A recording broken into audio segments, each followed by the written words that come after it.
What is up, everybody? Alright, so this is the final Grail front, and apparently, I'm not sure, but I don't think this event has a challenge quest. Maybe I haven't done this yet, so maybe you unlock it when you beat the final Grail front, but it doesn't, it's not available right now, so I don't know, but yeah, it's kind of weird. Also, Vol, I really, I respect the commitment level. There's not. I guess this is kind of their challenge quest, which, I mean, that's fine. I just wish this mode wasn't a temporary thing. Hey, Heal, thank you for the resub, man. Let me turn the music down. Alright, well, you know, there is an archer slot here. Alright, what are we dealing with here? The French, apparently. This is like the, well, they're not, this is like the first one that's at least, like, remotely thematic. Because there's a lot of French here. That's weird, because none of the other ones have been, like, thematic at all. Wait, I'm confused. Is there... There must be something going on here. Like, for the finale, I'm confused. Like... 2 action point Sanson, I'm terrified. Use British? You know, I do like that idea. I don't know if I have... The problem is... You know, they limit your classes, right? You can't bring whatever class you want, so I don't know if I'd have enough British stuff to work.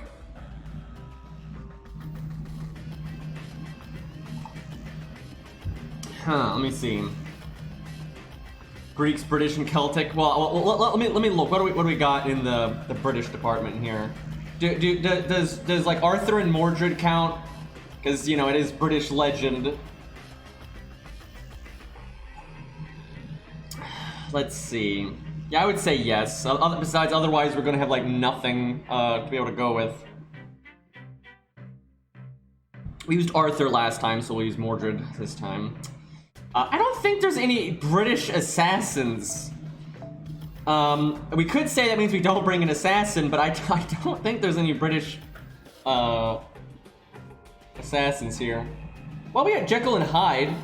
Is Grey British? I guess kind of. I mean, she grew up in a random-ass village. Where was the village located? I don't even know. Yeah, I think Jekyll counts. Yeah, we'll do that.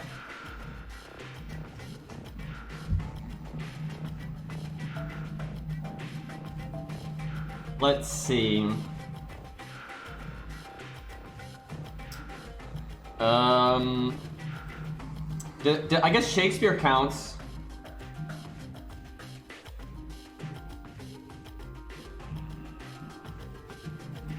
Yeah, we go with Shakespeare. Merlin. Let's see. Berserker. Hey, Looking Glass, thank you for the 135 bits. Yeah, Babbage counts.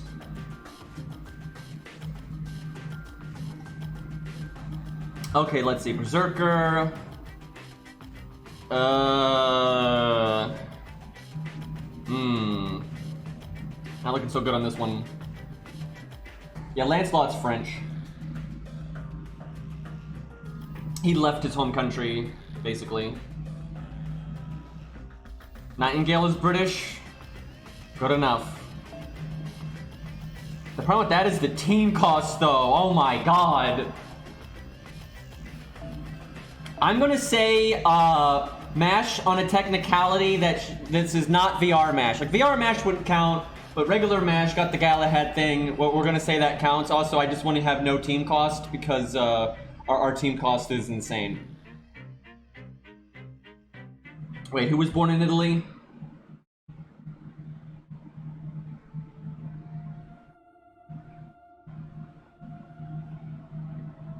Where are we cheating? What was it? Is it Nightingale?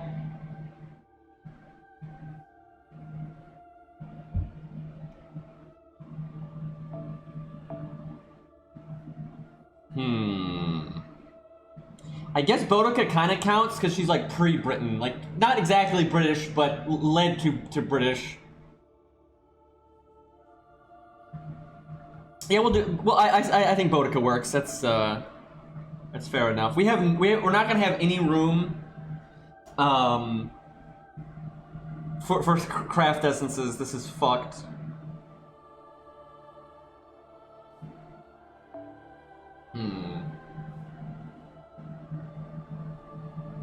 Okay, I'm gonna have to look up Nightingale. And in a way, you could probably say Lancelot counts because it's like, for example, some of my family on my father's side were born in Korea, but then they moved to America and they became American citizens, so they're still American, right? So like, it kind of depends.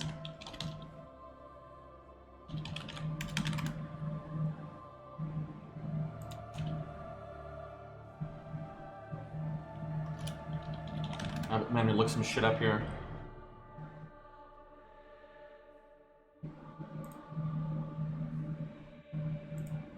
Not getting good information on this. Yeah, I think, yeah, Lancelot is French, but you know, he left his home country, so he's debatable.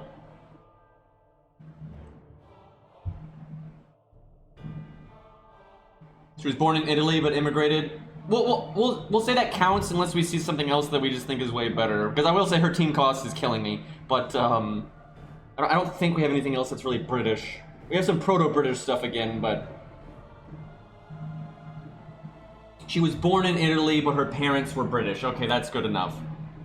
Beowulf, kind of. That's a bit more of a stretch though than Boudica. At least Boudica like views herself as kind of like proto-English.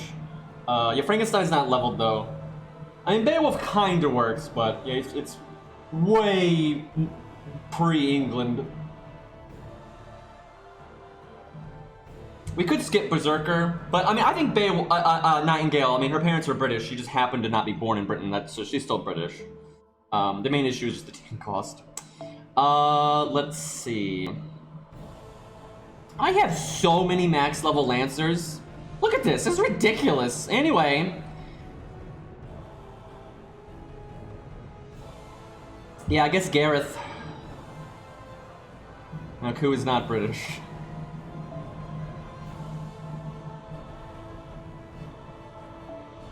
Kind of have to go with Gareth because of the team cost. Because yeah, I guess we could do Lantoria Altar, but Baldy is British, uh-huh.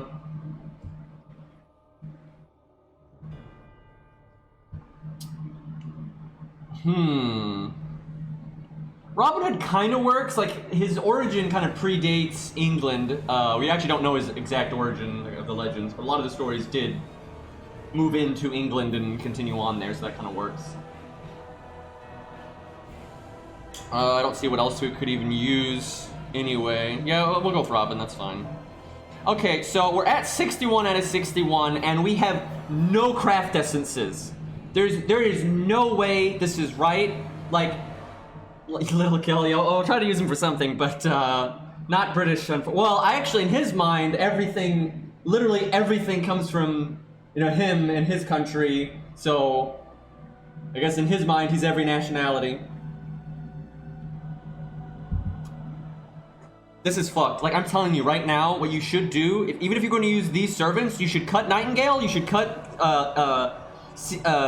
what's his name? Shakespeare, excuse me, and Jekyll and Hyde. You should cut those and use their team costs to make everyone else a lot stronger. This is going to be rough. Like, this is not great. God, Gareth is going to have to take out Napoleon. What the fuck? Jekyll and Hyde is gonna do so bad here. Like, he's gonna do so fucking bad here. Okay, well, I'll only change my Mystic Code. This is just so scuffed. No one has a craft essence. Everyone is going in without a craft essence. That is so stupid.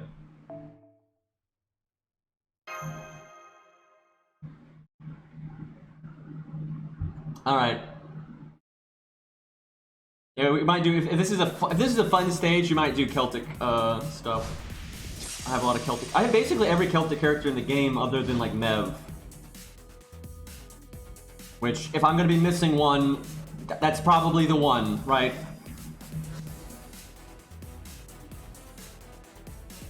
I'd really like to get Rob on that art up, but he's not in a good spot. Okay, they do have an archer, but I don't think he's gonna move for a while. Yeah, this song's really good.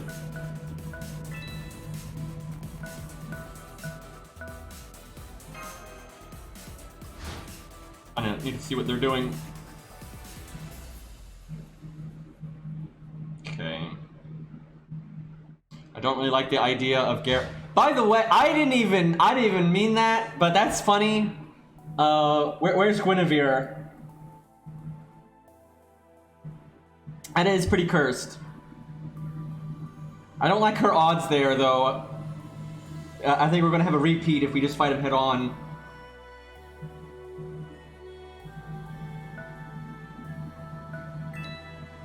Let me think.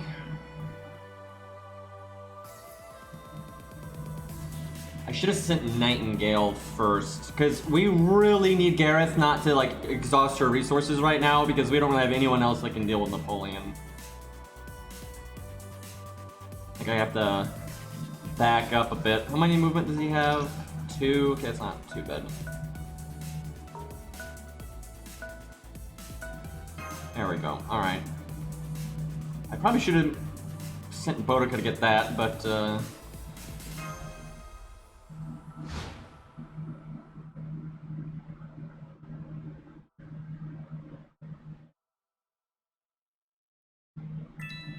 boo. Okay, I don't mind if Sanson gets the first attack on me. Doesn't matter too much. I might just back Mordred up 1. And then I think I need to attack Lancelot. Get my, anti-humanoid skill going. Why doesn't Sanson have this, for God's sakes?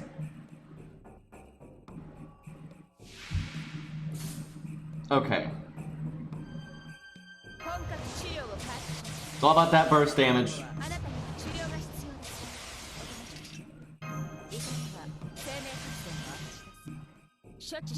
Fuck him up! Good start. Come on, come on, come on. Give him the bed? Yeah, there we go. See, now we don't, our defense buff doesn't even tick down.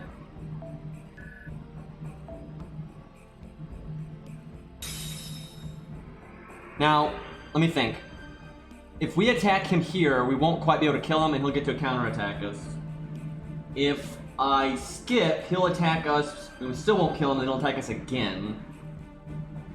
So it's not, let me think, it's not that different either way. I could attack him and cast Evade, though. That would be better. Besides, it lets me put Evade on cooldown and, you know, use it again. So yeah, we'll do that. Theoretically, I should only get attacked once this way. Or take damage once. Although if we crit here, we could theoretically, kill him here, but our crit chance is trash. I might have been able to just face tank 2 attacks from him though. Got that heal and defense up. Not gonna lie, she's doing pretty good. I'm okay with this. Yeah, the grenade attack is awesome.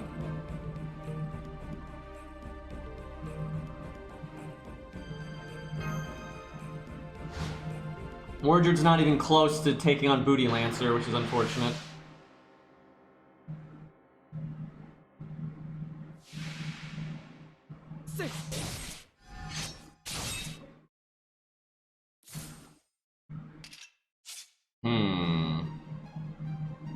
Pretty sure I won't lose the defense buff when the round ends here. I think we do everything, actually. Too bad I don't have a couple of stars from like another engagement, but hopefully I can get a crit here. Oh, I'll take that. Ooh! Always lucky, by the way. That's a good start.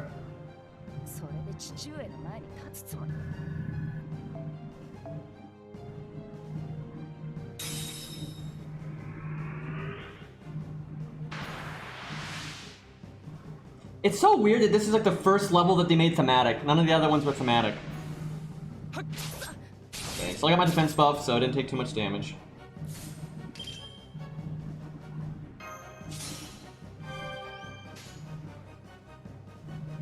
Do I go for the NP? Because now that I don't have my buffs, I think I'd need to NP him to take him out in a reasonable amount of time. Yeah. Come on, Mordred. Don't fuck it up. Also, I should have changed my command codes on some of these characters, but you know, I didn't know who we were bringing. Actually, if I had done Buster Art Buster and then Buster Art Buster again, I would have killed, I think. But I didn't know it was going to crit.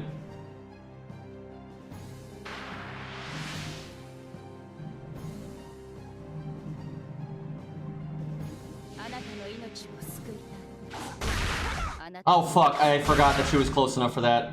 That's bad. I almost want to heal her because we really need her for Napoleon. Let me think. Yeah, I think we heal her.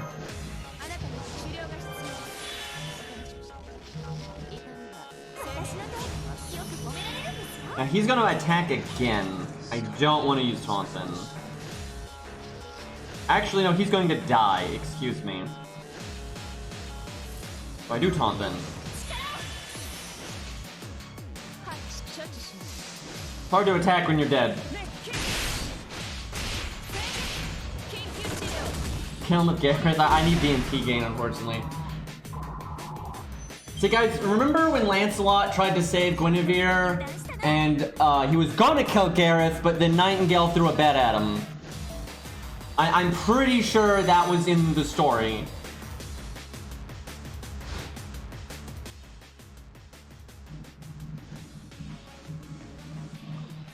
Okay, we got Booty Lancer coming. We do not want Gareth being right there.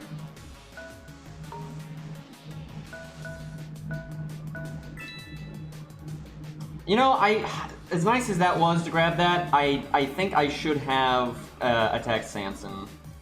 I could have just killed him and he wouldn't have gotten the action. Also, Booty Lancer might actually go for Boudica now, which that would kind of suck.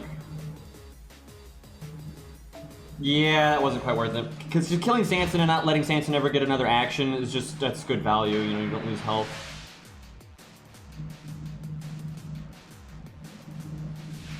Yeah, we got Robin.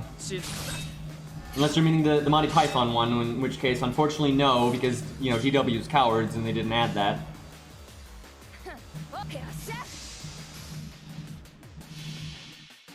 So, I kind of just paid for that whole not attacking Sanson thing. I lost half my life because of that, so that's not ideal.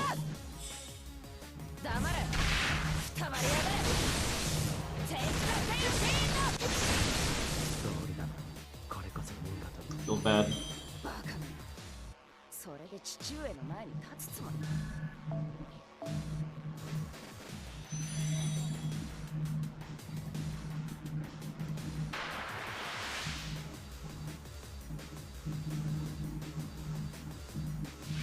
Okay, we still got our anti-servant thing, thankfully. Or anti-humanoid. Look, she had double quick up. Well now.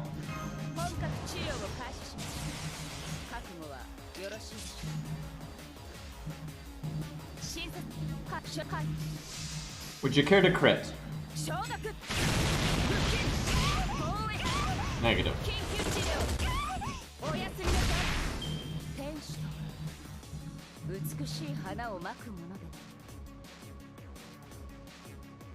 I really need to get Mordred out of there, but I need Nightingale to go first.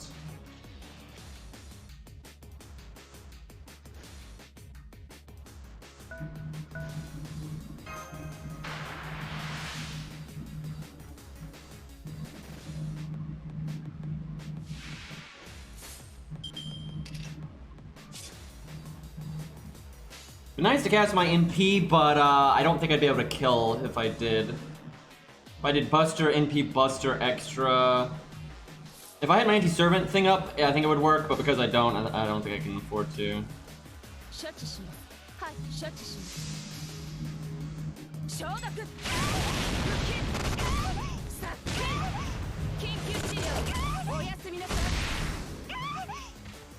I guess sometimes she rams it instead of throwing it.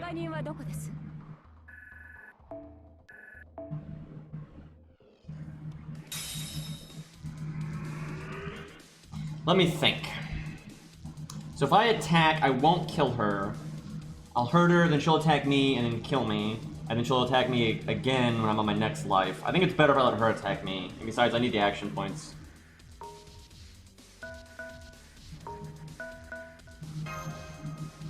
This whole no craft essence thing is a bit whack.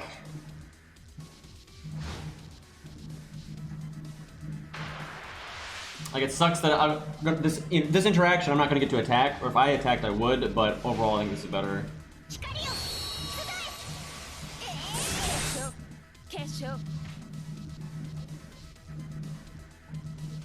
I remember when, what was it, Game Press said Jekyll and Hyde was the best 3-star berserker in the game. That was the stupidest fucking opinion.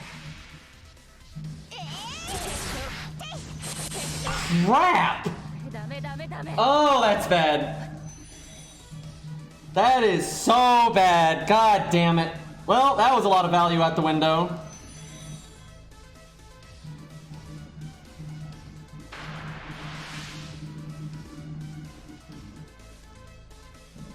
Medic down, indeed.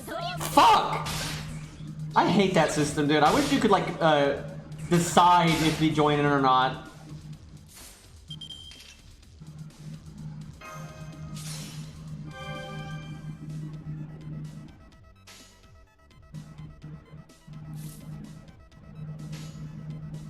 She has no buster cards, so if I make those stars, it could go to Jekyll. Also, I think we're gonna have. I legit think we're gonna have time to use his pathetic ass Jekyll form skills and have them come back before we'd ever go hide mode anyway. I see Trap Face has Pierce and Vulnerability.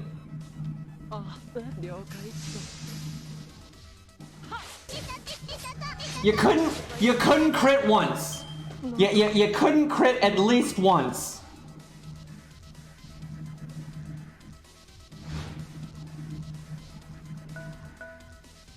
Okay, see the problem is, the way it is now, Robin will join in, which it would be awful. We need MASH.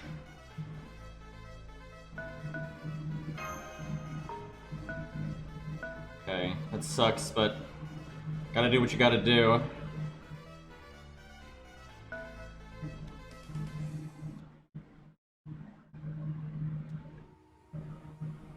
I could, if I don't want Gareth in, I could just move her. Do I want her in or not?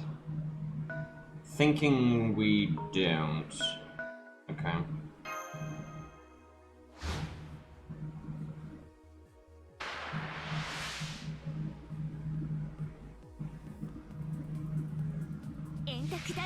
What?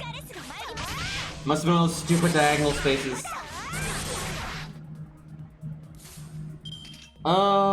Let's see.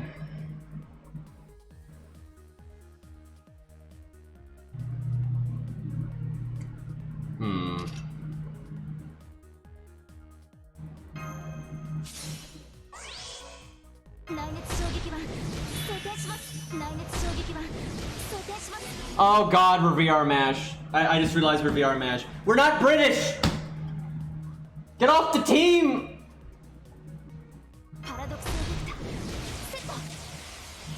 Fuck! I had one job.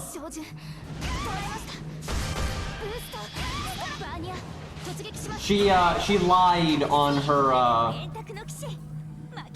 her test.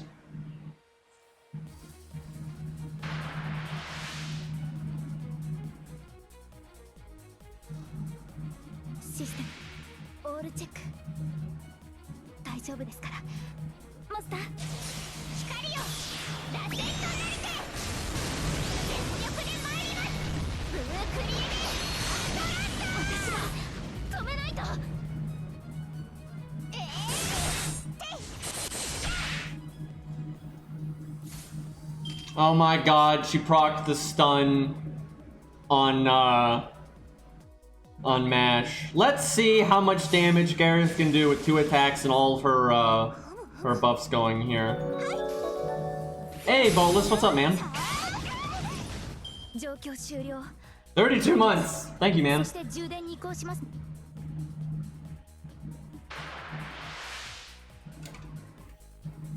That could have gone better. He's gonna die before he can transform, by the way. 10 out of 10 unit.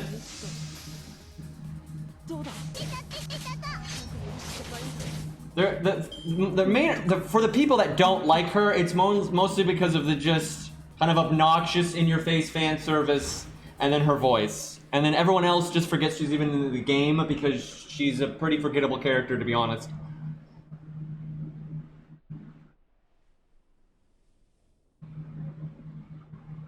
See, the problem is I'm so, like, clustered. I'm having to waste so many action points.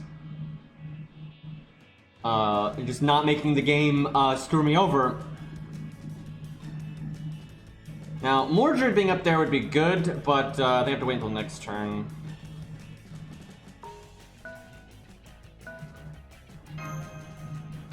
Jekyll, I'm gonna need you to kill the Pink Abomination.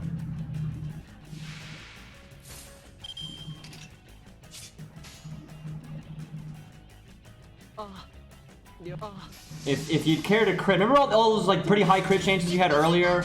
You know, if we could get, and you didn't crit, right? Got it here though. I'll take it. Pretty likely he'll die when he gets attacked next turn, but can recover. Do I back up one space to make them waste action points? I mean, they'll probably still have enough action points to do whatever they want, but I might as well.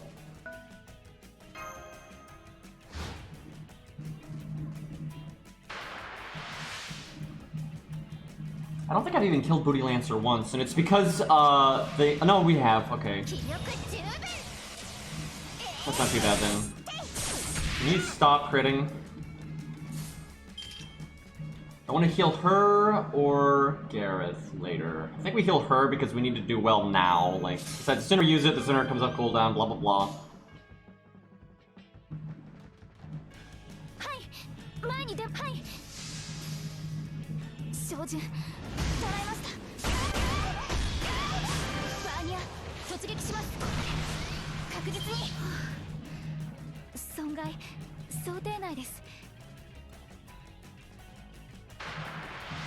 I mean, basically the way they do Martha is the fact that she's trying to be a good Christian girl, but she's thirsty AF. That's basically what's going on there.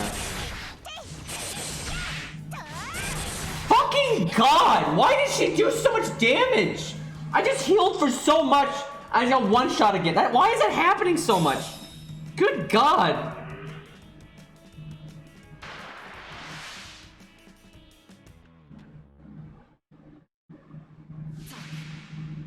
Fuck.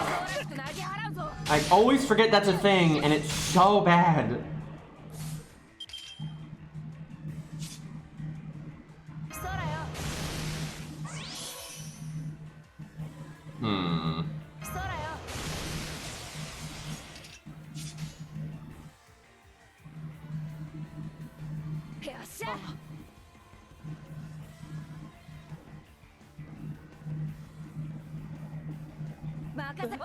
Come on, need that 70% crit. Oh, of course not.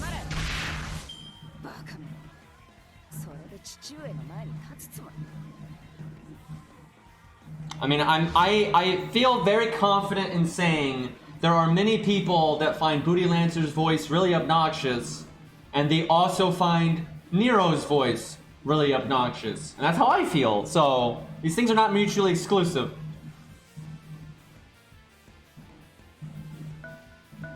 Mash, I'm gonna need you to murder this woman.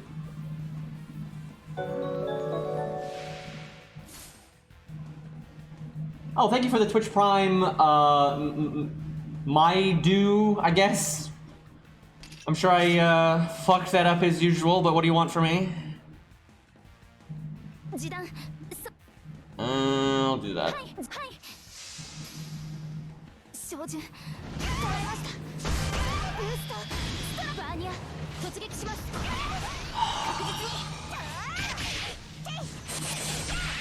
You see, now if I don't attack again, Mash will die, right? She'll attack Mash and Mash will die, and now this means that I don't get to attack with Jekyll and hide. God damn it, Mash.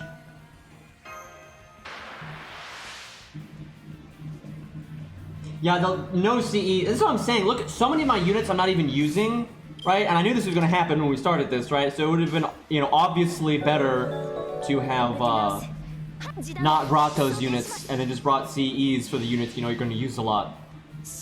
And Fishy, thank you for the Twitch Prime sub as well. 2 months. The big part of why this game mode is actually easier solo a lot of the time, because you can just put all your value in one place. And you put all your value in one place, it's pretty easy to one-shot an enemy, and you don't even get an action. It's a, you know, that make, and you know, so you just keep going, right? So you don't really get worn out that much. So. But it's more fun this way, to be honest. Okay, we can at least move Mordred, for God's sakes. What sucks is if Nightingale didn't get one shot like that, we would be so much more ahead of where we are. We're still winning, but didn't even, you know, see, it would be so much better to transform, you know, before you die, because you basically get an extra life out of it, and then Hide gets the double life, but of course not.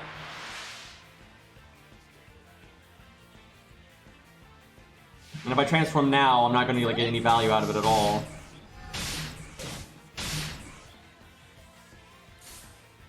Although, I might be able to kill here. Yeah, I'm going to try to kill here. If I don't kill here, I'll definitely kill him my next attack, so.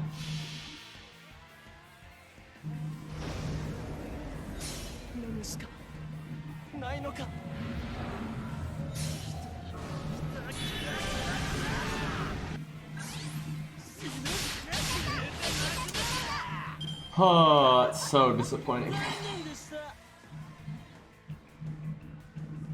I love his map icon. It's his stage 4. It's so funny.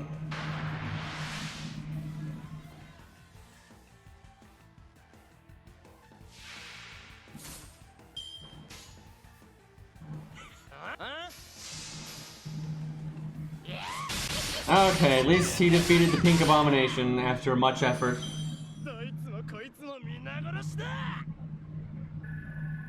Yeah, if his skills upgraded when you NP'd, that would help a lot. Pretty frustrating that they don't. Okay. I'm guessing what's left is all on defense, which is always when the game mode gets really easy. Does Gareth have her NP? Fuck, she doesn't. She's like at 98 or some shit. Because if she did, I'd grab that Buster buff for her, and then she could NP with it, and that'd be really good.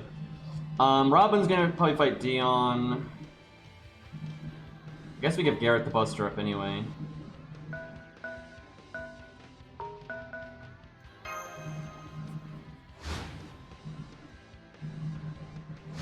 Or Mordred. Who's there for Mordred to fight? Not a lot. Stat-wise, she's my strongest, but and by then her Buster up will be back too. I think we still give it to Gareth.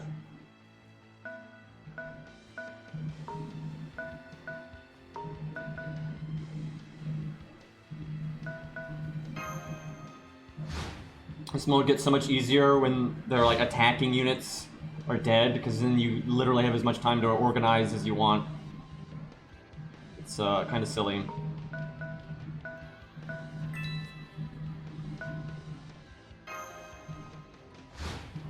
Okay, three actions. And what was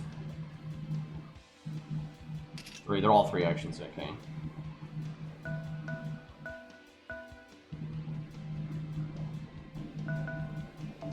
Bodica done a whole lot of nothing. I was not expecting him to move.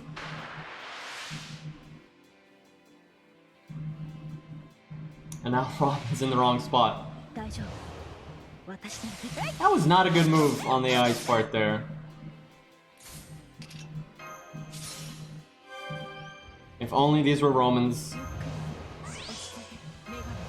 I'm just glad they buffed her first skill to do something else, so, you know, if you're not fighting Romans, it actually does something.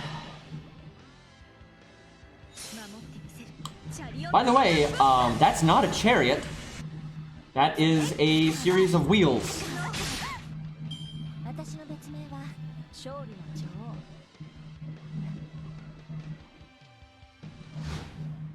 Okay, Gareth, I'm gonna need you to, like, get the fuck out of there.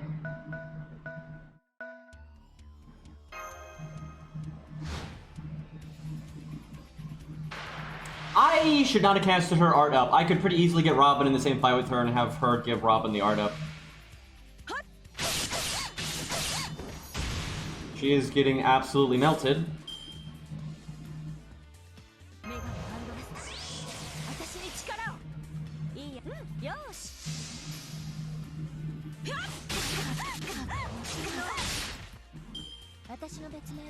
Although the funny thing is, she's got guts, and then she has the extra life, so she's got quite a ways to go. Zip with the Twitch Prime sub as well, thank you! That's a lot of subs today, thank you. And there goes the guts, feels bad.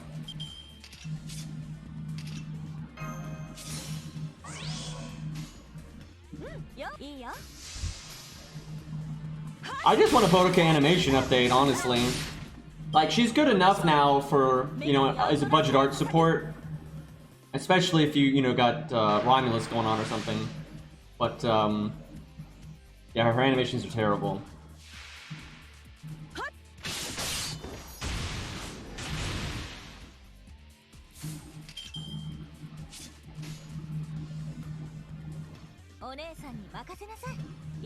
Should be able to kill him next turn. Although I might just move and have Robin come in.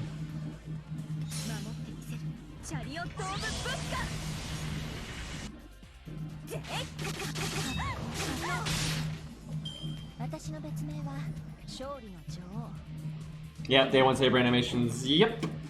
And got those fucked up body proportions and everything. Alright, I mean, she can attack and kill him. He's another life. I don't want to back up, though, where it put Gareth in the fight. That'd be terrible.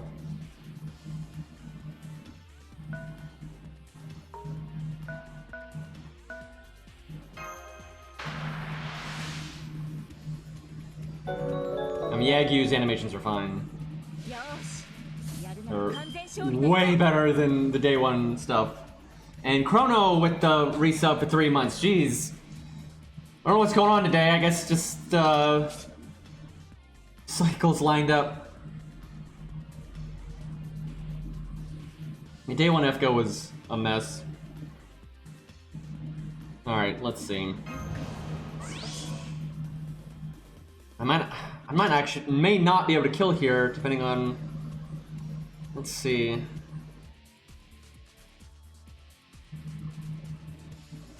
Might as well go and do that. If I do kill here, I should cast Evade now, just so... You know, because I get to keep it, and then the cooldown starts going.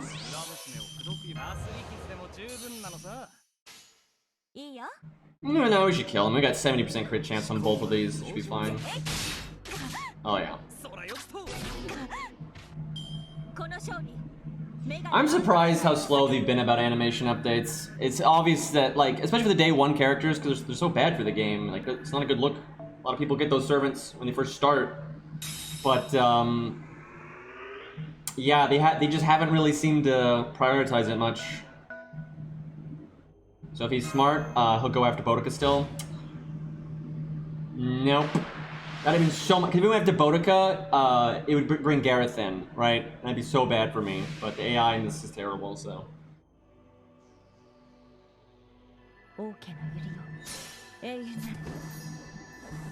Like, they should have hired a few artists to do nothing but work on animation updates.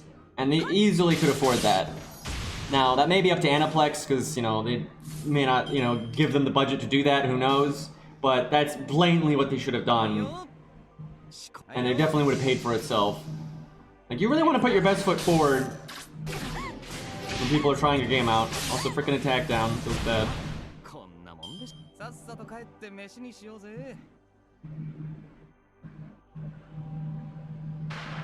Because, yeah, you have to pay people, but then your game does better.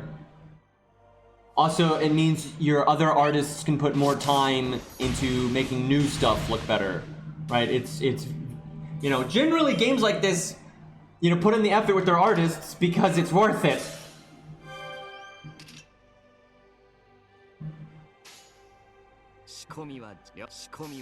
A little bit of poison going on here.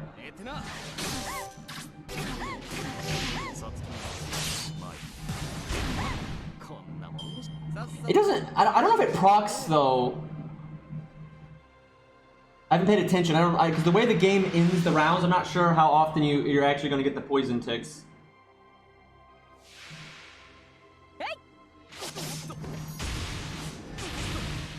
Okay, you at least get one. That's not so bad. I can NP and kill him. Not sure I'm going to use Robin for anything else. You know what, I'll just do this. Because the AI is not going to chase me, I can literally get that back if I want to before I attack again.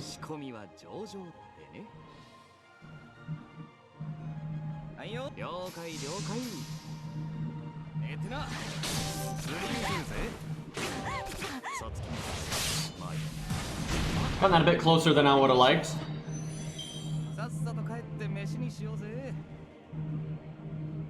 Yeah, I figure if you apply poison at the right times, you can get pretty silly with this.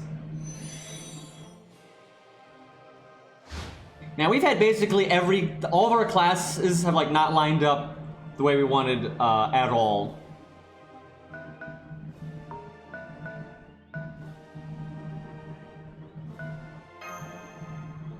Actually, I should go around the other way. I need to waste turns anyway.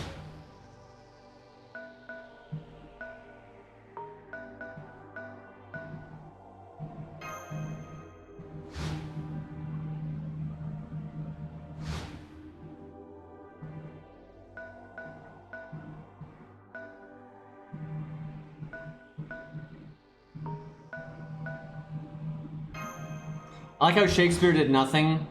We used pretty much every unit somewhat, although a lot of them were very ineffective. But yeah, we never used Shakespeare, which is actually very fitting for him. He was just writing it all down.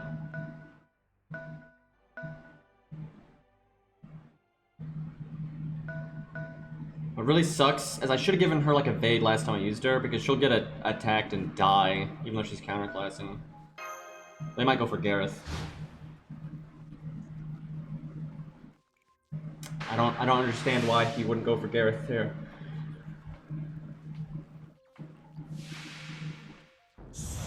Actually, he might not kill. He only has one action left. The fool. She's actually being really tanky. She hasn't even lost her first life yet. And we have guts again, so... Boruka's somehow getting a decent amount of value.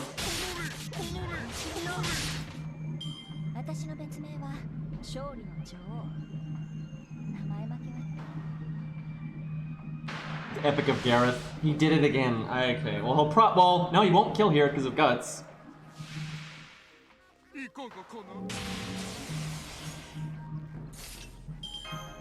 Probably should have given that to Gareth.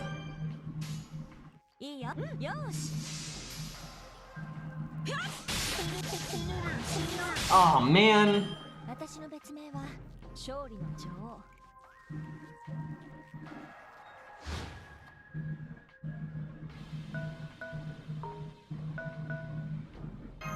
Really wanted to kill there, so now I can't go into the next health bar this turn.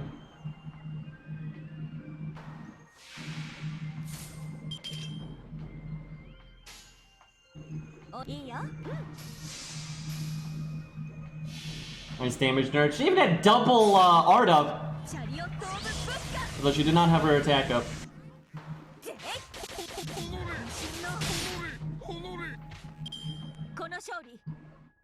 I gotta say, this was not... I thought the finale was gonna be like noticeably harder than the other ones, but it wasn't. I think the hardest one was probably I'm trying to think. You know, on my my newbie account, I did the one where you fight Karna. That was so hard on my newbie account. Like I legitimately struggled. I actually lost the first time, because you know my newbie account doesn't have that many units, so so I didn't have much to pick from, and I didn't have a lot of good CEs, and you're not allowed to bring a Berserker or anything there, so I couldn't bring like the one good unit I have, which is Hercules. I had no one to counterclass Karna, and all my stuff at neutrals, like, 100 face and crap like that, which low-level skills, and that was tough. I really had to put on my thinking cap to win that one. That's actually the hardest time I've had in this event so far, but, that's kind of how it goes when you're on an account like that. I guess I attack him. But she's still got the extra health bar, so she'll win no matter what, ultimately.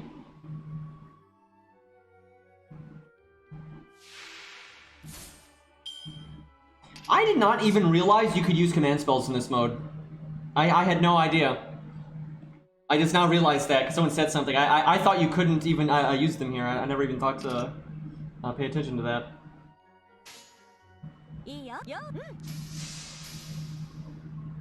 But yeah, that fight was crazy fucking hard, because also almost all budget units, because that account really only has budget units leveled right now, all of them have evade for survival. None of them have invulnerability, and you can't bring mash or anything like that. And Karna has sure hit, and you can't bring a saber. And again, all my stuff was, low star and had really bad CEs available. It was rough.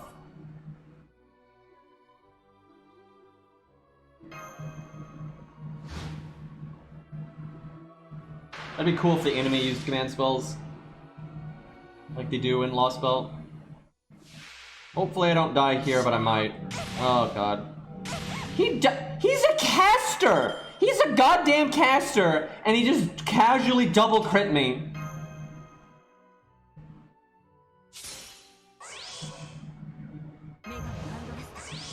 What a bastard, man. He was trying his hardest, I mean, apparently. Trying really hard to keep Boudica from losing a life. She has somehow been quite the brawler, like she just not doing that much damage, but because of guts and defense up and everything, the total damage she's done here is actually quite high. I wish at the end you got like an MVP screen and you show the damage taken and done for everybody. I would love to see that.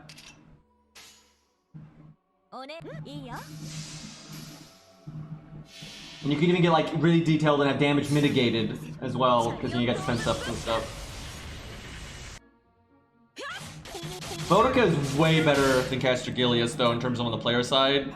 Like she's actually useful. She's not like meta or anything, but she gives the team attack up for 3 turns, crit up for 3 turns, art up for 3 turns.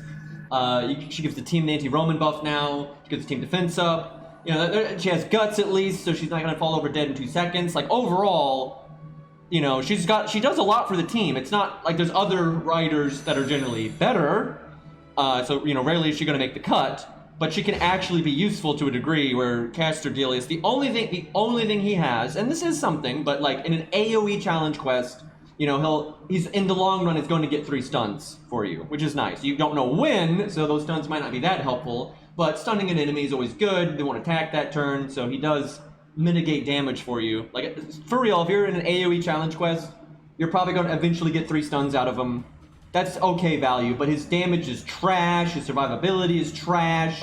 The stuns, you don't know when they're going to happen, so it's not that great, because like, yeah, if they happen right away, awesome, but they might happen on like the worst turn possible, so. Okay, I think we just stall a little bit to get the heal for Gareth.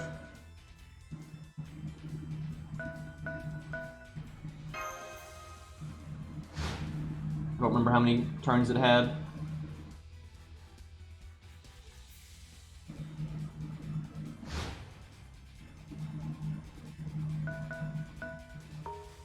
I don't want him getting the initial attack because he'll actually kill Gareth, which would be really bad.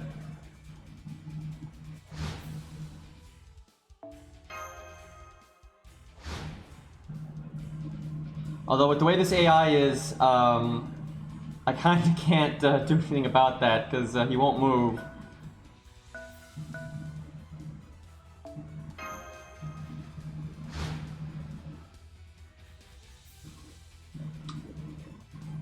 Wow. What? He could have got...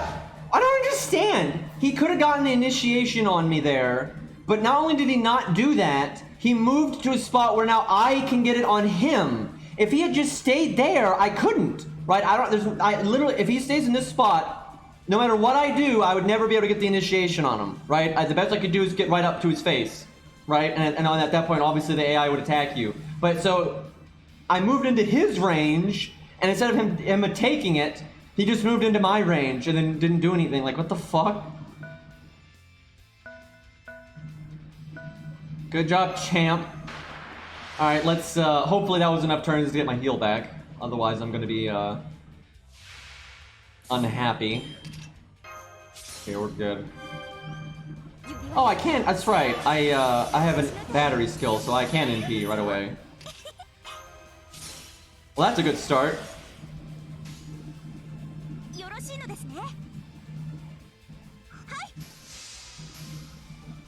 Gareth is not my favorite character, but her NP is pretty cool. Honestly, her attack animations in general are pretty cool, but not a big fan of the whole kid playing dress-up armor look.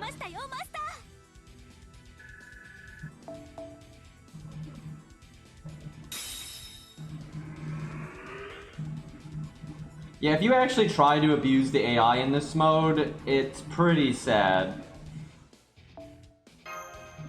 But I find this mode a lot more fun when you don't do that because, you know, it kind of just kills the fun, so...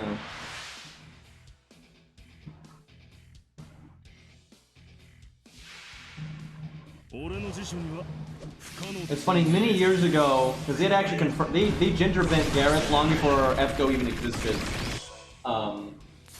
And I remember saying years ago that if they ever added one of the two, because it's Gareth and I don't remember how to say the brother's name, but I always said they would add Gareth just because they're female. I was like, that's what happened, which I'm not surprised by at all. I knew between the two, they would obviously pick the one that they made female, so...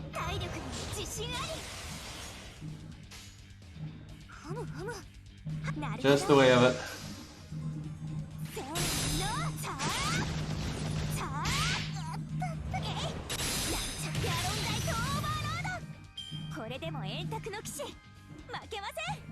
Well, she's probably not going to lose a life either because of her guts.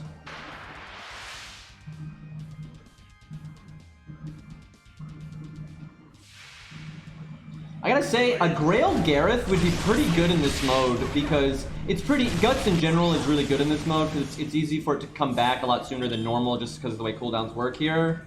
And you generally get way more out of her counterattack than you normally do too. I really think a Grailed Gareth would be really tanky, and you're going to be consistently having so much of her counterattack buff that you're going to be really tanky and throwing out a lot of damage, so... And her NP is pretty hard for the enemy to deal with.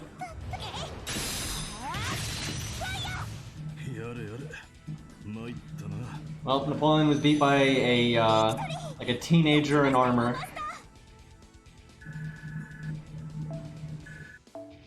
Well, like I said, the one I found the hardest was because of the account that I played it on, and was the one with Karna. But on my main account, that wasn't, you know, the hardest. But on so I haven't done all of these on my ult accounts. But out of all the stages I've done in all my accounts, the Karna stage on my newbie account so far has been the hardest, and by a very significant margin.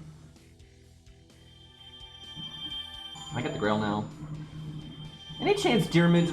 So I do not want Scath higher than NP2. I just don't care, right? Like, I don't mind her, but like, she's not a 5-star I care to get like a high NP rank on. But I do like Dyrmid, so part of me wants to throw tickets at him when he gets rated up, but I don't know. I've got Dyrmid at NP2 on my ult account, so it's not that big of a deal. And I'd be pretty annoyed if I got Scath again. And I kind of want, I ended up, you know, rolling like 200 SQ, actually probably more than that because of the summon tickets. You know, that could have gone towards Lost Belt 6, so I feel like all my summon tickets I should probably save.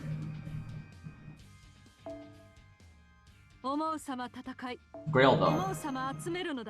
I think I have 3 of these now. Because you think, oh, I got Scath so easily, that means I'm not gonna keep getting her. It doesn't work that way, right? Like if you throw, like it's like that Gil, you know, that one summon ticket Gil I got. You know, I'm just as likely to get another one as I was originally, right? Like it don't work that way.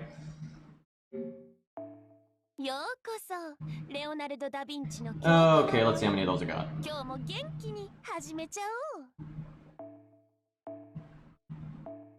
I only got 2. Damn. What did I grail something recently? I thought I already had 2, and then we got this one, but I guess not. Unless I grailed something and I forgot. I don't think I did. I know I've been thinking about. I actually would like to grail Arthur, but wouldn't be very practical. I rarely grail 5 stars, but no, I was thinking after I got Canis to 100. I thought I had another one, but I guess we're just sitting on 2. That's fine, because I figure by the time they would add anything else that I'd really care about, it's probably going to be Lost Belt 6, and that'll give us yet another grail, so that's 3. And maybe we got that little void dot that might have a grail or something, but actually I kind of doubt that will, but we'll see. I've already grailed Gil on my old account. He's 100, so yeah. I don't care. The only reason I think I don't even remember why I have Gil on this account. I think I got it from GSSR or some. I don't remember. But I love Gil. He's awesome. But I never even tried to get him on this account because I have him on my old account, and like that account I had saved up a lot of SQ and I got him to a really high NP rank. So I knew if I ever got Gil on another account, it would never match that Gil. So I didn't really care. But I use him on this account just to have access to that million HP dragon, which is really nice. But yeah, there's no point in me grailing him because he's already 100 on my other one. But yeah, this is my main. All right. Let's go play the 1 to 3 star account, and let's do these. And then maybe we'll go fight these students. But we should do these on the 1 to 3 star account because I think they'll be pretty tough. Because, you know, that account's got limited options, and, you know, it's only 3-star CEs and all that kind of stuff. Let me put all that in the title so people know what the hell is going on.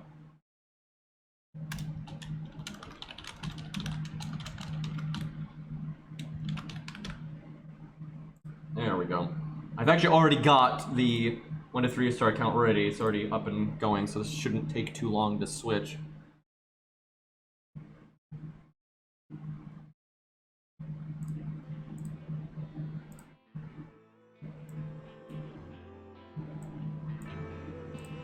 Alright, I think I got it. Alright.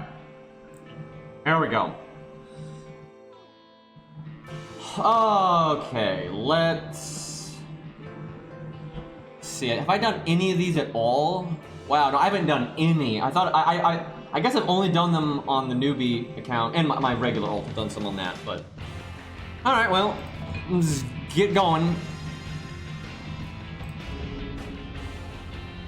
Moriarty account, I really hope they flush this mode out and make some improvements to it, like different maps, you know, tweaking up gimmicks work. I really think they need to remove CEs from this mode, because 1, good luck balancing them, and 2, they should replace them with a unique passive so that you can unlock. Like, this mode should unlock things for this mode, right? Like, so it's more self-contained. And so instead of giving people CEs, you give them these passives, because the CEs, you know, craft essences, they're not balanced for this mode. And if so, any passives you make for this mode would be balanced for it. And then you make it, hey, you beat this boss in this stage and you get this passive and you can give it to whatever unit you want, right? Like that you know, and that way you don't feel like you need to do other things in other modes to affect this, and you don't feel like you need to play this mode to play the other modes, right? I really think that would be a good idea. Yeah, the Yang CE here would be so fucking broken. Just give him a burn command code and then there you go, you're doing 40% damage all the time and have Pierce invulnerability. Alright, Baldy. Okay. Well, it's Bedivere Caesar, because that's all we got. I'll go Bedivere.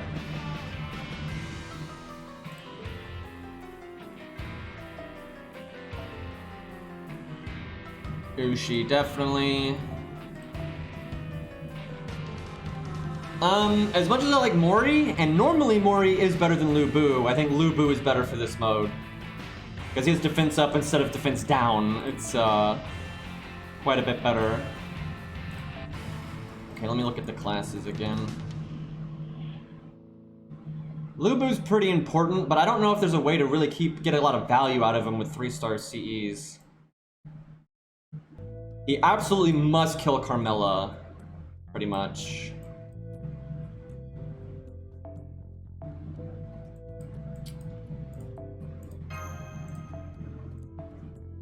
Whoops.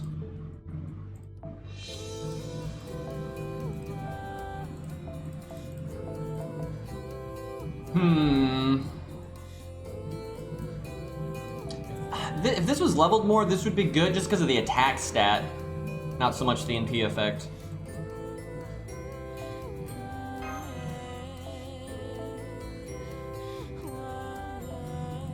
Okay. Well, team cost isn't much of an issue. That's the one good thing about this account.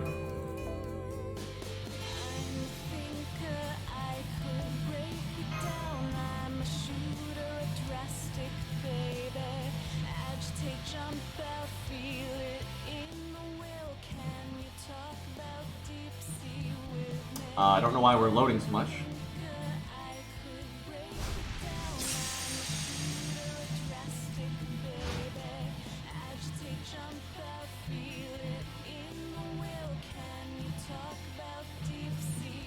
Oh, Moon Cell? I have it, but I don't know if it's leveled that much. That would be good in this mode, though, with the restrictions we're working with here.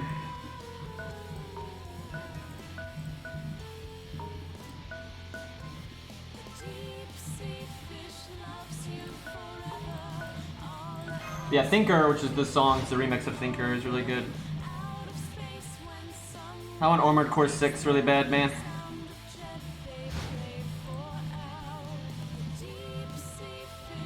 He's got 3 actions, right? No, he only has 2.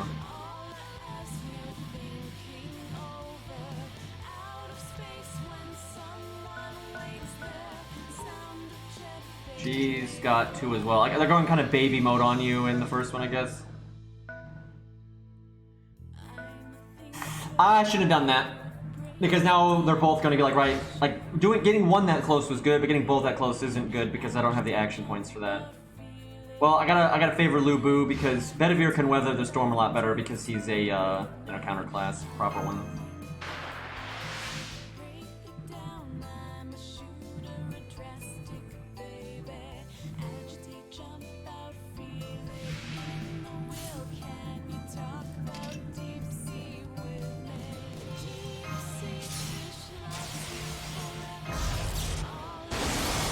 Almost, even though I'm thinking about casting Evade, I kind of want to cast his defense buff now, just because of the way cooldowns work here, especially if I one-shot her here.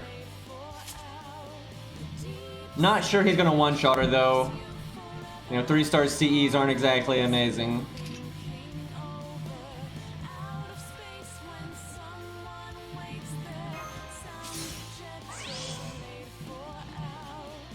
Yeah, I'll do it. I mean, it's only rank 4. I need to rank that up. Gotta get what survivability you can. Come on, extra attack. You got 3 of a kind bonus. Yeah! God, his animations are nice. That's really good, getting a freebie turn, because now my evade stays and my defensive stays.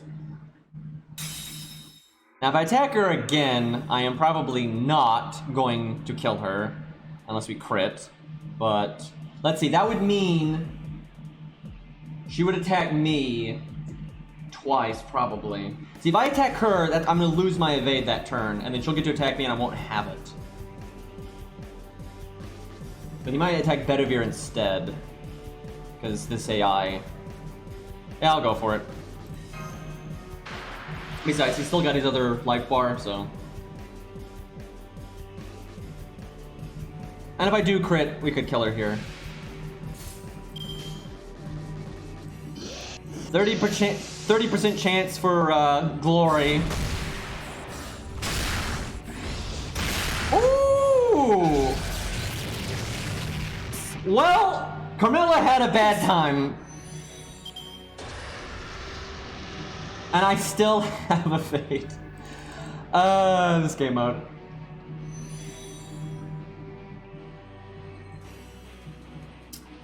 Could move Bedivere just to waste Baldy's action points, but that might make him move Uriel instead, but I don't think so. This way, Baldy can only attack once, because LOL, only 2 actions per turn.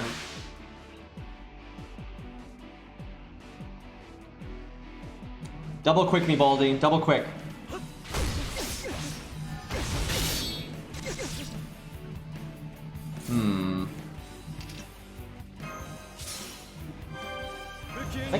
TP him right now.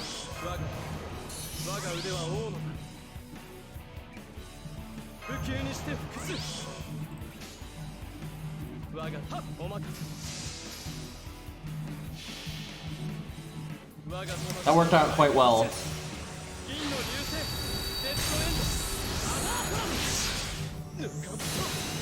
I should have done quick NP.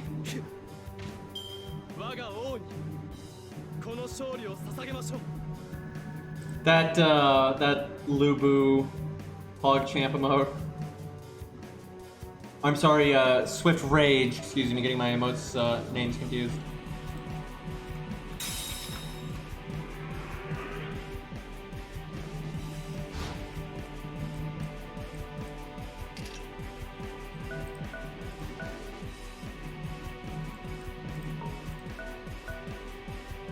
Oh yeah, Lubu still has his evade, so I feel like we need a Zeet emote. Although then when people say Zeet, that would come up instead. I don't know if we actually want that, because the whole thing was the text said Zeet, so I don't know. Or we could make the emote the text. I need to talk to Kai. He said the emote was almost done, but that was forever ago, so I don't know what happened, so I need to see what's up there. Yeah, Soldier H is next. That's the next one. I have not forgotten.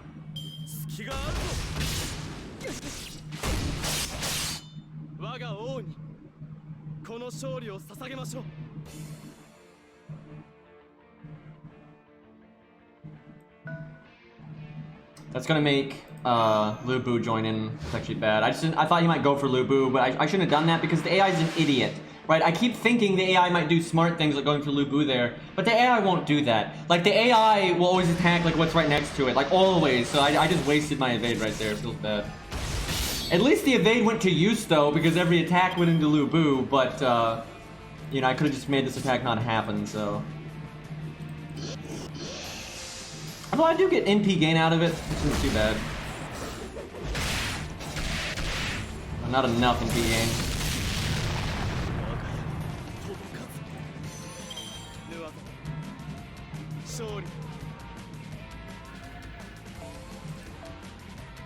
Close to leveling.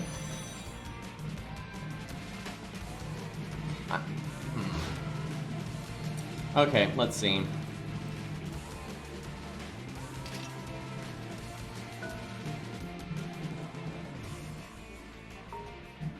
I think we... No, I don't think we stall. I think we just go.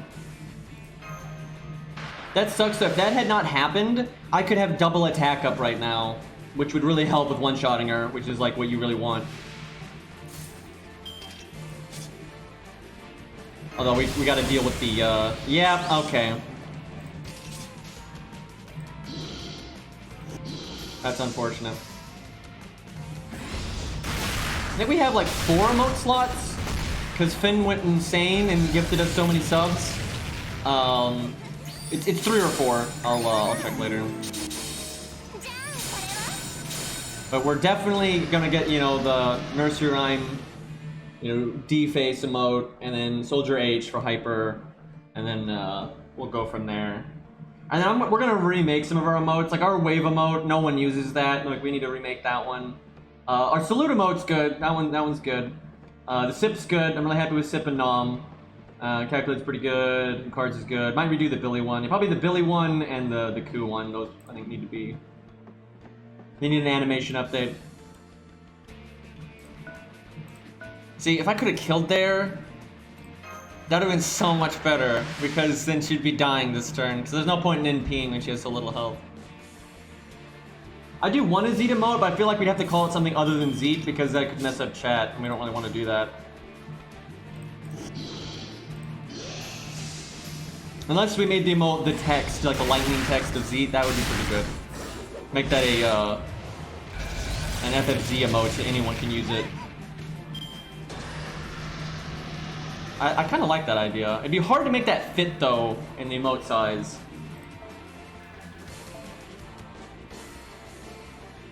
Make it 2-part. I'm not sure how many FFZ emote slots we have. We were out, but they've like changed it. Now I have more, so I'll have to see.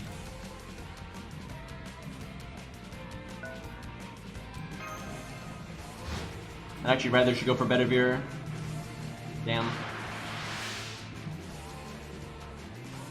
Well, we'll kill her next turn, because we still got our extra life.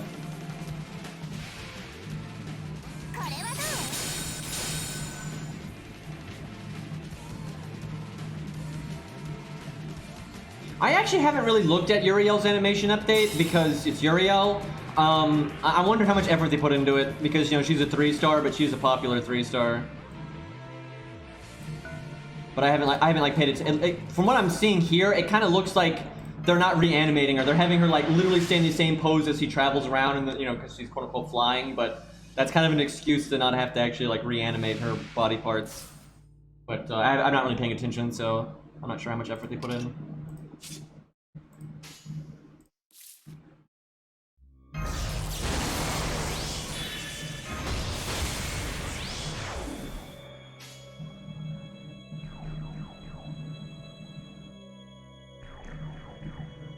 Might as well get the Stargin. Because she's most certainly going to die here.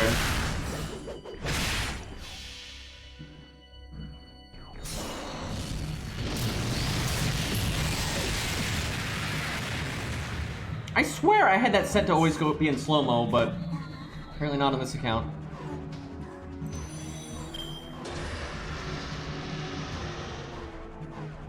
There was a lot of pursuing Lu Bu in this fight.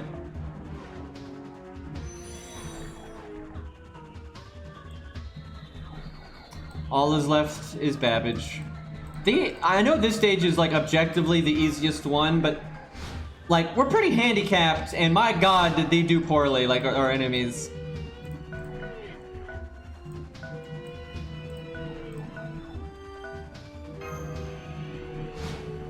Babbage we could probably take out Babbage with Lu Bu, but we'll let Ushi actually do something.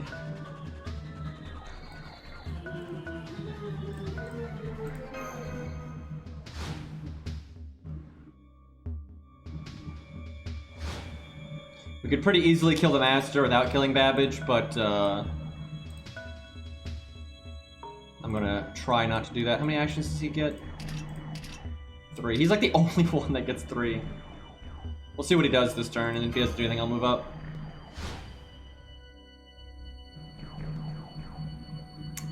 That does not make a lot of sense. And we'll leave Lu Bu out of it.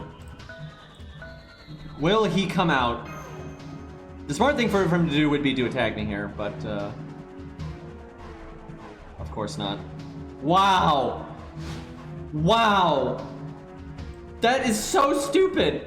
I think he would have attacked me, but so he has 5 actions per turn, and 3 per, right? So one of them is gonna get scuffed, right? Both of these guys have 3 actions per turn, and he has a cap of 5. For no reason, he moved the Master 3 times and did nothing, and then Babbage only had 2 action points left, so he couldn't actually get to me. 10 out of 10. It's like the best time for Love You Okay.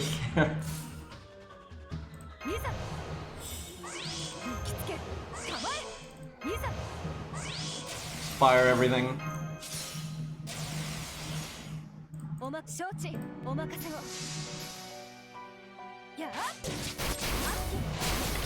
Damn.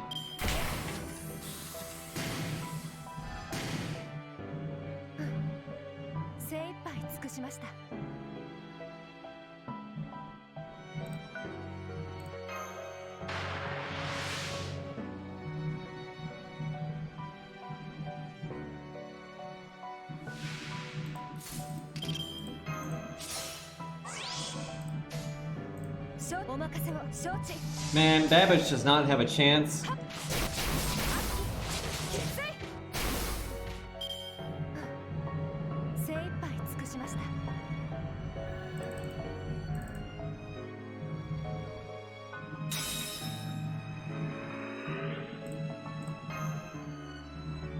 I like how if the AI only has 1 action, which for some reason there's enemies that have only 1 action, you can like beat them up, and then with your 5 points of action left, you can just back up 1 space and they can't attack you.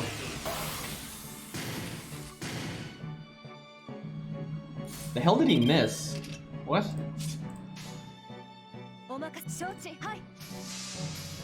Also 97% MP.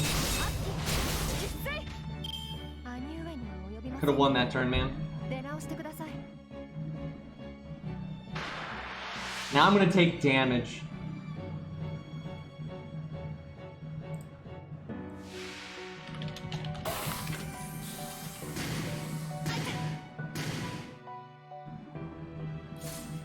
I don't understand, why would his NP gain miss though? Because his first skill is not an RNG skill. It just increases his NP generation by 30% for 3 turns. There's no RNG on it, so I don't understand why it missed. They don't normally do that for... it must be because they put him in the game so long ago or something. No, his galvanization can't miss. Also, his is not galvanization. His is single-mindedness.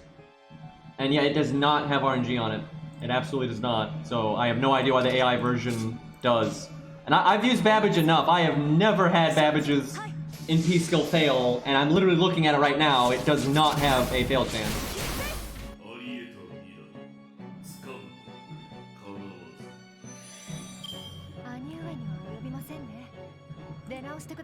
Yeah, I bet you when they made London way back in the day, they just thought, oh man, if the AI quick charges too much, it's too OP. That's probably why they did it. But a lot of units aren't like that. Like, there's plenty of units that have battery skills and there's no miss chance. Like Lion King. Lion King cannot miss her battery skill. Much to my dismay.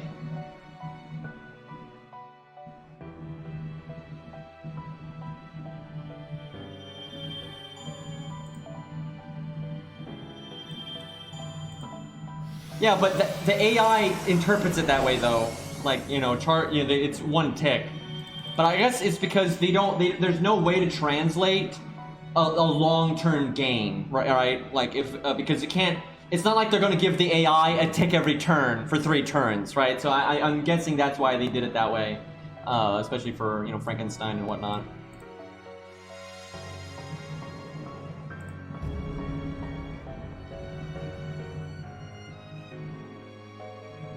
Good old Tesla, man. Alright, what is this one? Wait, did I skip one? I don't remember the second battle having buffs. Did I skip one? I wasn't really, I just kind of clicked somewhere. I feel like we're out of order. But, you know. Let's see. I think I only have 2 Lancers leveled, yeah.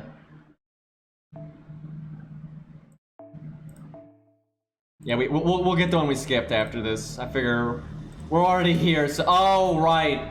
So technically I can't use... Oh my god, this account is... This is gonna be, like, impossible. I technically can't use MASH. And there's, like, how am I supposed to kill... Yeah, let me use my... That'll do it. How am I supposed to kill Arthur?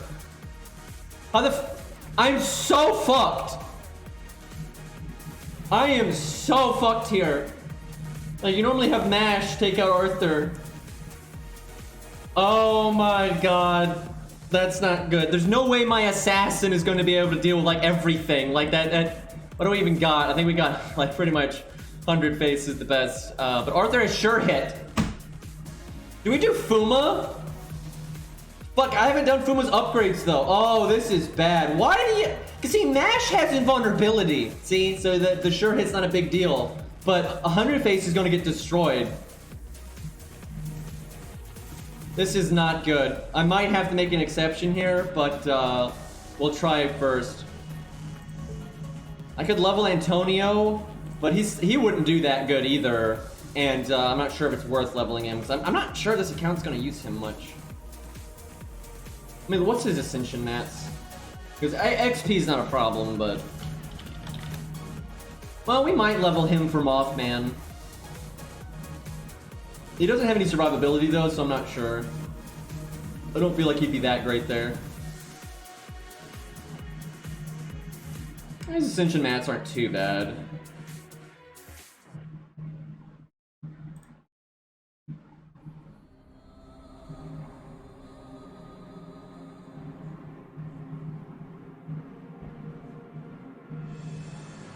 I guess we do. I don't think this will work. I mean, we're gonna have to have something in that slot. Even in Lost Belt 5, Ku's actually better against Zeus as a cleanup unit. The only reason I did not put Ku in my video was because at the time I didn't have a 70 Ku that was ready, and I knew if I brought 100 Ku, people would be like, oh, you only beat this because you have a Grailed Ku, right? That wasn't really, you know, a free-to-play setup. So that was the whole reason I brought Antonio. Like, Ku was way better as a cleanup unit than Antonio was. Because, yeah, Antonio's an Avenger, but he's AoE, and he has no survival skills, right? Ku, even at 70, is single target and has lots of survival skills. So, for cleaning up at the end of Zeus, Ku is so much better. Because his MP does pretty much the same damage, even though he's not counterclassing, and he lives a lot longer.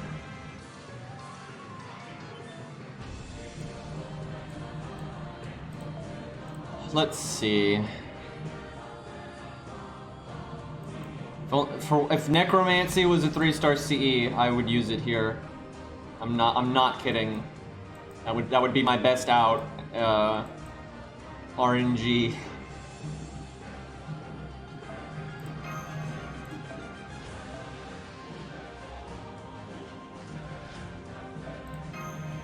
This is so bad. Okay, I'm gonna level Antonio because look at all his team costs I have less. I might as well. Like I might as well.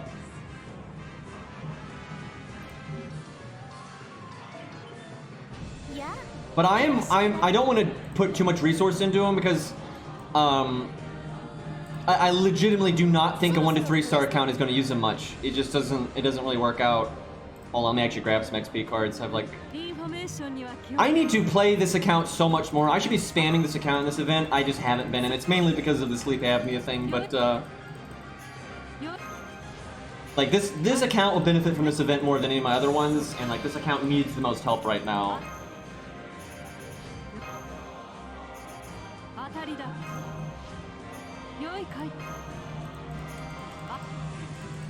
Honestly, this account won't really be that different on how I get past Karna because they have basically the same options.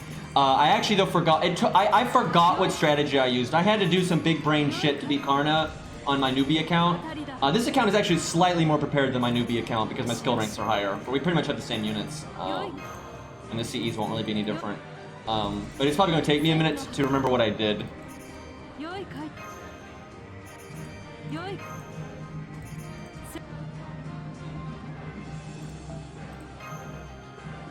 Yeah, because this account needs assassin gems really bad. I theoretically need like 100 assassin gems, right? I need to like gold ones. I need a max. I need to max the second skill of Phantom. I need to max all of 100 Faces skills, although she's close to being maxed already. And I need to max all of Fuma's skills, and it's because of, you know, Lee's students.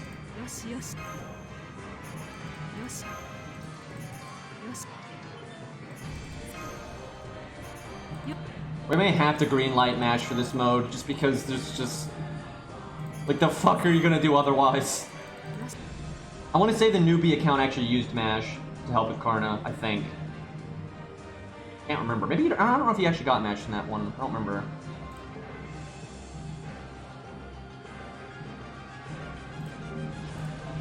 Yeah.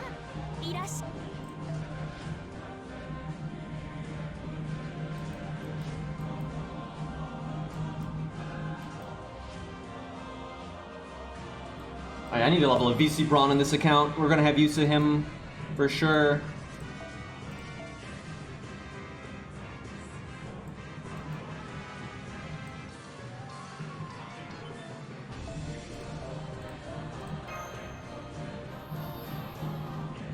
You don't get Mass versus Karna? That's good. That means my other account didn't rely on that. Because if my other account did it, then this account can do it too. It'll just probably take a second.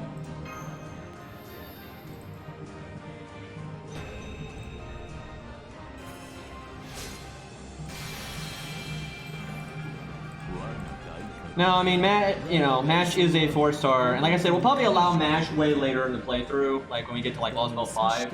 We'll probably, because at that point the game forces you to bring her so often, and you need her skill ranks to be up, and I'm not going to level her skill ranks like to 10, 10, 10 if I'm not going to be able to use her. So once we get like past Lost Belt 3, we'll probably allow MASH at that point. But I'm not going to do it just for this. Unless, of course, it's like I literally can't win otherwise, because I'm not going to pass up on the Grail, obviously.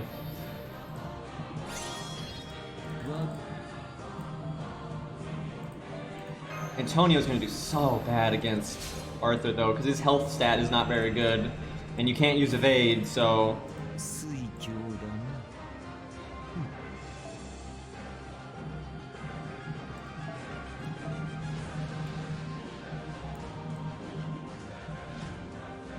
Yeah, the only fight off the top of my head, actually I'll use these. The only fight off the top of my head I can think of where this account might use Antonio is the Mothman fight. And maybe Zeus, but I very much doubt it.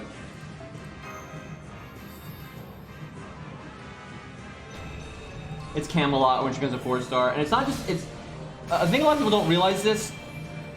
You can't just keep her at level 70 and stuff. It doesn't work that way, because her skills change, right? She becomes much stronger when she's a 4-star.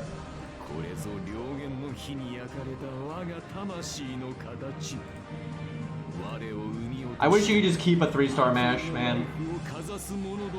Although that's a completely impractical thing, because like 3-star stuff a lot of times is practical because people that don't have good luck. The 3-stars are like the one thing, regardless of your luck, regardless of like if you were playing when something was limited and all that, you know, everyone gets the 3-stars, right? But everyone gets mash, so there's literally no point in restricting mash outside of just personal challenge. It's the only reason.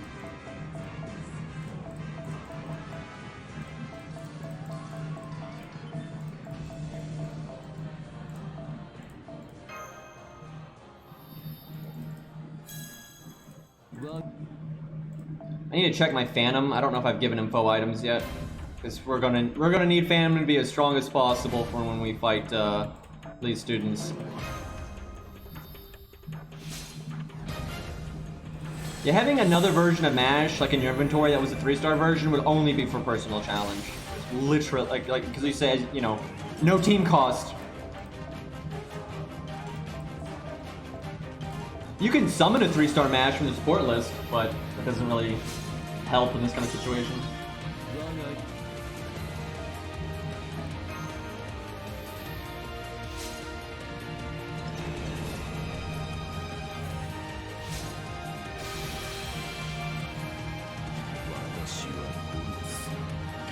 I actually think they're going to buff him someday, though, so having him already leveled is not that big of a deal.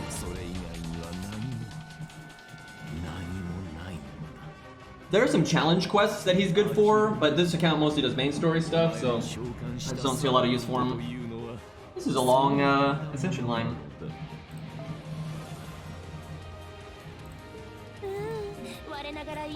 Not the tuna can, god damn it.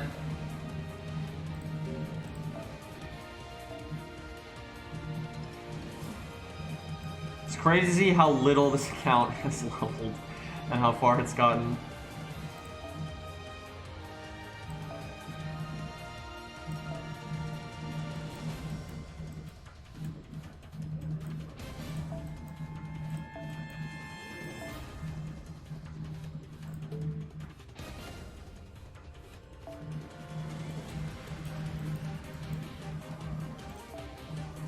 I love, though, that they made his final ascension and Mozart's final ascension, like, mirrored like that. That was really cool.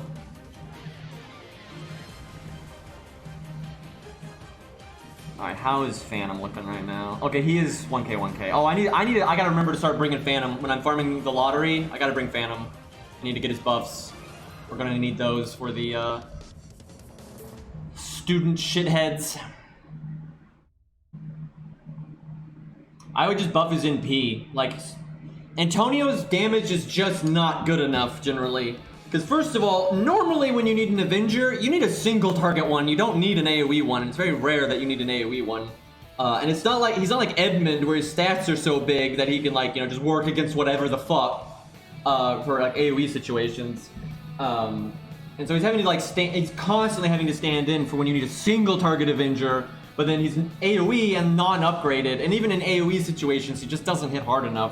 Like, he's, you know, he can loop really easily with, like, Hohenheim. Hohenheim and Antonio works really well for, like, looping and stuff, but the damage and everything is just, it's not good enough. Especially with how low his health stat is, and he has no survivability skills and everything, so...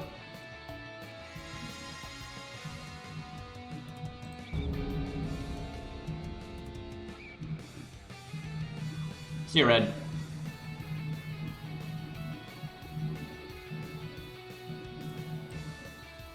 Wait. This isn't the same one. Did I skip multiple? Like, what happened?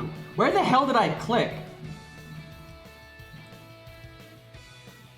Okay, I think it's supposed to be this one.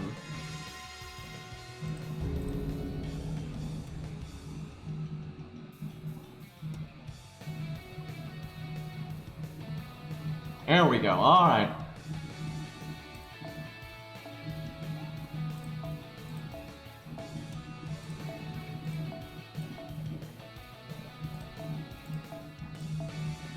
We could always cheese it and, you know, fuck with the AI and kill the master really early, but, that's no fun.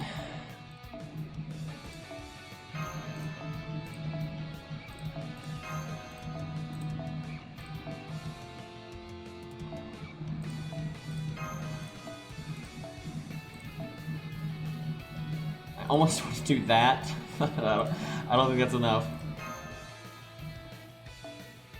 So he has sure hit, so evade's less good, but we could use the Mystic Code for the other fights. But I think we're gonna want... Well, maybe even that. Well, we'll try this. I'm worried.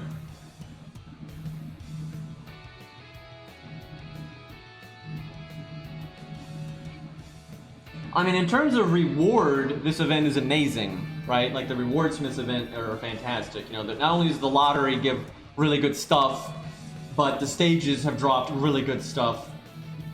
But there's no challenge quests, which kind of sucks. But in place of them, we have this game mode, which is good. Like, I do really like this game mode. I want to see this stick around permanently and have them, you know, change some things and make it better. But you know, it's good. But, you know, I love the challenge quests from Neurofest and GoFest.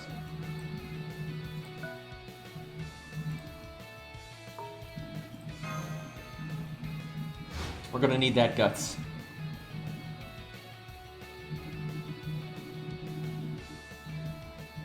I wonder if Arthur will be an idiot and not get the guts, because I don't want Trapface getting the free NP. I mean, I can get it, but he'll get to attack me then. I'm afraid he'll one-shot me, which makes it really pointless to get guts then. I'll do it. If he doesn't one-shot me, it's worth it.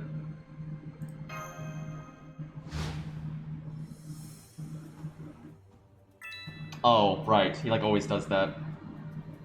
That's bad. See, this is why Mash is good. Mash is so good for countering Arthur, because you attack him and cast Invulnerability. And then he, even though he has sure hit, you know, Invulnerability don't give a fuck. And then he just, you know, blows his load with his NP into the Invulnerability like nothing happened, right?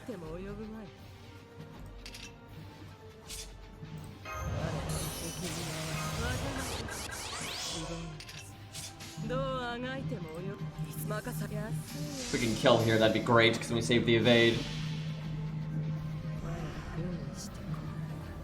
Yeah, this event gives decent QP. It's not like the best, but once you get all the things like the boar thingies are for, you can start turning those into QP, and that like radically boosts the amount of QP you get per box. So you can definitely build up some QP in this event. It's not as good as like Summer 4, like not at all, but it's still good.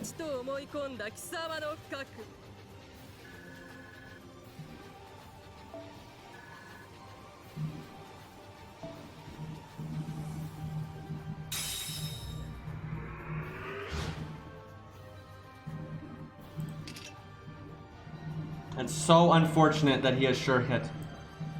Oh, you can see that he has it. I swear earlier you couldn't. I thought we had checked that earlier and it didn't show. I wonder if he patched that.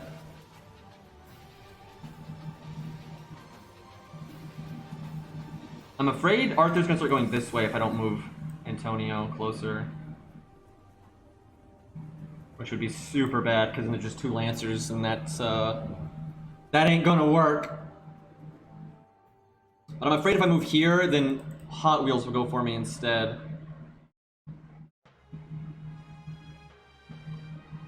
Because man, if Arthur starts going this way, that is so shit. Well, let's see what happens. Trial and error.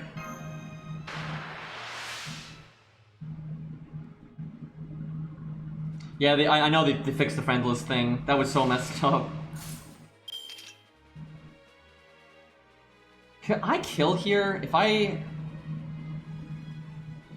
thinking about doing the Buster Up, and if double Buster Up, I could even use the stars. We're killing him outright like that. How good would that be? I was wanting to save this stuff for Arthur, but if I can just straight kill... Can I do... 81k is a lot with a fucking 3-star CE. No apologies though. It wasn't that big of a bug, but I would have given out 1 SQ. That'd have been fine.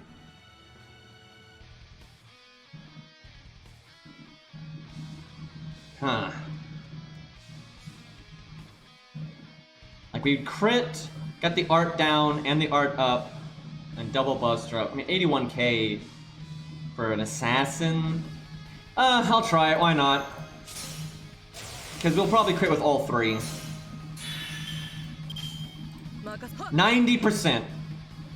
Don't fail me. There's no way we'll kill it. I think if the 90% fails, okay. That might work. I think the extra attack might do it. It's gonna be close.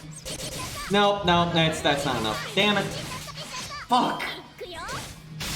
That's so bad because now I literally threw those away because I would have killed next turn anyway. Right? I could have killed over 2 turns no matter what. So that didn't do me any good. Damn it.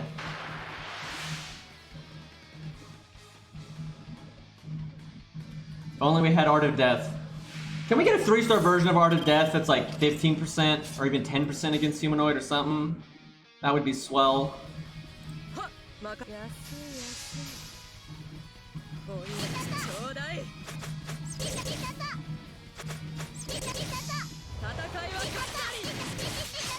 Because yeah, I could have just attacked with an NP there. Well, I guess using those buffs made it safe, and it also meant I get to keep my NP.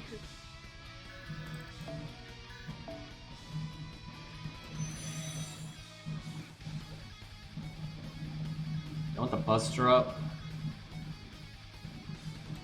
God, I have to deal with the caster. These fucks.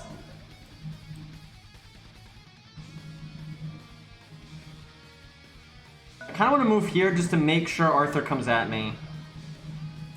I mean, he might come at me anyway, and then he wouldn't be able to attack me twice if I didn't move.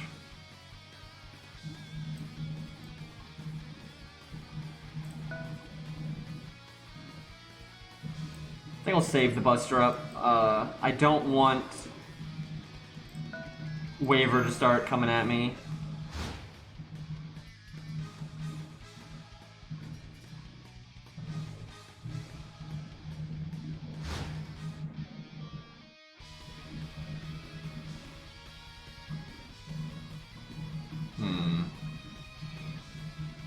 That's weird. I can overlay from Samsung Flow. That's wild. Anyway. Fuck, he moved Hot Wheels! God damn it, that's so bad! Why you gotta be smart? You're never smart!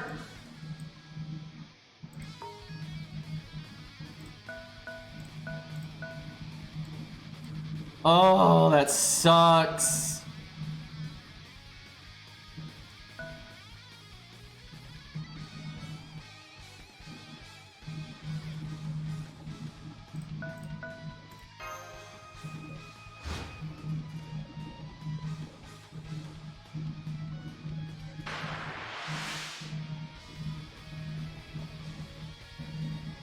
I mean, we would still see the AI do stupid shit all the time. Like, God, the AI does so much stupid shit all the time. Like that Babbage thing last turn, or last game. That was not what I wanted him to do. So even though Arthur has Sure Hit, I kind of think default would have been better anyway.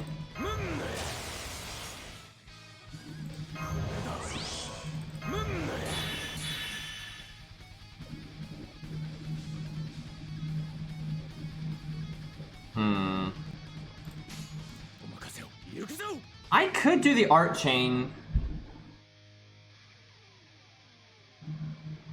Trying to get Antonio's input. You know what? Let's do it.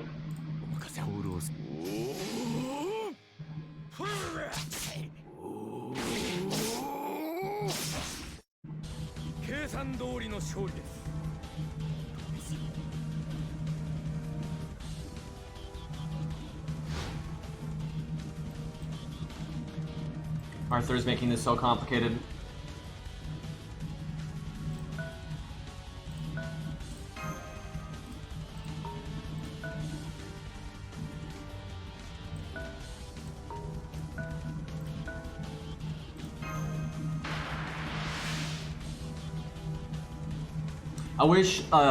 I wish Leonidas had gotten his NP that turn pretty bad.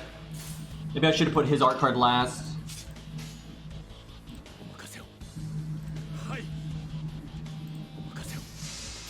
Because if he could NP right now, that'd be really good. There'd be no way I'd die this turn.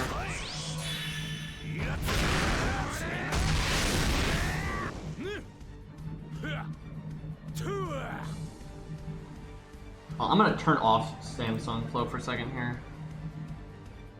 I don't need to switch back for a second anyway.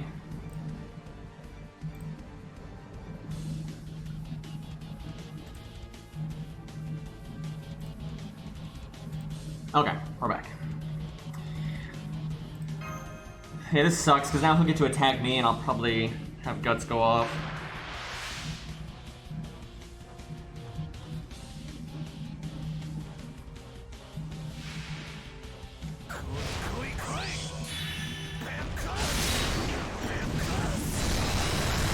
Yeah, you can probably just, there's probably a way you can just ignore Arthur completely with the way this AI is.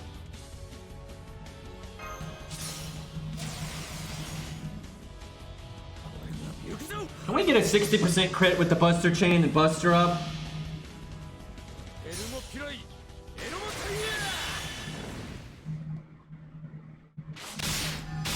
Yes!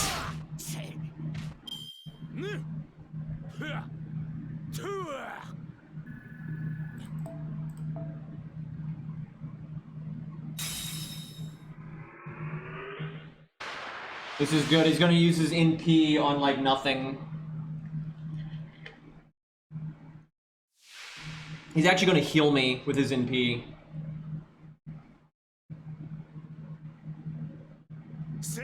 Yeah, default would have been better. We're like, it's not better for Arthur, but we're dealing with everything else, so. Honestly, out of all the day one animations, I think Leonidas has some of the best. Like, his animations look okay. They're not like amazing, but they're, you know, they're decent. Okay, we need to fuck him up fast. That is fucking him up fast. We have 4 defense downs though, so we really need him to die.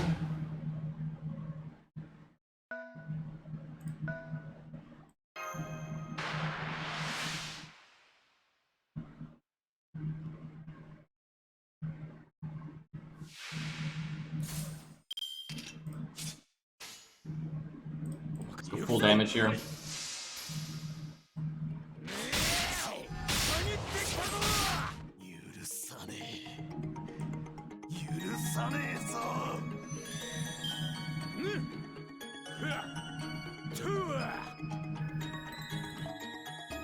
These restrictions make this mode kind of exciting though. Okay, we definitely want to back up now. I want Ku to fight Waver, but I don't know if we're gonna be able to make that happen.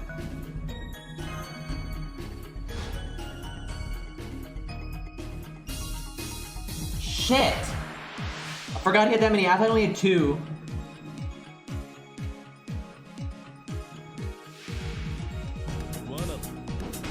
He's only got 2 attacks though, because they didn't change that.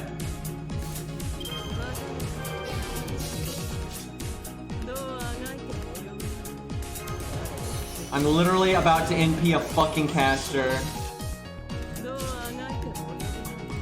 I wanted to use this on with Joan of Arc there.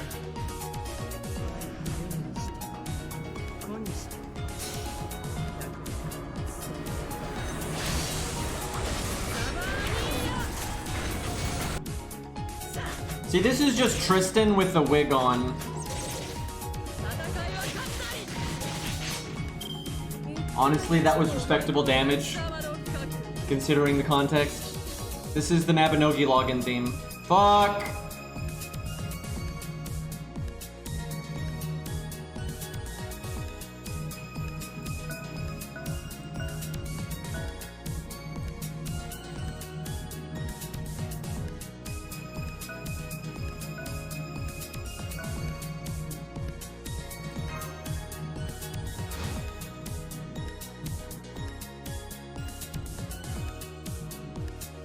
Why would you? What an idiot.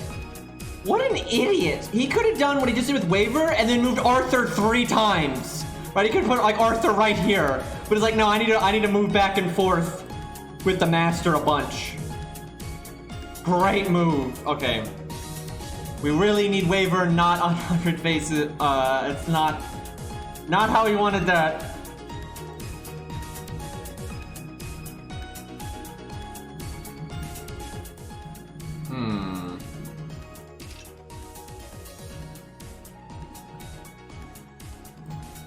We really do not want to get into a slug off.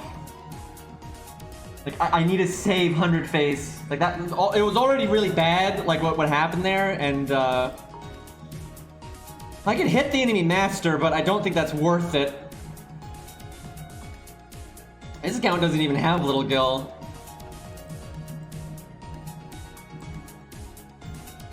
I'm really surprised they haven't buffed Kid Gil's charm yet.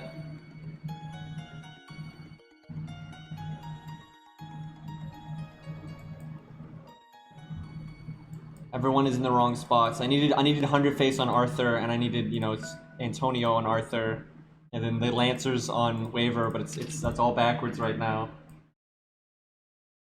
I could probably get him to go for Leonidas. He's so... I mean, the smart thing if I move Leonidas up is he'd move Arthur, but I don't think the AI is going to be smart enough to do that. Wait a minute, though. Fuck, I don't have my guts, and if he attacks me first... Fuck, that's so bad. Fuck. Because I'll just die, because I have all that defense. I thought I had guts back, but I need to get the initiation. Fuck. I think I have to let him attack 100 face. I mean, she has evade. It's just getting into a slug off on an assassin against a caster is so crap.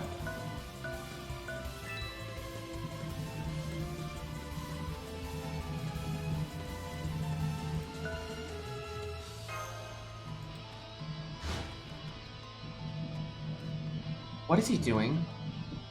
Why? What? I don't understand. Like, does the enemy master just, if he thinks something, like, are they trying to mimic panic?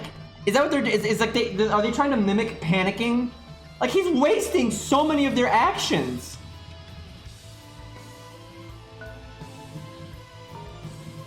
And like, he's letting me get my cooldowns back. Like, I mean, it's good for me, but not so good for him.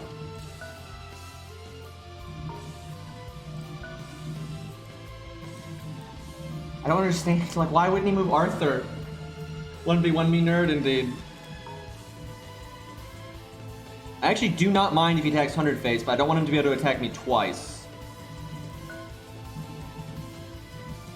I think I might just stay. I think I need to let him attack me.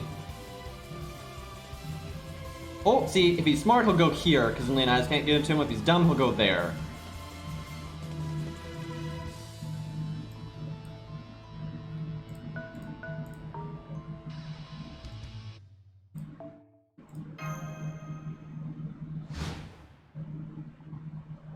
He dumb.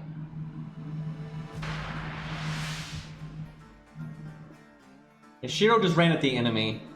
Which actually, if the enemy had the AI of Shiro, that actually would be dumber. Like, he just run into us, and we just kill him. It's like, okay. I cannot believe we are fighting a caster with an assassin.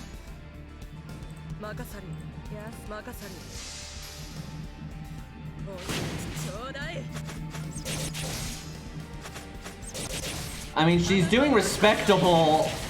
All things considered.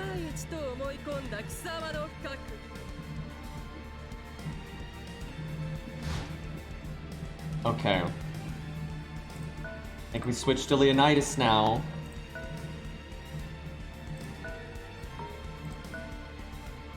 Although I could have attacked him with 100 face and impede and probably killed him and then had my evade stay. That might have been the play. I'm not sure.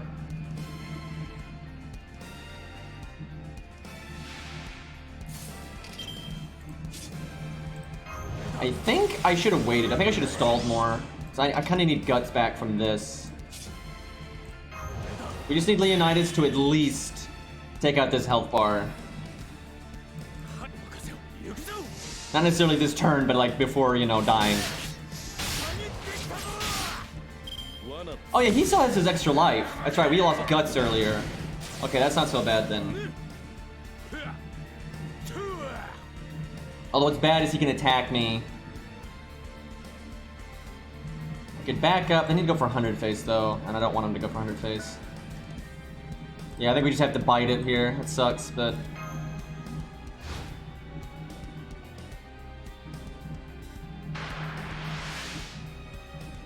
this is Robin. The song is Robin from Witch Hunter Robin.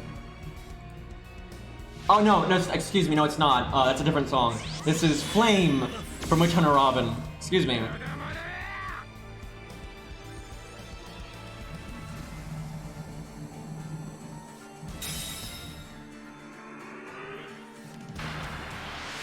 Okay, this sucks. He's gonna fucking NP me. If he stuns me, I swear to God. He has item construction, but we have magic resist, so... He has a better chance of failing than succeeding. By a very small amount. Thank God. That would have been so fucking bad if he had stunned me. Dude, I should have brought default. I could have healed so many times if I had brought in default. Like, we're just not dealing with Arthur enough for it to matter.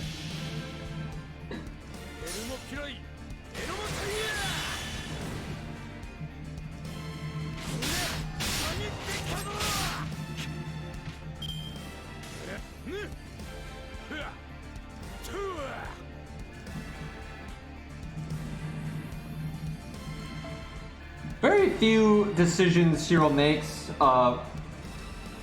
like he gets so carried by the plot, man. Like, not a lot of logic going on.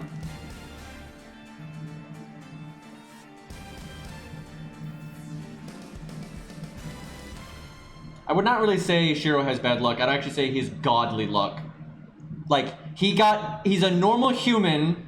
Well, actually, he does have magic abilities, but doesn't know about them really, and you know, barely can use reinforcement. So he's pretty much a normal human in terms of like speed and power and everything.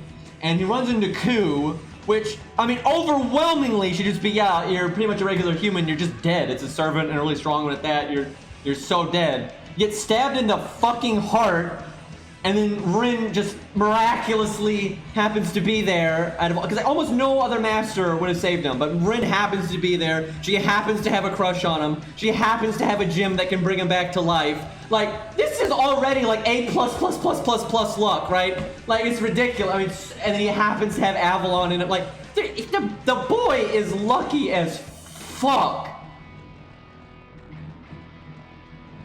All right, let me think. This is a real mess right now. I should have put Ku. I should have summoned Ku on the inside and Leonidas on the outside, because all the things Leonidas has been doing could have been Ku instead, which would have been a lot better. So he's got 1 life left. I've got 1 life left. I think I have to stall because I need my guts back. I don't think I can stall that long though, and if Arthur starts moving, we are in so much trouble.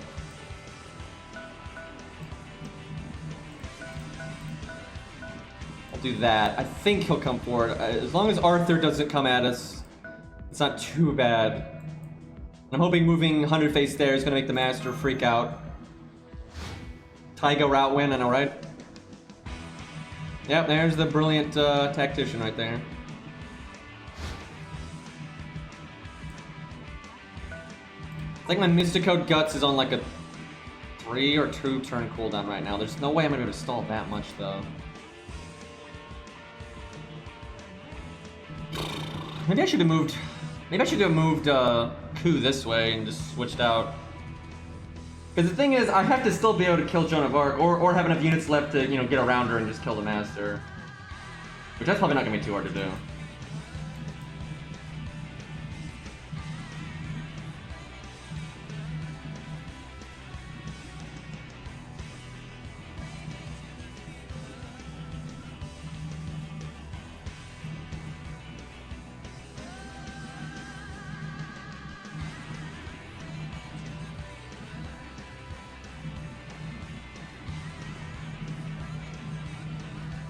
Honestly, people exaggerate though how much Saber is nerfed by Shiro. I mean, she is nerfed, but it's in a lot of ways that don't fucking matter. Like, her stats are lower, but that doesn't affect her skill, right? Like, she doesn't suddenly forget how to swing her fucking sword properly because her stats are a bit lower. Her luck stat is actually higher with Shiro. That's like the one thing. It's very common in Fate though, when servants have bad masters, their luck stat goes up. But, and like, she can't spam Excalibur, but she wouldn't do that anyway because she doesn't want to blow up the city.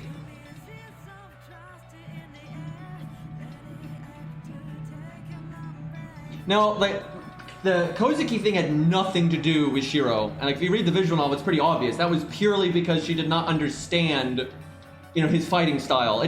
She could have, stats have nothing to do with that. Stats don't give you brain power. It's not like she's going to suddenly understand how his strikes work because you know, she's beefier. It doesn't work that way. The reason she got wrecked there was because, you know, Kozuki's, you know, can actually fight servants because of Medea, obviously. Otherwise, he, you know, can't. Like, it's impossible. But it's just because she did not understand his fighting style, and it just confused her. And that's how he generally works. Is the first time you fight him, you don't, you know what the fuck is going on. Like, it would not have mattered. It's not like she's an idiot. Most servants would not know what the fuck was going on there. Same happened to Medusa. Medusa just instantly died because, you know, first of all, they're not expecting a master to be able to fight like that. And then, you know, they're not used to his technique at all. Like, if you read up the information, like from the character material books and stuff about his attack, most things that face it for the first time will die to it. That's why, like, if he's basically an assassin, you know, he's trained to be an assassin. But like, if you fight him, you know, multiple times, then generally you're not going to get surprised like that. But if Kozuki did not have Medea's buffs, he wouldn't be able to hurt Saber anyway, and he'd be so slow that, you know, even though his, like, you know, attacks are really tricky, they'd just be so slow that you could just see it coming and it wouldn't really matter. It's for a servant anyway. And he wouldn't be able to hurt her anyway without like, she could go AFK, right, in her brain. She could just, you know, stand there, and without Medea, Kozuki couldn't even hurt her. So. But no, Kozuki doesn't have, like, way higher stats than Saber. That's not what's happening. That's kind of what the anime makes it look like, but that's absolutely not what happens. It's just straight up, he does, like, that whole snake grab technique, and she does not know what the fuck is happening, and she gets ganked by it. They actually make that fight scene way fancier in the anime just to make it, I don't know, more, you know, action-y. But in the visual novel, it's a really short fight. You know, she just gets ganked and wrecked, and that's kind of how it goes with Kozuki. Even Kodamine can't 1v1 servants. Like, not at all. He can 1v1, like, weak ones, like Curse Arm, because, you know, Curse Arm is, you know, pretty bad at, like, head-on fighting. But Kodamine in his prime, if he tried to head-on fight, like, Ku or Lancelot, and he would get destroyed. Like, not even close. And then, yeah, Bizet relies on her Noble Phantasm. I mean, yeah, Bizet, you know, obviously is abnormal for a master, and she's got those runes that can enhance herself, so she is faster and stronger and stuff. But even she's not going to fight a servant purely head-on, again, unless it's like, you know, Trap Face or Curse Arm or something. Like, if Bizet tried to, you know, head-on fight with her enhancements, you know, fight again Lancelot, she would get destroyed. None of like the masters. The only one that can really fight servants head-on really is Kozuki, but that's only because of Medea. Without Medea, he would get wrecked. Like, if you gave Medea's enhancements to Kodamine, then yeah, Kodamine could fight servants head-on.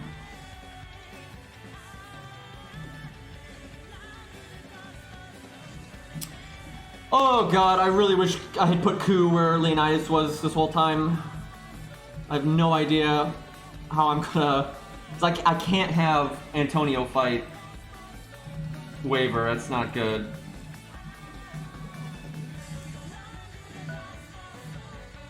Wish she had evade up. It's ready, but it's not up, because I don't want Joan of Arc to kill me in an attack.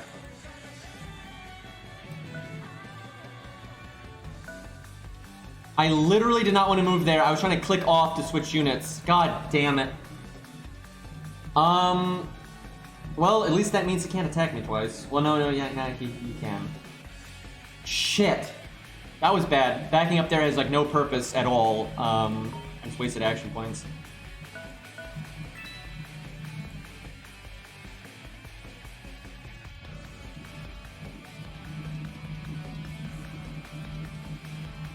Edison's enhancements are really random. Surprise, surprise.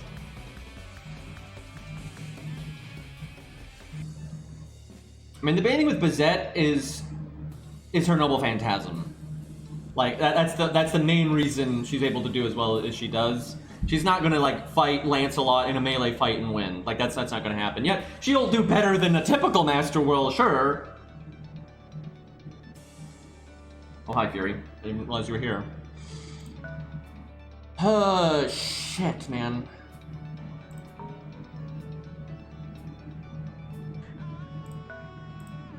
Oh, man. See, if Waver attacks me, he probably won't kill me. I do have my defense up, but I have defense down too. The main thing is I'm just not even close to getting my cooldowns. Antonio does not have his NP. I can move Antonio up and get in battle with both. Don't think I really want to do that. I so should have brought the heal though. Like I could have actually used Antonio and had gotten beat up a bit and then heal it back. I could have healed like so many times by now. I just thought I was gonna have to fight Arthur really early on, but it didn't happen.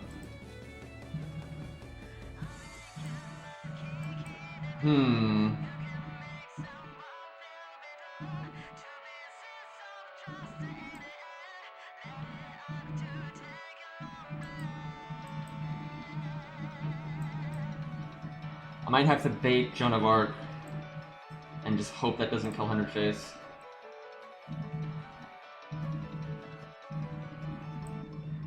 I just would so prefer 100 Face to get the first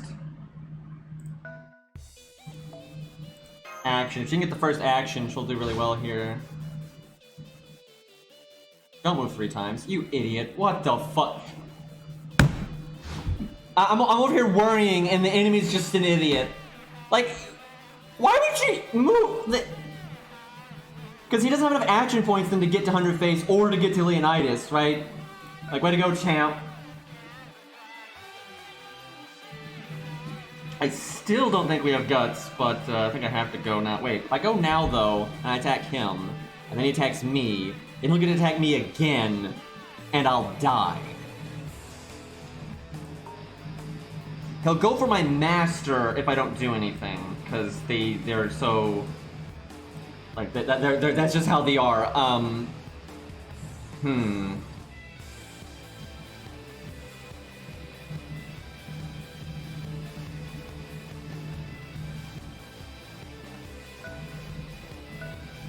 I hate having Antonio get in the battle, but I think I have to.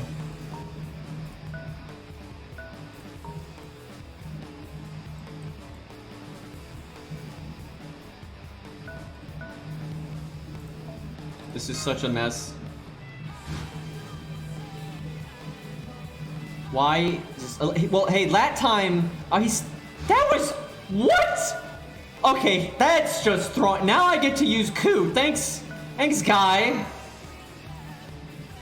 Although, if I attack right now, it's gonna make Antonio join in, which I don't really want, but I think I have to do with it anyway, because I want to cast protection from arrows. That was such a throw, because he couldn't even hit my master, so he just positioned himself terribly there. Multiplayer of this mode would be awful. It'd be so bad. I don't know why people keep saying that. I don't know how people don't understand this. The whole reason FGO works is because the enemy does not have the same toolkit as you. They don't have cooldowns, that, you know, they have to wait on. They can cast them whenever, and their health is different than yours. If everyone is running around at like, you know, 10k health, everyone's getting one shot. And if everyone's running on at 80k health, then everyone's way too tanky. Like, it just doesn't work. And if you just like straight multiply everything, that's gonna favor certain styles of servants way more than others, right? And then you're gonna have like, LOL, I have K-scope and piercing vulnerability, so I just one-shot you first if whoever gets the first attack. Like, you're gonna have so much people just standing there, because everyone, the players always get 3 actions per unit. So standing exactly 3 away is the meta thing to do, and as soon as you move 1 action closer, now you're fucked. So no one's gonna move that close. Like, there's so many reasons this mode would not work in multiplayer. If you made like massive changes to it, it might, but I don't think DDW is gonna have like the foresight to figure that out. And I wouldn't trust them to do it right anyway.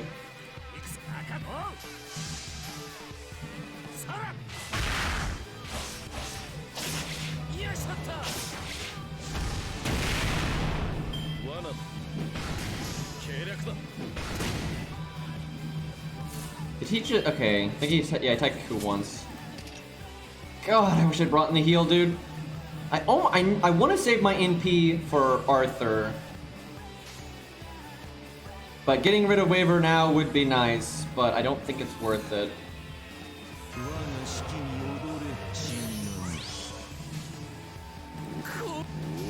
Because Ku's gonna win eventually, and I have no use for Ku outside of this fight. Well, I guess Joan of Arc, but he's no good against Arthur.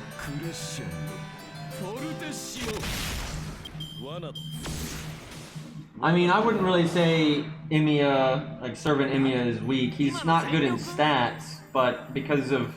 And I wouldn't really say he's all that skilled either. He's good at defense. It's mainly just tracing is good. It's really good because you just get so many options. Like, it's a, you know, very, you know, tracing and Unlimited Blade Works and Broken Noble Phantasms and all that. That's all really, really, really good stuff. No, he cannot stand up to Regin's sword skill at all. All he can do is defend himself. If he even thinks about trying to fight, he'll instantly die, and Kojiro never unleashed his main technique.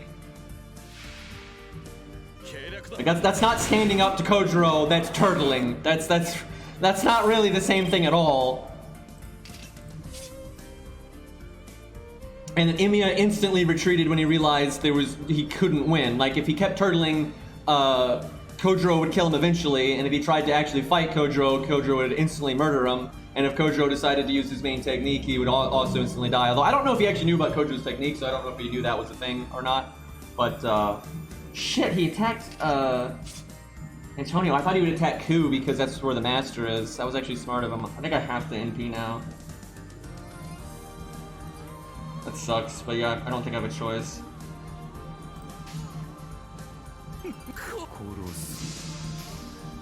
Yeah, Emiya is really, really, really versatile. Like, Unlimited Blade Works is kind of good.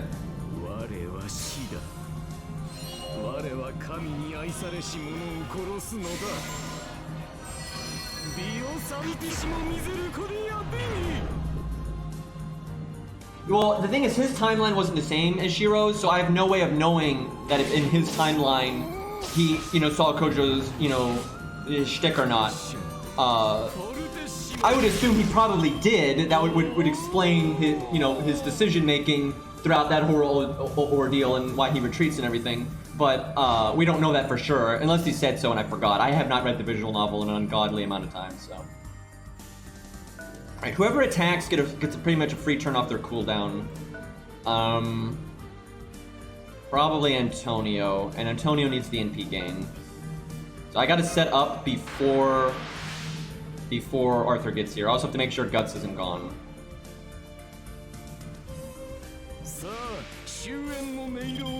Also, one of the best things about Emiya, like as a servant, which they barely ever use because plot armor, like for the other people, and like here's an example.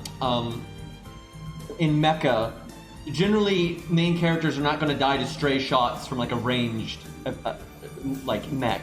You know, they're going to die to like a dramatic melee clash, right? So there's certain mechs that they make that are nothing but ranged attacks, right? You know they're never going to kill a major character because no major character is going to die to a pot shot, right? It's not dramatic.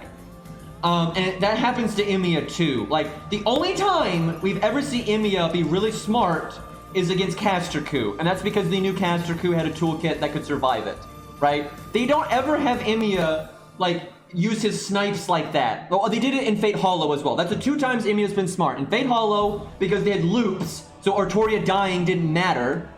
And against Caster Coup, because Caster Coup is one of the few servants that can completely, you know, stand up to that kind of thing. So it's not going to be, you know, anticlimactic, right?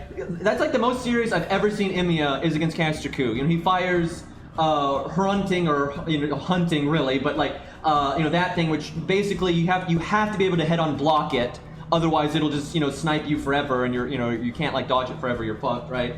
But Caster Coup happens to, you know, have the ability to do that, and then he uses, you know, the you know, like big bulge shot, which most people aren't able to deal with either. But normally Emiya couldn't like cast it like that, right? But you know, while Caster Cou's dealing with the you know, other Noble Phantasm, he can prep that one, right? Like, that's most servants would die to that 1-2 punch. Like, seriously, most servants, like, if you look at the Fate Grand Order roster, and you had every single servant, you know, deal with what Caster Coup dealt with there, almost all of them would die, right? Now, you know, granted, if some of them had time to prep and stuff, they could do tricky shit too, but the reason Emiya doesn't do that normally is because that's not dramatic, right? You can't have him just kill somebody like that. And the reason it's okay for him to do that against Artoria in Fate Hollow is because he kills Artoria in Fate Hollow. He just murders her, right? Just snipes her and boom, dead, right?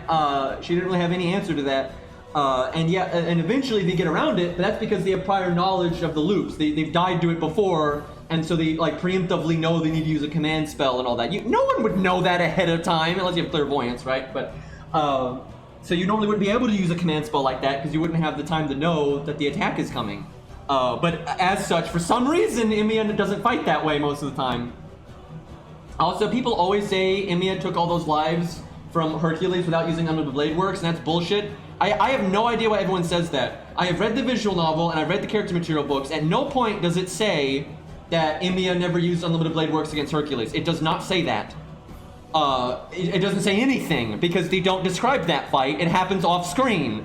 And the whole argument I have seen is because Ilya doesn't tell them about Unlimited Blade Works. But she wouldn't do that anyway. That's so random. Like, because, you know, her servant's dead, Emiya's dead. Why the fuck would Ilya randomly be like, oh yeah, that one servant that fought my servant and died had this crazy reality marble. Why would she say that? She probably thinks they already know because, you know, it's Rin's servant. She probably just assumed Rin probably already knew he could do that. She probably didn't think that there was this fucked up situation where,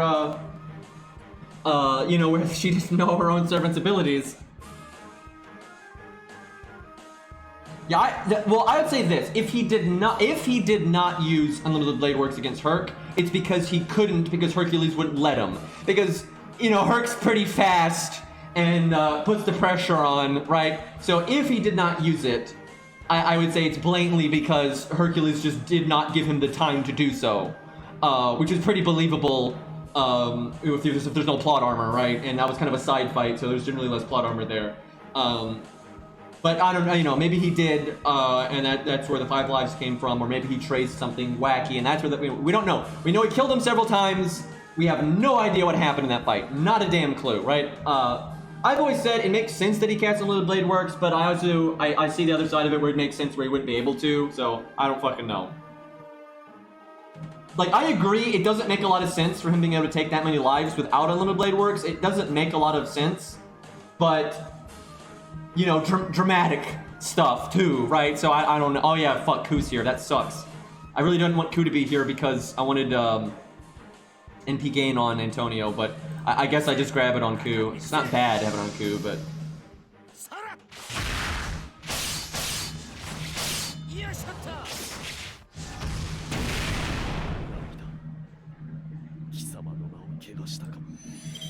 You know, they haven't really explained, like, can Emiya run around by chanting or not? They haven't really said.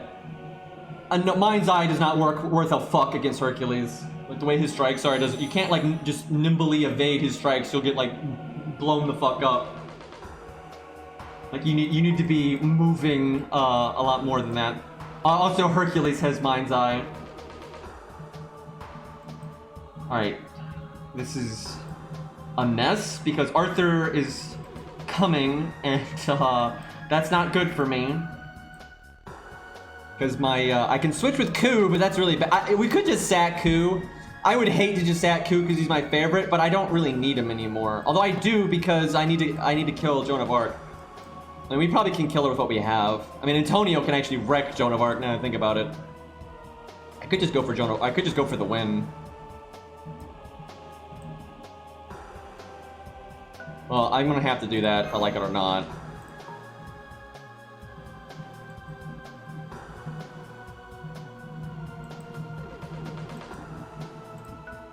If Ku can attack Arthur, honestly, he'll do really well because I can cast protection from arrows and then block the NP and everything. Trying to decide if I'm gonna use Antonio for Arthur or not. It's not like Ku's not gonna win 1v1 like this. If it was Grail, probably, but oh yeah, he has sure hit. Fuck. I forgot about that. I should have already cast Guts then. Fuck. Why do you have to have sure hit, you fucking fuck? I'm just afraid to Zerg the enemy master and fuck up and just die after all this work. That would really, like, if I can just kill Arthur, I win, right?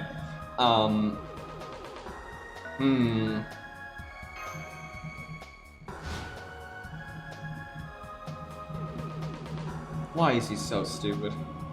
What? What the hell? Okay, I'm gonna bet that he's gonna move the master multiple times. So, I'll go there.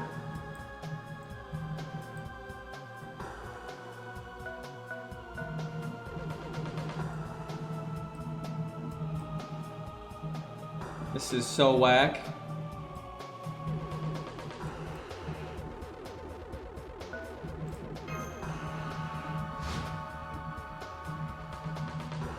The biggest problem with like Emiya compared to Gil,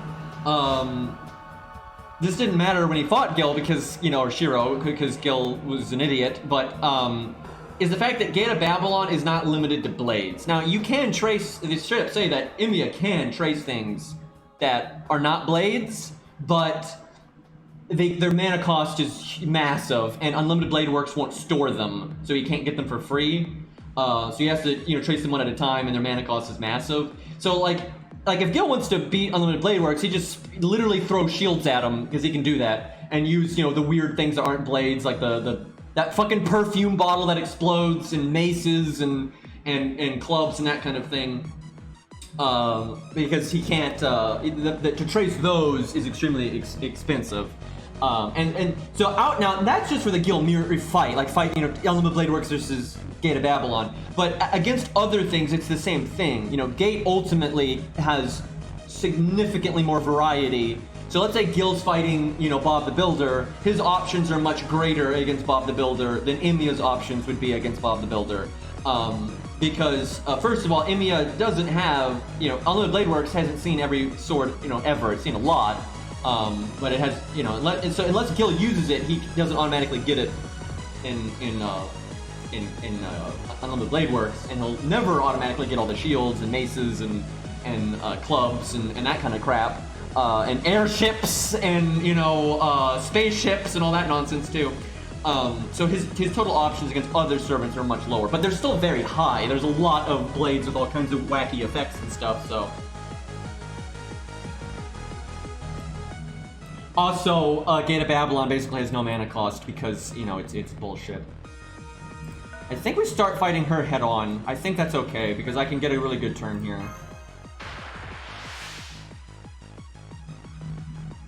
Actually, the size of Gate is not a problem. Gil has, you know, people have really misinterpreted that one line where Gil was like, there's so much stuff in Gate, I don't even know all of it. That they translate that as like Gil barely knows how to use Gate. That's not true at all. Gil generally knows the enemy's legends better than they do, right? Like, he knows how to use a lot of his Noble Phantasms, and he's clearly been shown to do that. Although he just doesn't bother most of the time. But it's just that Gate is just so vast, nobody is going to be able to know what everything in there does, or where it even came from God's sakes.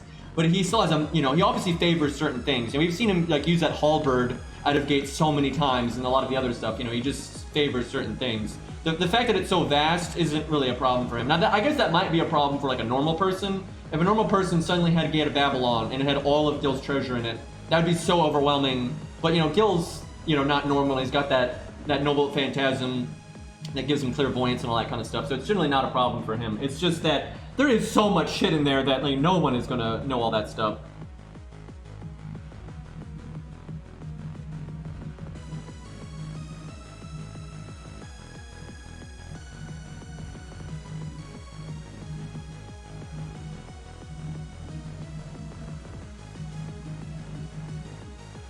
Oh yeah, are we talking about Bazette versus Shiro? Bazette would murder him. Like, she would easily murder him. I don't think, that's pretty obvious because, like, you know, first of all, as someone just said, she's actually trained. She's extremely well trained. She has way higher stats than him when she enhances herself. If he used Unlimited Blade Work, she would instantly kill him with her Noble Phantasm. And if he doesn't use Unlimited Blade Work, she will just beat the hell out of him. Like, she does, that is a horrible, horrible match for Shiro. He would do very poorly there, and he's quite aware of that. If I remember correctly, when Shiro and Rin see Bazette and Fate Hollow, even Rin is like, she's basically 3 times the Magus I am, and Rin is a abnormally good Magus. Like, they're both aware that, like, that Bazette could kill both of them, like, quite easily. She's very abnormal for a human.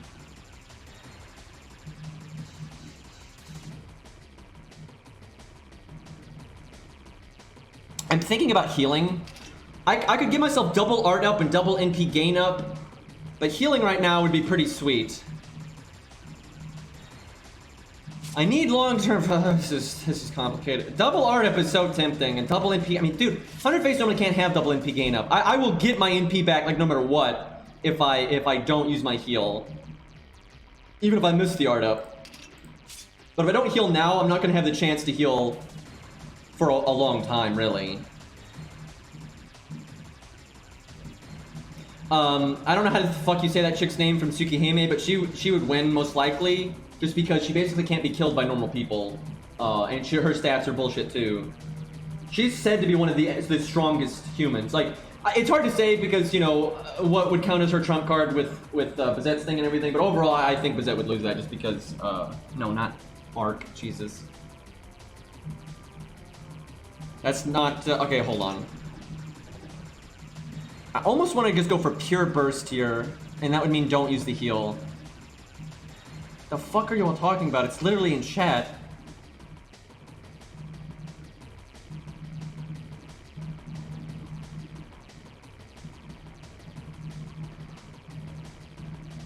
Like Natsu has said, she is like the strongest human.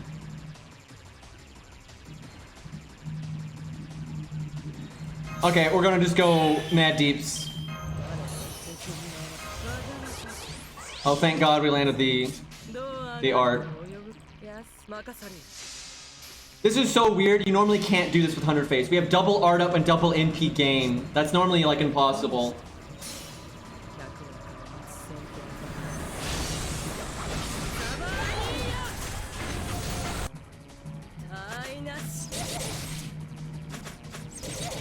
Fuck, I didn't crit.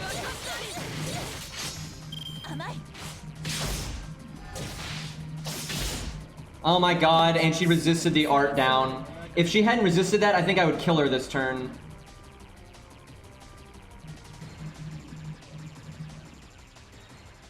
God, if I could... Oh my god, that sucks.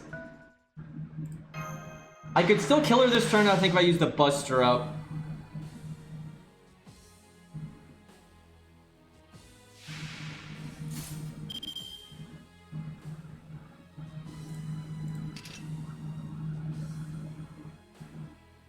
I'm just worried Joan of Arc's gonna one-shot me. That would be so crap. I think I can still kill her if I land the art resistance down on this one. That sucks. If I had the art resistance down from before, my NP would do so much more damage here.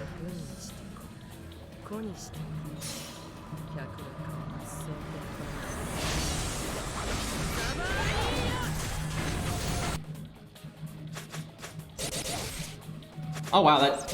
I don't know why that did so much there compared to the previous one, but I will take it. Okay, let me think.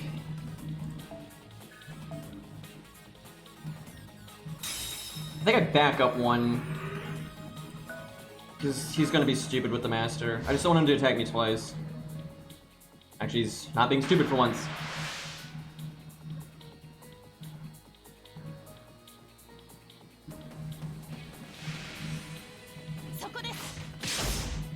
Don't kill me, don't kill me, don't kill me. Whoo. Is it worth giving her guts?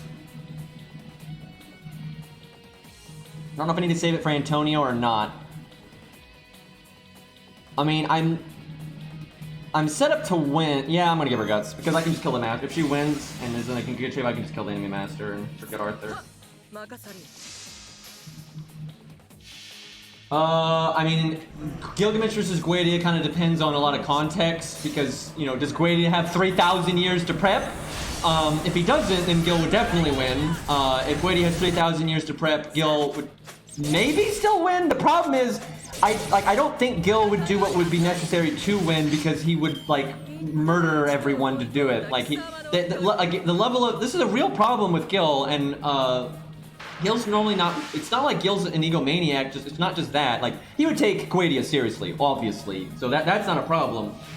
Gil can't just fire off max power AO whenever he wants. It doesn't work that way. You know, it'll you know shred everything.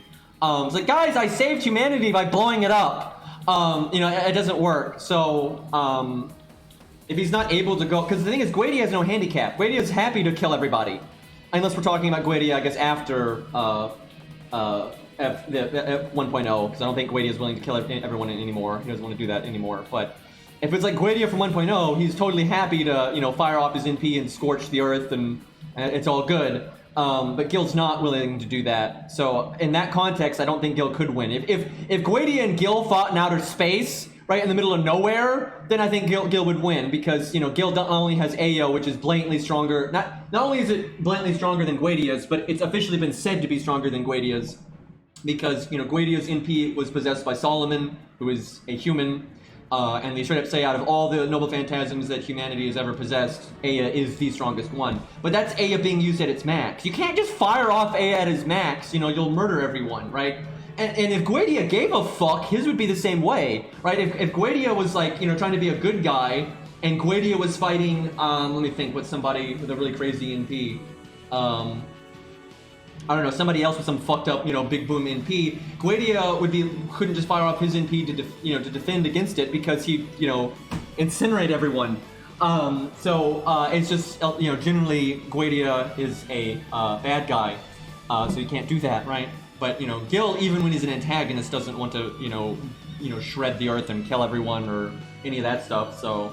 But yeah, like, if somehow you could have them fight, like, in virtual reality, or they were fighting inside of a reality marble, or they were fighting in space, then I would say Gil wins easy, because not only is Aya just obviously stronger, but he's got all kinds of other crazy shit in Gate that would help as well. It'd be a, you know, a spectacle, though, because, I mean, Guadia's pretty, nuts, especially if he's got all that time to prep.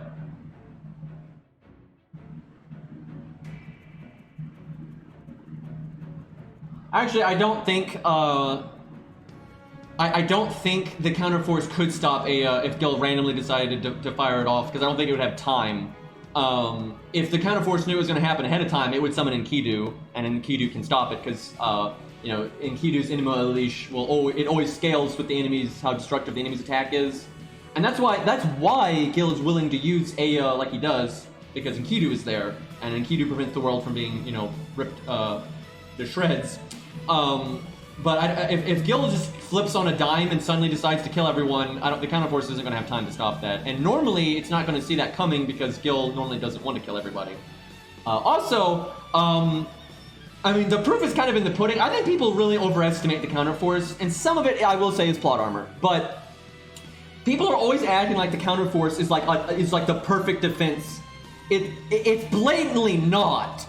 Like it's just not. Like look at Lost Belt 5. The counterforce got its ass kicked.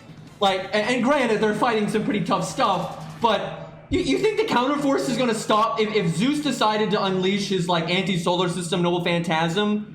The counterforce can't stop that. It tried and it got its ass beat, right? Like the counterforce is not perfect. It's not, right? It's limited to, you know, by a lot of things.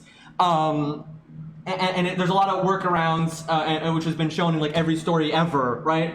It's like the counterforce is there to try to save the Earth. That doesn't mean it always can, right? It's not always going to be able to save the day. That's its job, but that doesn't mean it's going to be able to succeed all the time. Which again is rather evident by its track record, which has been, you know, quite bad. And again, I will say to some degree, like, okay, there's obvious restrictions with counterforce, you know, based on region and mana and time, and there's just things you can't stop. It doesn't always have the answer to everything, obviously. But like, let's be, I feel like, okay, I can buy that the counterforce would lose in Lost Belt 5. I can really buy that with how strong Zeus is, you know, Age of the Gods stuff and all that, and I can buy that. But I think it would have put up a better fight than it did. I feel like, because we don't know all the servants it summoned. It says literally the counterforce went like all out in Lost Belt 5. It summoned an army of servants, right? Most of them are dead before we get there. But like one of them was Sanson, for God's sake. Like, I think he can do better than that, right? It's like, I feel like there's better options. Now maybe there were better options, they'd already died or whatnot, but I'm just saying, you know, Dion and Sanson, I'm like, yeah, that's the front line we needed. Poor Arthur not getting to do anything. I think I could have taken him. I think with Antonio, and Antonio still has that guts from the map. I think he could have taken him, but actually we may still have to deal with some Arthur shenanigans. We'll see how this plays out. Because I'm not gonna be able to kill him here. If he switches places with Arthur, I won't be able to kill him this next turn.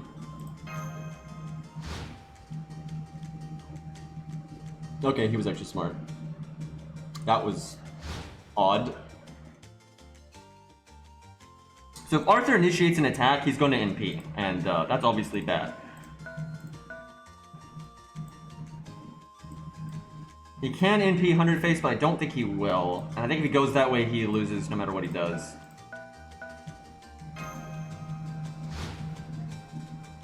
Sanson's heal to save Wadim. That actually would have been good. That actually would have been good. If Sanson had been there, that would have been pretty useful.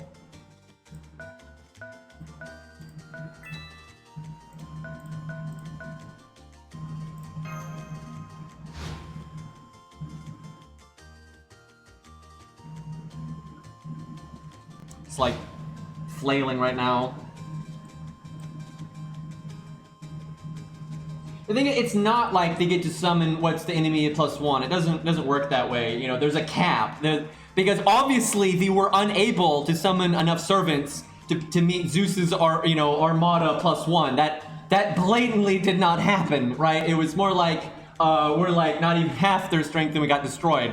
Now obviously that's an abnormal circumstance because, you know, Zeus's forces were so strong. But also a lot of servants aren't part of the counterforce. They can't. Some servants, you know, may be powerful, but they're not summonable by the counterforce. Although it does seem the counterforce can smudge the rules in an emergency. Like, it's not supposed to be able to summon Shiki and Fujino, but it basically says because of the emergency with Guadia, they're like militia and it can summon them temporarily. But after it's over, it's not gonna be able to summon them anymore, which is kind of bullshit to just get them in the game. But you know. So Arthur never attacked anything the entire game, and he had his Noble Phantasm from the beginning, and he has Sure Hit, and he was easily the strongest servant there. That reminds me of, what's his name, Cornelius from K&K, you know, Garden of Sinners. He's one of the strongest, like, mortal Magus. He is incredibly powerful, but he's never even able to do any of his OP stuff in K&K because he just dies, because he's, like, panicking. And so, I mean, like, seriously, Cornelius is no joke, dude. That guy is so strong. He basically has this, like, giant inferno fire attack that can, like, engulf everything in the area that he can summon within, like, 2 seconds. And it's, like, just this crazy powerful, like, maelstrom of, like, fire. But he never actually got to use it. Mr. Willy Wonka, yeah, it's Red Willy Wonka. That was a long fight there, but some of that was because I was blabbing so much. But still, that took a minute. All right, let's actually do the one we were supposed to do. Like in a head-on fight, he would actually kill Toko. It's just he was panicking and not prepared, and he wasn't ready for Demon Box. Wait. Okay, yeah, this is okay.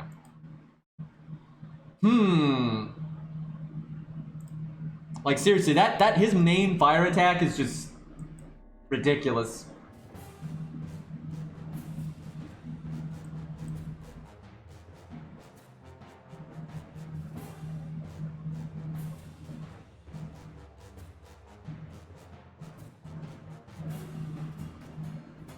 I don't think the counterforce would ever be able to meet the power of a lot of like the divine spirits when they're not divine spirits, right? As a divine spirit, they're weaker, but like when they're a god, most of them, the counterforce is just not going to be able to deal with that. Especially Zeus, because you know Zeus comes with a pantheon. You know, it's not just Zeus by himself. If it was just Zeus by himself and the counterforce could summon as many servants as it could handle, you know, they might have a shot at it then, sure.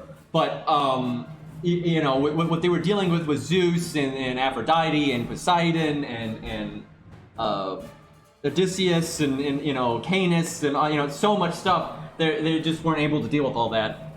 And like and for real, never mind Zeus. Like a lot of those servants are really abnormal. You know, Canis is almost unkillable unless you're blessed by a water god. That's and it says that Canis killed many counterforce servants before we got there, right? And that's really believable because most of those counterforce servants probably just weren't blessed by a water god and they couldn't hurt her and they just got, you know, stabbed in the face.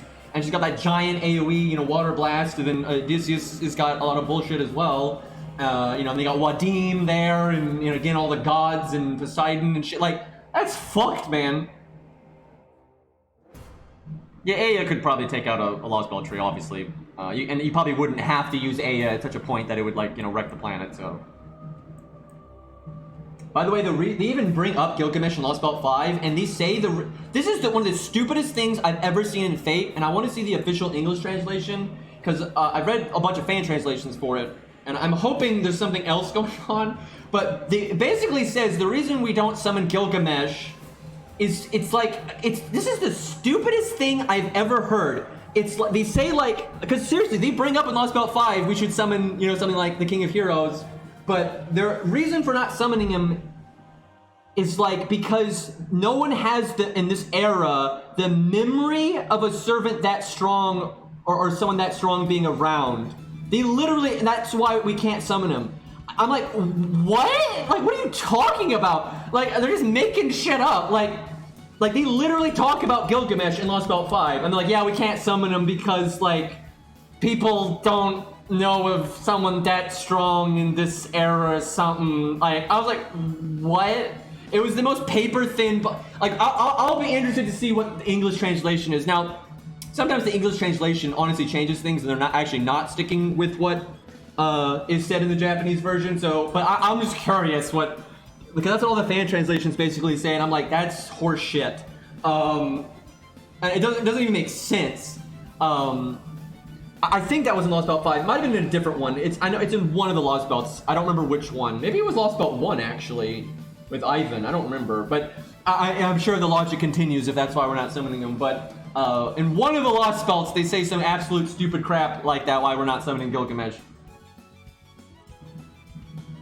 It was Lost Belt 1? That's so fucking stupid, dude. And the thing is, they messed up. Like, the plot outline of FGO is really fucked up, and they know it, right? If you actually had access to all these servants, like, if we would just summon, like, Karna, Gilgamesh, and Enkidu and be done with everything, right? None of the singularities would be able to handle that kind of shit. Because Karna's got the anti-divinity stuff, and but, like, you know, they always, like, act like you have those things, but you don't. And so there's been many stories where they just have to really bullshit that kind of stuff.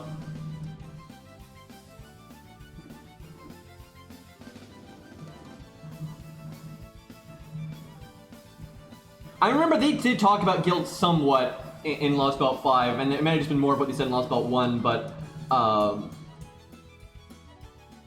actually Gil's mana is not a problem. Gil's one of the least mana intensive servants of all time. Like, he is so broken like that. he takes almost no mana at all because the Noble Phantasms inside of Gate of Babylon are not made out of mana like every other Noble Phantasm is. They're not copies from the Throne of Heroes. They're the physical, real object, so they just work on their own. It says Gate of Babylon takes a tiny amount of mana to activate, and then you don't need mana at all to use any of the Noble Phantasms within it. It's fucking bullshit like that. Like it straight up says that, and Aya doesn't take mana either. Because again, Aya is also a real Noble Phantasm, and it like basically runs off like the air and everything. It's fucking stupid. And Gil doesn't care about his stats and all that very much. Like Gil is one of the least, and Gil has ways of collecting mana on his own. Because first of all, he has a very high rank of independent action, so he can operate without his master for incredibly long periods of time, and he has ways of like getting mana. They've never said how. But he says he knows how to keep he'll be able to keep Artoria in the world with no master. It'll just be a pain, and he doesn't want to, but he can. And it's it's not hard to figure it out. I mean, he just has every treasure ever, so he probably just has Noble Phantasms that like make mana or drain mana from enemies or a mana potion or whatever the fuck, right? So it's not that surprising. He is so bullshit like that, and so is Enkidu, because Enkidu he gets the Earth gives Enkidu mana. He just draws mana from the earth. So Enkidu never needs mana from anybody. And then his items are made out of clay. They're again, instead of like coming from the Throne of Heroes and everything. Like Gil and Enkidu are just fucking stupid, and they did that on purpose. But and like Enkidu can create things out of his clay, which again, the clay comes from the earth. That are all equivalent to things you would see in Gate of Babylon and stuff. So he has just as much variety. And Enkidu is so nuts, dude. Like I've always said, Gil, I would say, is kind of stronger than Enkidu against most things just because of the way Aya is. But honestly, in most scenarios, I think Enkidu is better than Gil because Enkidu is so much more serious than Gilgamesh is. And he has so much variety in what he can create. And he can also transform his body into items that are really powerful and stuff as well. Yeah, his master is just a wolf. His master is literally just a wolf, and it doesn't matter because Enkidu is just getting his mana from the earth anyway, so it's like whatever. I'm guessing they're gonna give, at this point, they'll either give you Gilgamesh's animation update at a totally random time, like because you got Karna and Arjuna's animation update way early. You got them so early, but it was at a completely random ass time, right? It was just like, hey, have this thing. Same for Jinke and stuff. It could be the Guildfest rerun, which would be in a year, but I think you might get it before that. It could just be random. Like seriously, most of the animation updates you all have been getting, because you've gotten a lot of them early, but they're just at completely random-ass illogical times. So, like, who knows? I'm surprised you didn't get it with Guildfest, to be honest. But JP didn't get it with the original Guildfest either. But y'all have been getting so much stuff early, I thought you would there. So Medea is kind of good in that she can do so much burst damage and the enemies have less health.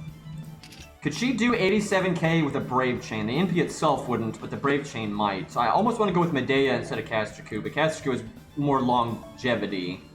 We'll try Medea. Why not? It's kind of... Oh god, please tell me at rank 4 that's high enough. It probably is. I need to level up my goddamn skills.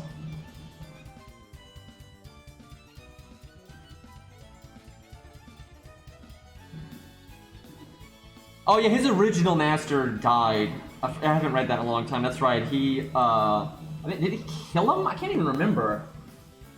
It's been a long time since... I need to read Fate Change Fake again, man. But yeah, he had a different master, and he died.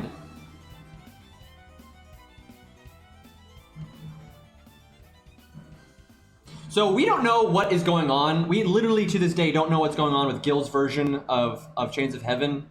And like, cause it's so weird. It's definitely not a copy from the Throne of Heroes. It probably passed on from Enkidu, or like Gil infused Enkidu's like, you know, soil dirt into it, or because it's weird because Enkidu, like the chains, like vaguely act like Enkidu. They don't do that when they're part of Enkidu, but when they're with Gil, they do. They seem to like have inherited his like loyalty to Gil and stuff, which is weird. So yeah, we don't really know what's going on there. We don't know why he inherited them from Enkidu, and we don't know why they like seem to have like a will for some fucking reason.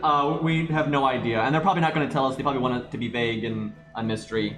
Like they do that on purpose with Gil a lot. So if I can afford to give her this, that would be great.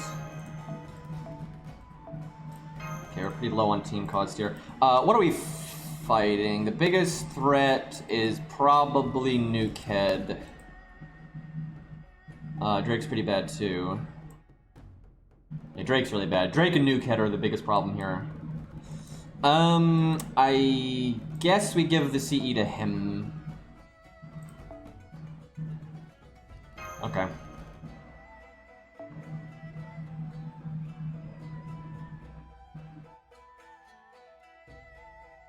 Arjuna's animation update wasn't completely random. It came out at the same time as Karna's, which came out because of APOC event. That's a good point. But obviously the APOC event is not when you were supposed to get. Wait, I thought it came a little bit after though, didn't it? I thought we got Karna, or I thought NA got Karna's, and then they didn't get Arjuna's right away. Or am I out of my mind? I thought that's how it was. I thought because I remember saying I thought it was weird that NA had gotten Karna's, but they hadn't gotten Arjuna's yet because they came out at the same time in JP. So I thought that was weird, and then a little bit later, I think they got Arjuna's. I think that's what happened. Because I remember having that thought. I might have had that thought incorrectly, and I may have been misinformed, but I remember thinking that it was weird that NA got Karna's so early, and it came with Arjuna's on JP as for Lost Belt 4, but then they didn't get it at the same time. That's what I thought.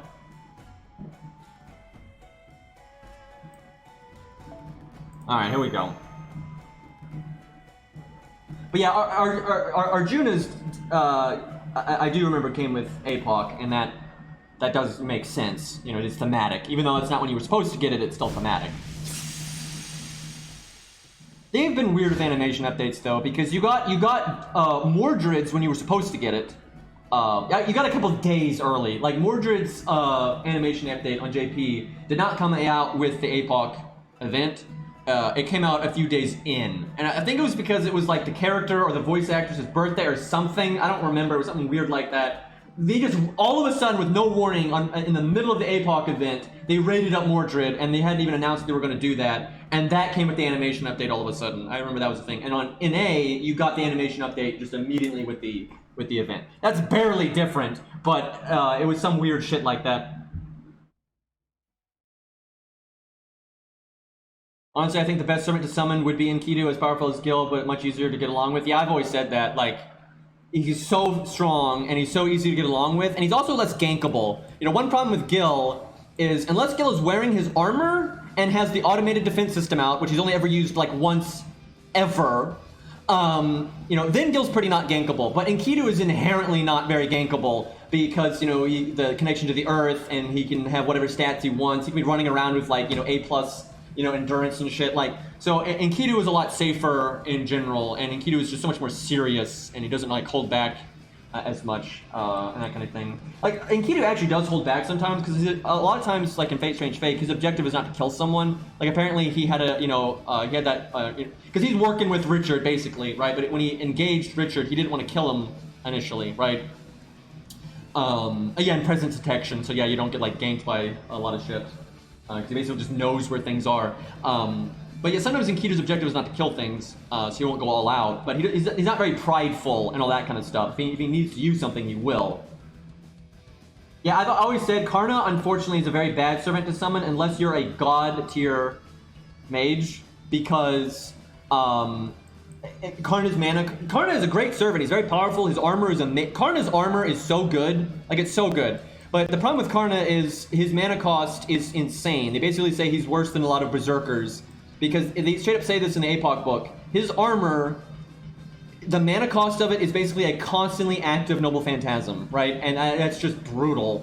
So you have massive mana problems. If Karna can reach his full potential, he does very well, but it's very difficult for him to actually do that because most masters just can't handle it. I don't think Arjuna's a mana sponge like Karna, no, as far as we know.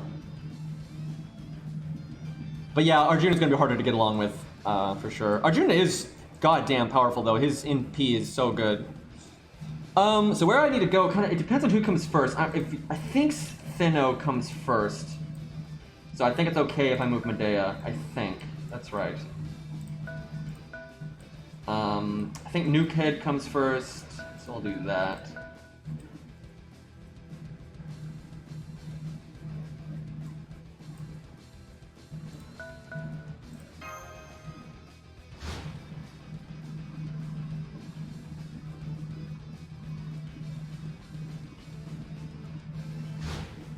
I'm gonna BRB real quick.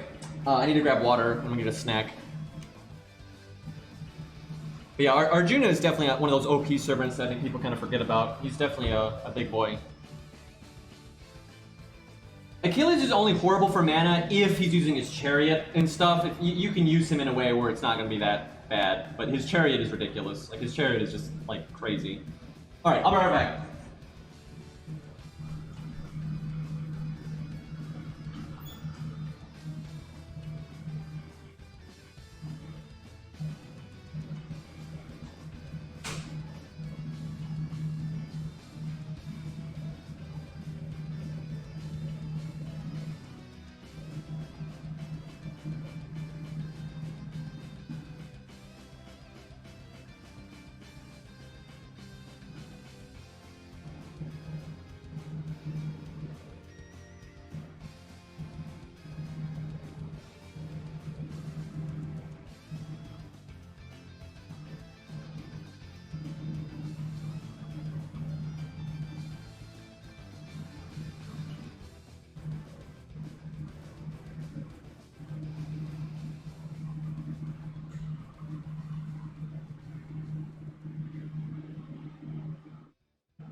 Alright, I'm back.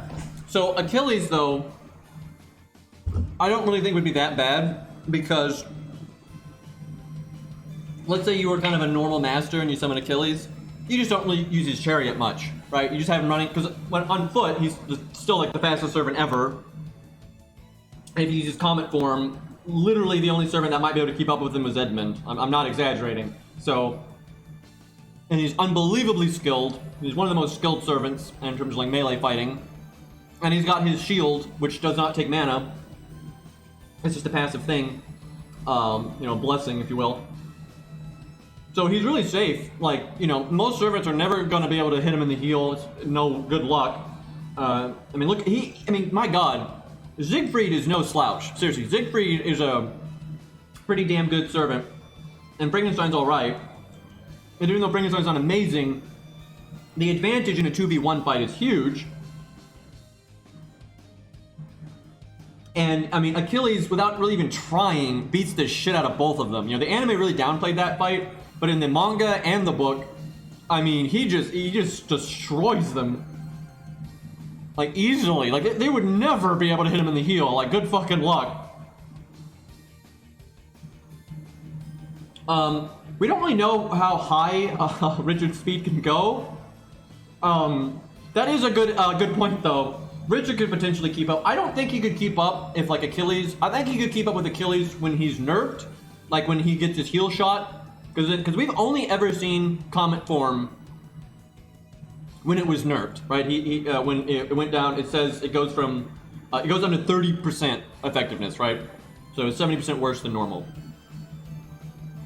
And that was still unbelievably fast. You know, he, like, Atalante couldn't keep up with it at all. I think Richard could definitely keep up with that, though. I don't know if he could keep up with it at full speed, but it's hard to say because we don't know how extreme Richard can get with that. And for real, Richard is unbelievably fast when he fights for a long time. That's the biggest problem, though. Achilles can be fast right off the get-go. Richard needs a long time to build up to get that fast. But yeah, when he's built up, he's a meme. It's pretty funny. But yeah, he might be able to keep up.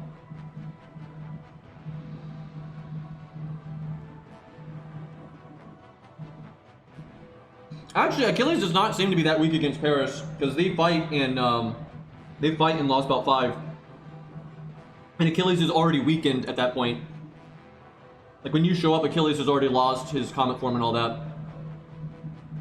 Like, if Paris hit him, that would Paris would get bonus damage. That's how it works in Fate. You know, the items that kill you do bonus damage.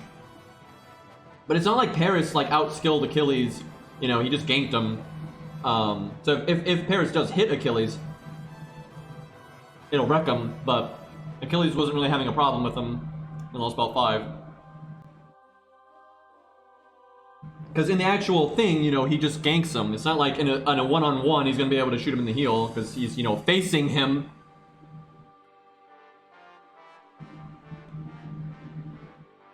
Yeah, if the gank happens again, then yeah, that'll do the trick.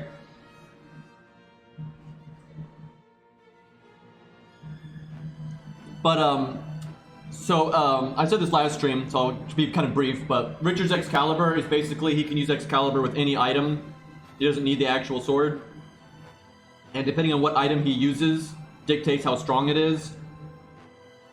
But it can never surpass Artoria's Excalibur.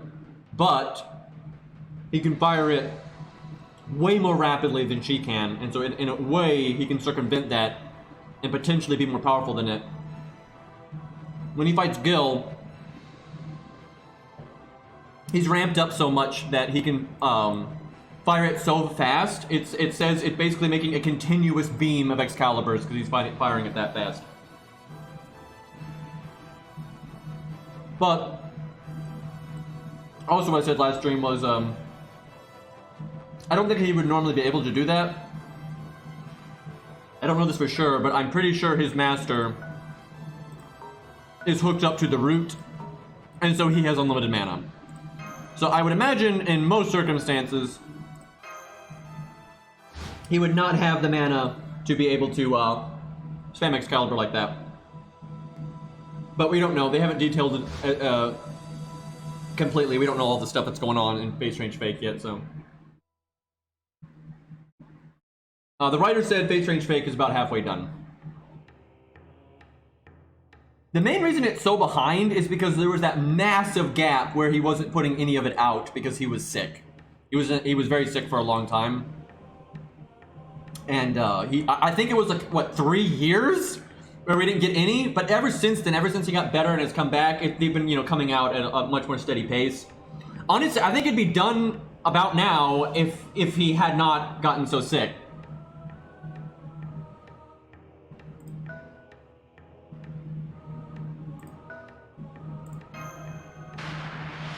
Still better than One Piece? Lol. It is unfortunate though, because Fate Strange Fake is my favorite Fate story. And then it's the one that got Omega delayed.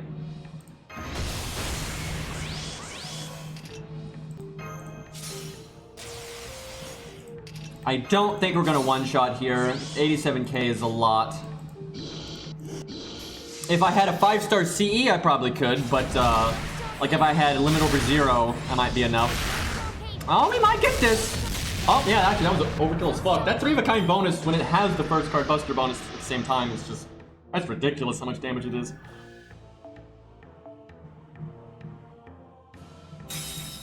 Seriously, if you have the first card bonus as a buster, and you have the 3-of-a-kind bonus, your extra attack is like a mini NP, like... It's pretty wild.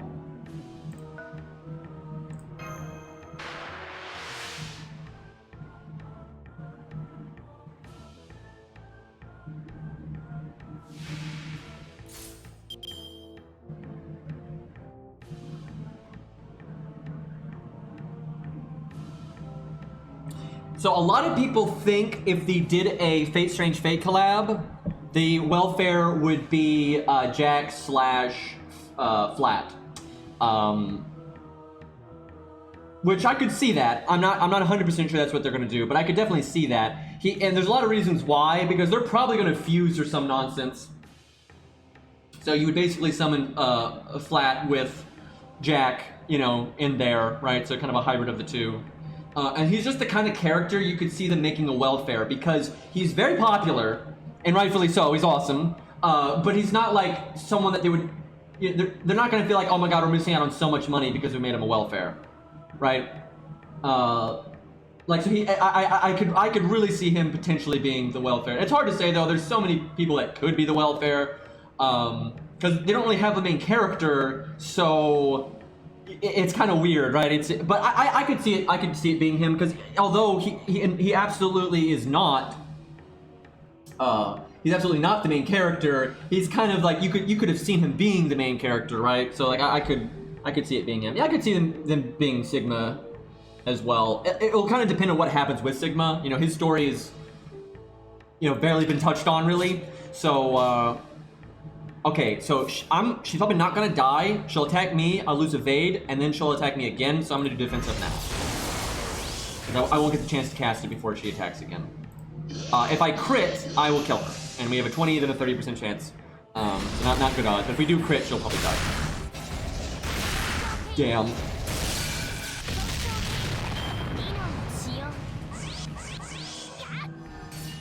The Hassan in Face Range Fake, we don't know like his like name or anything, but you don't really ever learn that generally. Few exceptions to that. Actually, I guess a lot of exceptions to that now. He just wasn't like that back in the day. Anyway, we don't know like what his, you know, Noble Phantasm is. That there's a lot of like unknown stuff with him. But we know a few things about him, and we just know he's, you know, one of them. The big question is if he's one that came after the Zealot attempted to be one of the Hassans or before. Now, even if he's one that came before, I think he's, you know, gonna do well anyway because of his skills. He's more dangerous. Even I don't know what his Noble Phantasm is, but it's pretty easy to say that he's more dangerous because of his skills than his Noble Phantasm. He can kill you with just his daggers because he is literally the stealthiest thing we've ever seen in Fate. And he can get like mana back from the shadows and all this, just so much nonsense. But if he's a Hassan that came after 100 Face, then she won't even have his Noble Phantasm anyway. So who knows what's going to happen with them. I hope we see some cool stuff with those two, but I don't know, they may never meet. Because I will say that the writer of Fate Strange Fake, if you read his other works, you know, sometimes he'll make the kind of obvious, you know, cool thing like that happen, and a lot of times he won't. He oftentimes has like the events play out in a way where the thing you think is just going to happen, like, oh, it must happen, it's like fated to happen. It just doesn't. It's not even a dramatic thing. It just doesn't happen. But then sometimes it does. So they may just never meet. Like seriously, you think, oh, of course the jelly angry zealot is gonna want to kill the Hassan, and then the Hassan's gonna want to kill her for like, you know, stealing their techniques and everything. But they may literally never meet. We'll just have to see.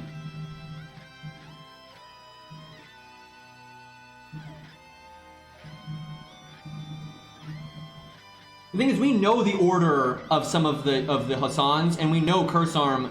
We've always known Cursearm came before 100 Face, but we know they straight up say all the, you know, stuff that comes after 100 Face and 100 Face as well. The Zealot does not have DNP, but the Hassan that's there, we have no idea where his placement is. We have no idea. I was strong in Zerker a lot. He was pretty strong. The main issue is the mana cost is a huge problem. But I mean, you know, he's got a lot of variety because he can turn anything into a Noble Phantasm, and you know, God knows how that's going to work. You know, because he can use guns and things like that. And he's got very good armor. You know, he's got very good stats. And even though he's, you know, a berserker, he's still very skilled. You know, he's more skilled than Artoria as a berserker.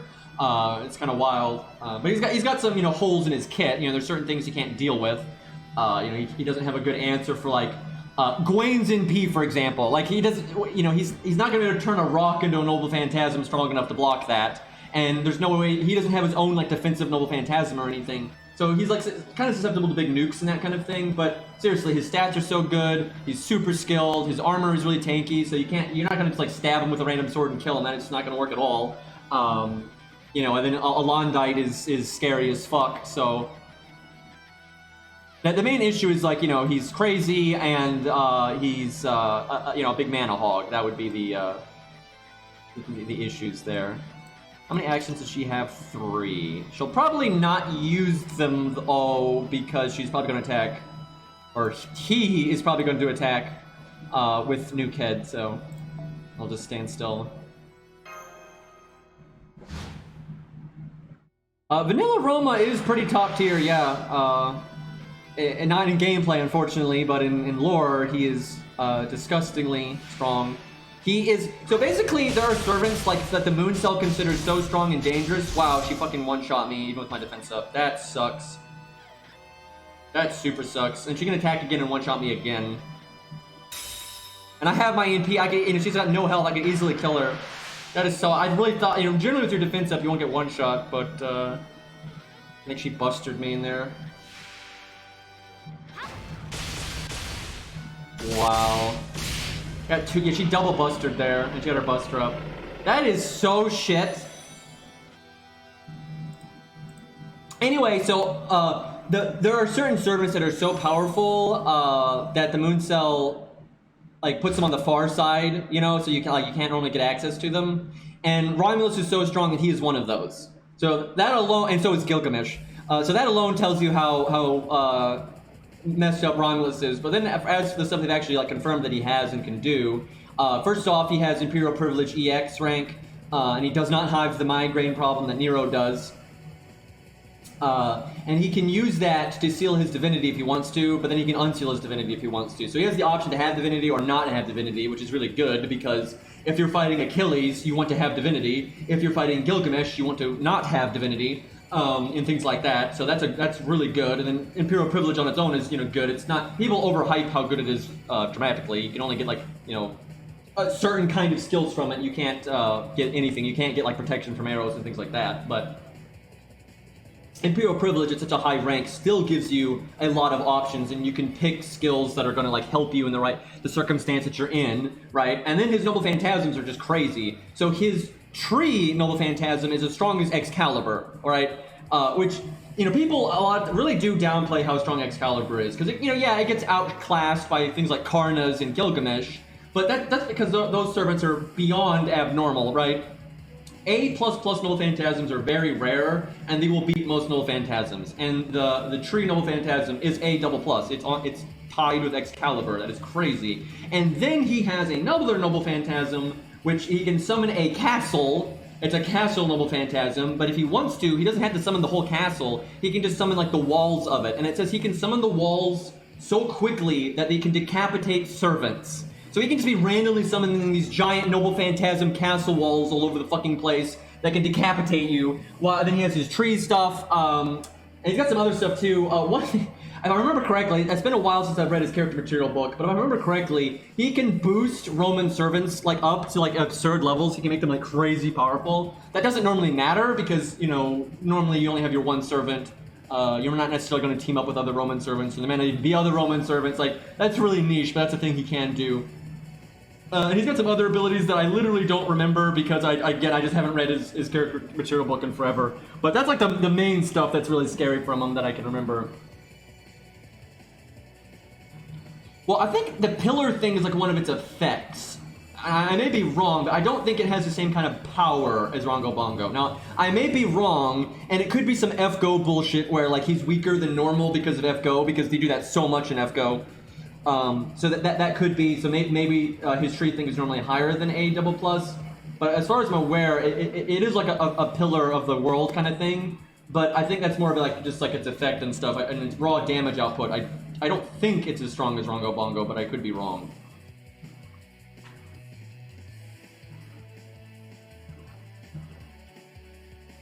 I mean, normally you can't, you can't summon normally Romulus like that, like what happened in Lost Ball 5. And you normally don't need to summon him like that either. But normally he's not summoned as a Grand Lancer, he's normally summoned as a regular Lancer. But that version is still regular Romulus, it's just the version of him that's more famous for being a god instead. Really, you gotta understand, the Romulus you see in Lost Belt 5 is only stronger than the other Romulus because he is being summoned as a Grand Lancer. Right, if you summon the other Romulus as a Grand Lancer, he'd be way stronger too. And when you summon that Romulus, in Chaldea, he's not a Grand Lancer anymore. He doesn't have a character material book yet, though. So honestly, between the two, I'm assuming he's going to end up being stronger because he has divinity and all that kind of stuff. Well, I guess the other one does too, though. I don't know. We'll see. We won't know for sure until he has a character material book.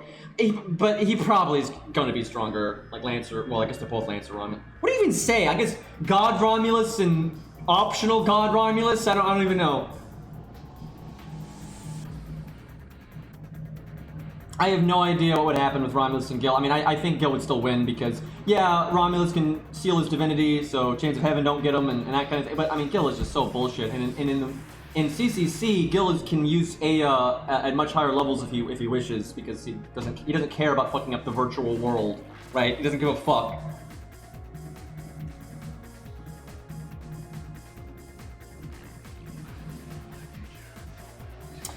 Okay, I cannot believe how badly that really sucked with Lubu there. He started off so good, and then we got like no value out of it. He could have so easily killed her if he had just gotten one action, and then you know, he could have moved on to at least done at least one more big turn on somebody else.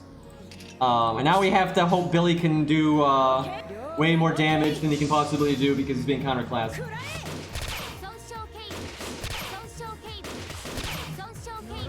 Actually, he's pretty close. We'll definitely get her on another attack. But yeah, Romulus is, you know, someone that Gilgamesh actually would respect and give a fuck about, so he'd you know, try a lot harder. So probably wouldn't work out for Romulus, but you know, he could probably do pretty well though. I don't think he's not gonna die immediately because he's not gonna get trapped by Chains of Heaven right away. You know, the castle could block a lot of nonsense, I'm sure, and so he's got options, but I don't see him winning. But I'm sure he could put up a good fight. Oh, you instead of Gil, they get Roma instead. So how would he fare against all the it's hard to say because there's so much bullshit in CCC with like all the hacking and all this nonsense. So it kind of depends on how things would play out. It would be difficult for him to beat. Legitimately, he probably would not get charmed by Kiara for real. But I don't know if he'd be able to. You fight a lot of OP bullshit to get there. Like he could deal with probably like Gwen and things like that. But you just deal with so much random nonsense in CCC. I'm not sure. It's hard to say, especially because I'm not 100% sure how some of his stuff works. I have to look it up again, but that would be tough. But he would do way better than the other CCC servants. They technically win, but that's plot armor. Like he's way stronger than like you know, Nero and Tam and stuff.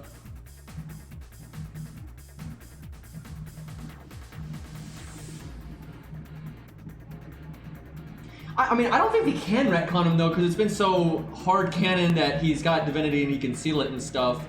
And the other Romulus still isn't like invoking that part of his, like, you know, because like different legends, in all the legends he's not always like a full-on god like that.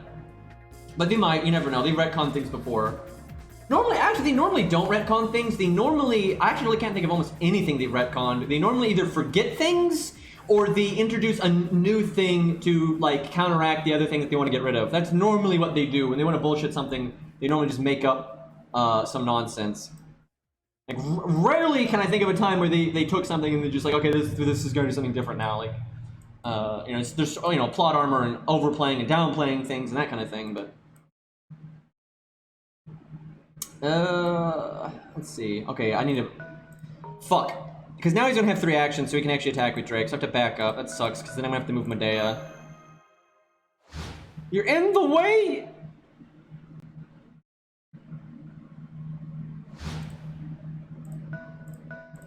I'm not sure how he's gonna do here. I'm worried. I gotta say, this is tough with low stars, man, and when they're not grailed and they don't have good CEs, because their health is just so much lower, and the way this mode works, it's just so easy to get one-shot. And especially people like him, because he doesn't have any survivability stuff.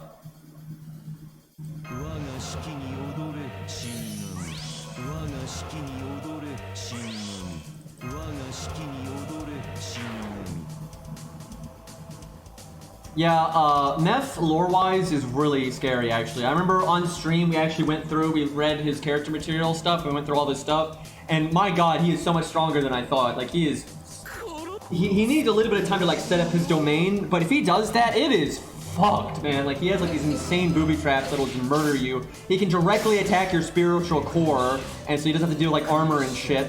If there's any kind of luck check, no matter what, you will always fail it, right? And there's a lot of... That's what I'm talking about. Like, you just get... It's so easy in this mode to get one shot, and that's why these modes are so much easier to solo, because you just bring a servant that's really good at one-shotting the enemy and they don't get to attack. But it's just so fucking easy for your 3 stars to get one shot here. Oh, this sucks. He's gonna die so early. I think we're gonna lose, honestly. Like, I don't think we have a good way of dealing with Drake. I think we're gonna need Mash. I don't want to use Mash because she's technically against the rules. I do not see how Antonio is gonna work here at all. Like, it's just, normally he wouldn't get one shot. Like, he got crit there. If he hadn't gotten crit, like, if I had gotten one shot, getting one more turn in would have been really big. But we have nothing else that can fight Drake. Like, if I use Billy here, if I use up Billy here, we're so screwed. Although, honestly, we've had such bad luck this run. Like, if Lu Bu just didn't get one shot every fucking turn, we would have been fine. He only needed to live once, and then he would have already killed Nuke Head, and then he could have fucked up another servant. So we can probably win with this lineup. It's just going to be RNG.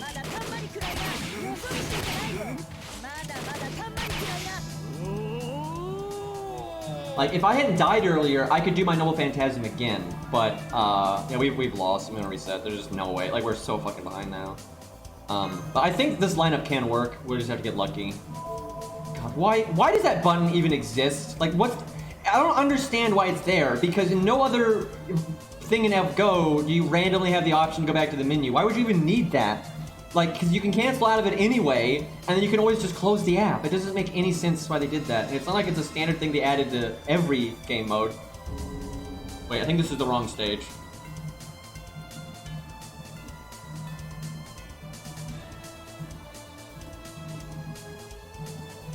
Okay, oh no, it's not. It's the right one. Okay. Nash is actually really good in this game mode, though, because in the short term, she's nothing fancy, but her longevity, her damage versus survival ends up being really good because she lives so long. And there's a lot of enemies that have sure hit for some fucking reason.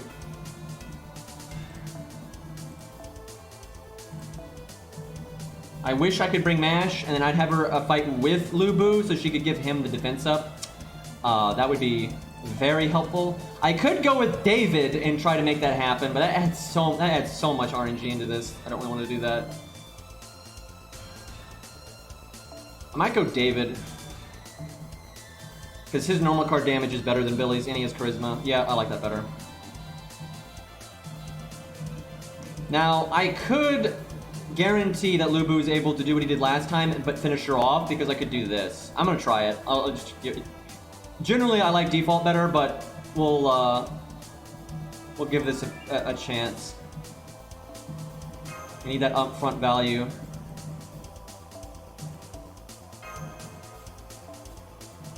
But yeah, Romulus is in a weird place, though, like Kai said, because of the way they handled his divinity originally, so...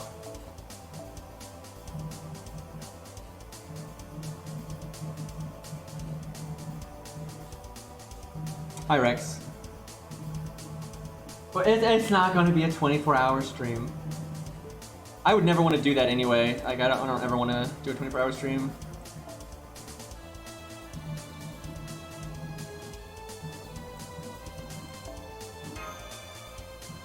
No CE for Antonio then. We'll see.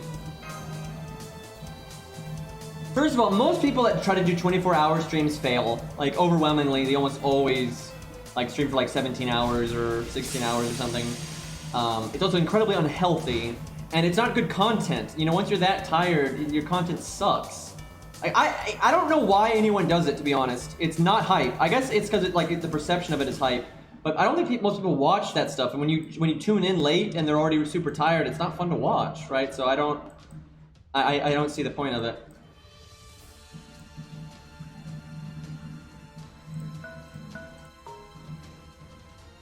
I almost want to take David down there to fight Drake. I like that way better.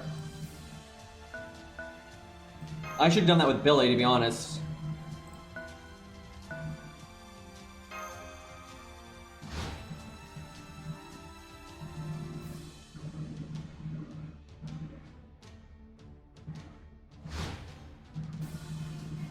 Yeah, you know, they could do something like that, like when you're playing through CCC, you know, you end up unlocking, you know, his like full potential nonsense from like his other version. You know, like if they wanted to, if because you got from a logical standpoint, there's no reason to think that they could do that. But from a writing standpoint, they probably would do something like that if they were going to make him a playable servant in CCC. Let's say they remake CCC for PC like they are doing with Fate Extra, right? And they decided to add new servants, and Romulus was one of them. Let's be real; it would not be Romulus; it would be like some other waifu. But let's say for whatever reason in this, you know, remake of CCC, they put in Romulus as a playable unit. They probably would do something like that to like show him at his absolute strongest, and that's how he ends up beating all the OP shit. And you know, that wouldn't bother me, you know, fair enough, so.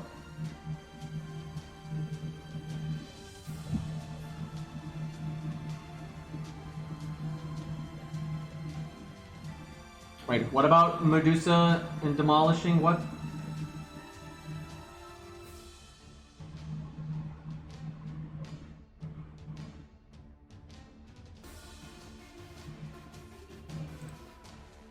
The biggest counter to Medusa I've ever seen is Ku. Because, first off, you know, Ku is also extremely fast and swift and all that nonsense, and she has no way of dealing with Death Flight. But Ku has a run that disables Mystic Eyes of all types. So that's such a massive fuck you to Medusa. And Lancer Ku, because he was famous for slaying all these monsters and stuff, like this has never been represented in game, but Nasu straight up said because Ku is famous for killing all these monsters and stuff, he does bonus damage to things that have like the monster trait, and he said Medusa has the monster trait because of, you know, her history as being Gorgon. Even as like regular Medusa, she still has it. Because he was asked about Ku versus Medusa, and yeah, it's very much Ku.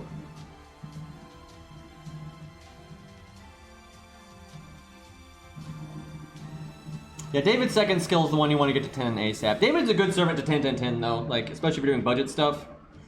Alright, let's see. She has 3 movements. I don't want to move Lubu. I think I can move David up 1. I guess I'll keep him there for now. I don't like having my master here though. I'll use my points to do this. Okay.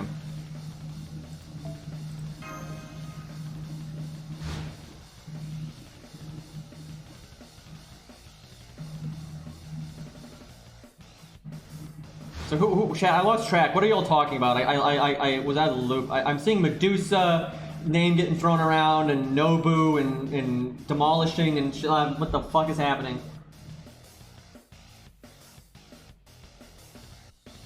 Little Gil, yeah. You know, funny thing is, Little Gil lore-wise really is a monster. Like he would, not as strong as Adult Gil, but he would still wreck most things pretty easily. Are we talking about Medusa versus Nobu, like Archer Nobu? Honestly, what's Nobu's mana stat? That's almost the entire fight is what's Nobu's mana stat. Because so they have never described Nobu's anti-divinity thing very well, but the only thing it really says is it doesn't go straight pound to pound for what the enemy rank of divinity is. If the enemy's rank is like, you know, D, you know, her skill's not going to be at D. But they don't say how much ahead of it is, right?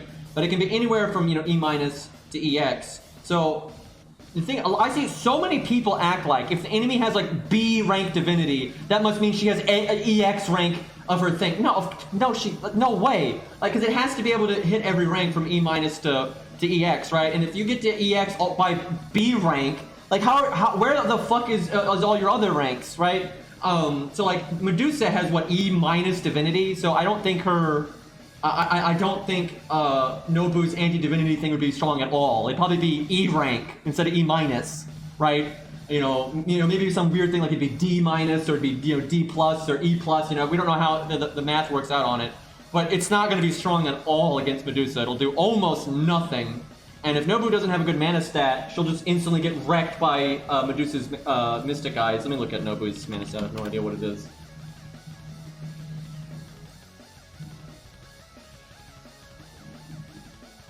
Her mana is B. So if I remember correctly with B, you get fucked up, but it generally does not petrify you unless you get like super ganked by it. Like unless you like, you know, super surprised, like you come around a corner and then suddenly Medusa just like grabs you and is just like staring directly into your eyes right, you're not gonna get petrified, but she would get nerfed. Like her stats would get fucked up,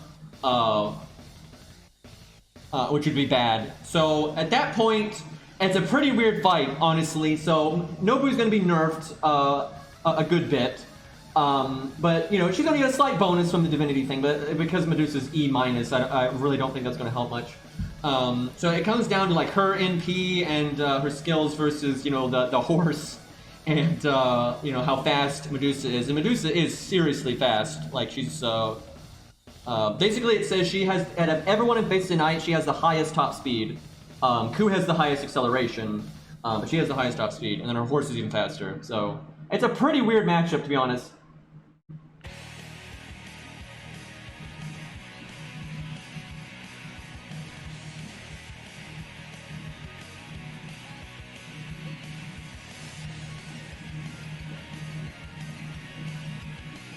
The thing is, you have to hit her though, right? Like the bonus damage to riding doesn't matter that much if you don't actually hit them. So it would really come down to like whose NP goes off faster, and could one of them, like, cause most servants won't use their NP right away because they don't.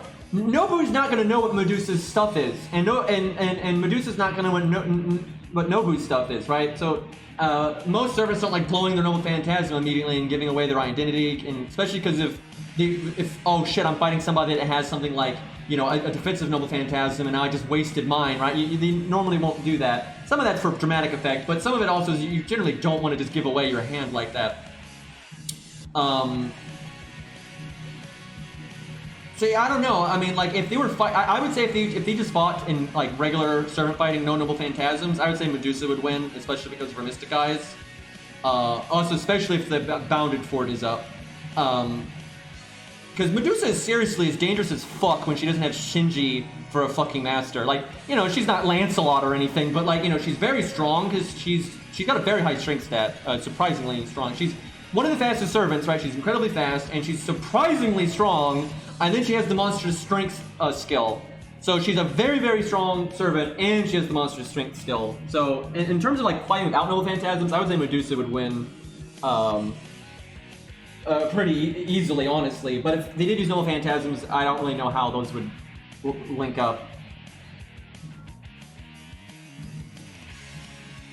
Yeah, they made red line basically to make it not a joke, pretty much. Okay, I gotta not fuck this up this time.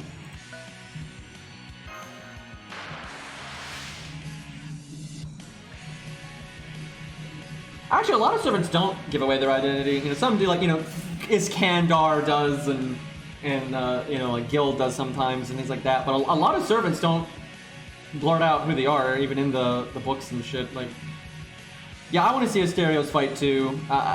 He does fight in Fate Labyrinth, but the fight doesn't finish because his master dies and he just fades away. But he's fighting Cursarm, Robin Hood, and Medea 3v1, and he doesn't die, so he's clearly doing rather well. But also says he's not materialized properly in Fate Labyrinth, like he is. I don't think he's got his full power there. The reason he did that though was because when they were writing Fate Labyrinth, Fate Grand Order was just coming out, and they didn't want to accidentally characterize Asterios incorrectly and like give him an ability he doesn't have, or, you know, that it's just obvious. Fate does it all the time.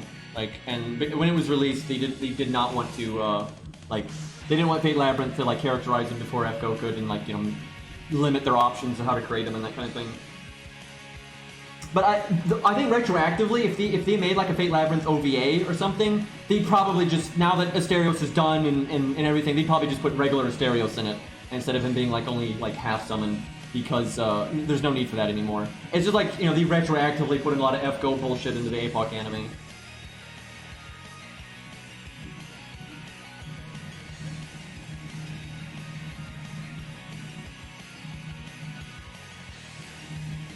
Oh, the Medusa versus Dante's. I mean, Medusa's good and all, but she would get destroyed by Edmund. But I don't think they're actually fighting there. I think they're racing.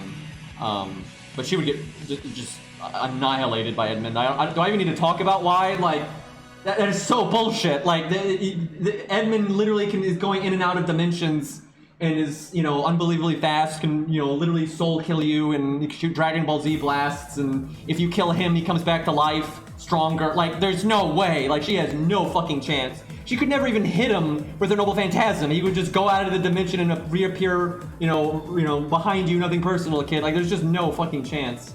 Jolter doesn't really have a chance against Herc either, because I literally don't think she has enough ways to get through God Hand enough times. It's just, like, what are you gonna do? Like, it's not a good one. Now, Ku Ulter's weird because Ku Ulter is not as strong normally as he is in FGO, or in the main story of FGO. He's like juiced by the Grail, so he's way stronger than usual. We don't know exactly how strong he is without the Grail. He'd probably murder Emiya though, because Ku already murders Emiya, and Ku Ulter his protection from arrows is a lower rank, but his stats are really high. He doesn't have the cause effect reversal, but I don't think he would need it. I got that armor Noble Phantasm that gives him crazy stats. His version of Deathflight is just... Because here's the thing, Ku Ulter does not have the cause effect reversal. That's bad, but his Deathflight is just objectively stronger than regular Ku's, right? So, and Ku's already fucked up Emiya, and Ku was not... So regular Ku can use his runes to enhance Bolg if he wants to, right? It makes it stronger. He didn't even do that against Emiya, and he could have, and that would have, that probably would have killed Emiya at that point. But then you've got Ku Ulters whose Deathflight is just stronger anyway. So I'm pretty sure Emiya's pretty fucked, because again, Ku Ulter's protection from arrows skill is lower, but it's good enough that he's not going to just get ganked all of a sudden. And he still has runs. He's still got, super powerful Deathflight. He's got that other Noble Phantasm where he gets, insane stats and everything. That seems like such a bad matchup for Emiya. Like, Ku's already a bad matchup for him, but the areas that Ku Ulter is different are in areas that would make it even worse for him. So that doesn't seem like a good fight for him.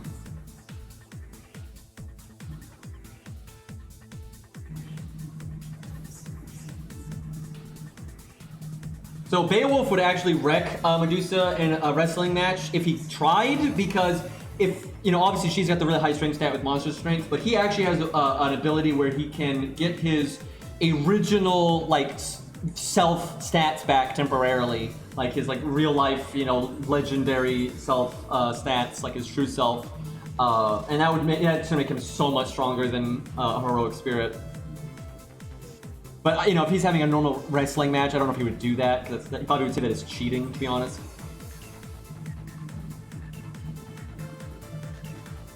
Yeah, that's something that people don't understand. Saber Ulter is not really different than Saber. There's the differences between Saber Ulter and Saber are she's slightly tankier and slightly slower. That's it. The reason she's able to perform so much better is because she's juiced by the Grail. That makes you stronger, a lot stronger. She literally has unlimited mana. And I will say this though, Artoria is a servant that does benefit from being Grail juiced more than a lot because of Mana Burst. Mana Burst is one of the best skills you can have if you're being juiced by the Grail, because Mana Burst makes you a lot stronger temporarily, but normally, you only have so much mana, so you can only use it for a few seconds here and there, key times.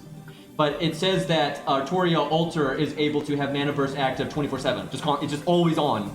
And it's, she's hooked up to the Grail, so she has unlimited mana. But if Saber Ulter wasn't hooked up to the Grail, she couldn't do that, and she couldn't spam Excalibur, she couldn't spam Mana Burst. She'd just be Artoria, but slightly slower and slightly tankier. And there's one other difference. She does have a higher mana stat. Even without the Grail, she does have a higher mana stat, but it's nothing like having unlimited mana. Achilles versus Ku, who would win? I've always said this, I really think Ku can win that. I think it's possible for Achilles to win too, but I think Bolg is a pretty damn good counter to Achilles, right? First of all, Ku has divinity anyway, so he can get past the shield, but even if he couldn't, the way Bolg works, the shield doesn't matter. And speed just doesn't help with Bolg. Now, if Achilles had a coach, right, that's like, okay, okay, champ, here's the plan, and he knows exactly how Ku works, he knows exactly how the cause effect reversal works. I think Achilles could win because he could use his insane speed to never let Ku be close enough to do Bolg, but he wouldn't do that. Achilles are like, oh yeah, let's melee fight, right? And then he'd probably get Bolged and die.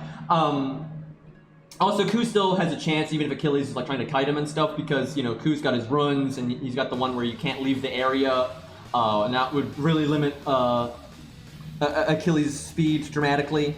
But it'd be tough because Achilles is so fucking fast. The chariot is crazy scary, and Achilles is so skilled, and and all that stuff. But I do think Ku has one of the better chances at winning that, just the way the cause-effect reversal works. That's just, even if it doesn't hit him in the heart, you know, it's a free hit to the chest. It's gonna fuck you up. So, like, I will say though, if he tried to use Death Flight, Achilles could obviously stop Death Flight with his shield.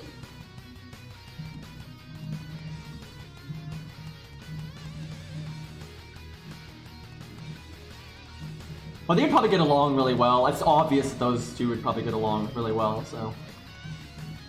They probably would have, honestly, they probably would do the fair fight thing. If they both lived long enough to see what each other can do and stuff, they would probably do that. And Achilles probably would not use his Comet form and stuff. So yeah, that'd be, but who knows? It depends though, because Ku is more of a cutthroat than Achilles is, depending on context. You know, he does have his own code and pride, but he's not the chivalrous type. He isn't. But he's also not like, you know, he enjoys a good fight, right? Like, very much so. But he's very much not the chivalrous type. That's something I think a lot of people miss. They mistake his pride and honor for, like, being like Artoria, but he's actually not like that at all. And he actually doesn't like people like Artoria, actually. Like, it's funny, that's something that carries over between Prototype and regular, is Ku really does not like Artoria. He just does not like her mindset, her attitude. He does not like those, you know, kinds of, you know, as he says, the well-bred knight types. He doesn't like those kinds of people.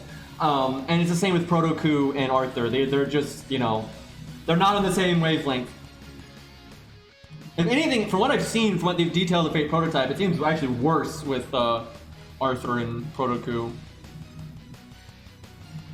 Honestly, I don't think Beowulf would do so well against Ku. Like, the cause effect reversal is just so bad for people like that. People that are like more melee oriented and like if they're tanky through like stats and stuff, it doesn't help you. It does not help you. The cause effect reversal thing does more damage the tankier you are, right? It's like enemies like that are not good against it. Let me see what's Beowulf's luck stat, because again, having good luck does not help you that much, because yeah, it's way better to get hit in the chest instead of the heart, but you know, look how much it fucked up Artoria, right? It's quite bad.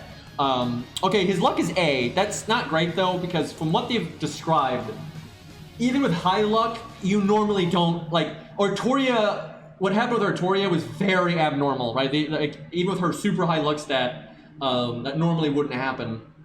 But, you know, there's a chance that Bolg would just hit Beowulf in the chest. So I do think Beowulf has a chance. For most servants, I would say, if Bolg hits you in the chest instead of the heart, you're still pretty much fucked. But Beowulf is so tanky, and, you know, he's a berserker, and he's so determined and everything. I think if he got Bolg in the chest and then could, like, get his NP off, he could kill Ku with his NP, if Ku doesn't evade it. Ku might be able to just evade it, though. And Ku... Another thing is, oh god, I forgot about Ku is so busted. I love Ku and everything, but Ku seriously is so overpowered if there's no, like, you know, Kodamine running everything. I forgot, because Ku has a fucking run inscribed into his armor, if you can call it that, but it says it automatically up. He doesn't have to activate it. It activates on its own, and it automatically activates to block Noble Phantasms, and it says it can block even great... They don't say up to what rank, but it says it can block even great Noble Phantasms, whatever the fuck that means. So I will say it's looking pretty bad for Beowulf, but Beowulf's NP is scary as fuck. And if he does hit you, you're pretty wrecked. So Beowulf has a chance, but it's pretty ugly because he doesn't have any way of dealing with Bolg. Ku has a lot of counters to his nonsense. Runs are bullshit. I'm just gonna throw it out there. Runs are fucking bullshit, and they have so many bullshit effects. It is nonsense. Like, one of the biggest reasons why like Ku and Scath and all them are so, and Zigguard are so scary is because of their fucking runs, man.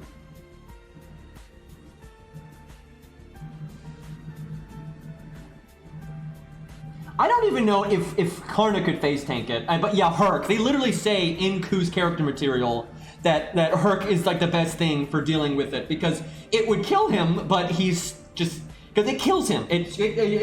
But then he just comes back, right? So, you know, it's really bad for that.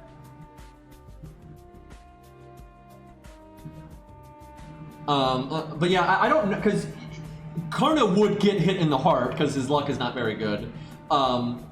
But I would imagine Karna's armor would still do what it does, and it would lower the damage from Bolg by 90%. But I think 10%, but I don't know how that would work with the scale up, because like, you know, Bulg, you know, scales up with how tanky the target is, so I don't know what the fuck would happen there. But even if it's just 10% of Bulg's damage, I think 10% of Bulg's damage hitting your heart directly, you know, your insides are mushy, right? And well, not so much for servants, but their spiritual core is still, you know, their weakness, right? It's not, you know, a tanky thing at all, outside of a few specific servants. So I think he would still die, I think. But I don't know, that's such a weird fucking interaction, it's hard to say. Honestly, I think they would just plot armor it to whatever the plot needed. If they needed Karna to live, you know, it would just like fuck him up but not kill him, and if not, then they would just have to kill him. So like they could go either way with it, really. But yeah, Herc is the best thing, and they literally named that. And then anyone that doesn't have something resembling a heart, it says that like it won't work if you're like against like a rock. It won't work, right? It has to have you know, something. It doesn't have to be a heart, but it has to be something like a core or a you know like a spiritual core or a heart or something like that. They have to have something like that. And so there are certain. I'm sure there's some servants that are just fucked up and don't like have a proper body like that. But I don't know. Most servants get a spiritual core though, even if they didn't have one in life. Like they didn't have a heart in life. So I don't know. Yeah, I've thought that maybe Enkidu would be one, maybe, but I don't know because spiritual cores are weird. Ziggurat's really strong. His NP is kind of weird. I don't really. It's weird, but he basically has top tier runs, right? So he's got all that nonsense that we've seen runs do. He's got absolute top tier ones. Got a pretty strong NP. He's got very good stats. There was something really weird about him that I can't remember. I haven't read his thing in a while. I remember there was something so fucking weird in his toolkit, but I don't remember what it was. Yeah, he's like Ku pretty much, where, you know, his runs are even better than Ku's, actually. They could potentially be different runs, because, like, the way run combinations work and shit, but, like, still, they're, like, they're absolute top tier runs.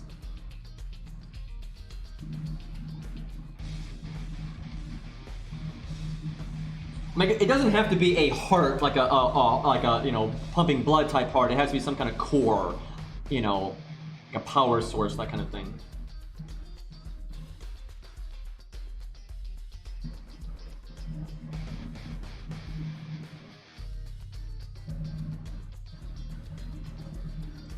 All right, we need to kill. Wait, fuck.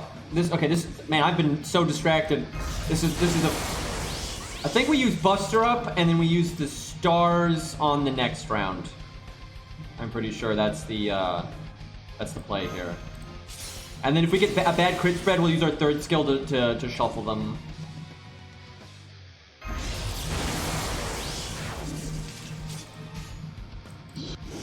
The only bad thing is we don't have the attack up to apply to our extra attack, but our Buster should do slightly more damage, so it should be alright. Yeah, it's fine. Honestly, though, with Frankenstein, even if the cause effect reversal wouldn't work on her, I mean, she would get so wrecked by Ku. He's so much faster than her. He's so much more skilled than she is. She has no. His runes could block her NP easily because her runes are low. Like, I'm serious. Like, she has no chance. Like, literally no chance. Because seriously, her NP is rather weak. So Ku's rune in his armor would easily block it. He's so much faster and more skilled than she is. Like, she would get wrecked. Like, no hate for Frankenstein, but that's like, it's not, like, really, Ku is a very, very powerful servant. There are certain things he's, you know, mismatched against, very much so, but he's not being nerfed by Kodamine and all this bullshit. His options are just crazy.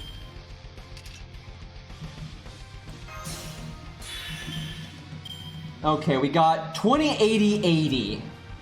I feel like that's good enough. I think we'll go with that. We need one crit. This is unbelievably in my favor.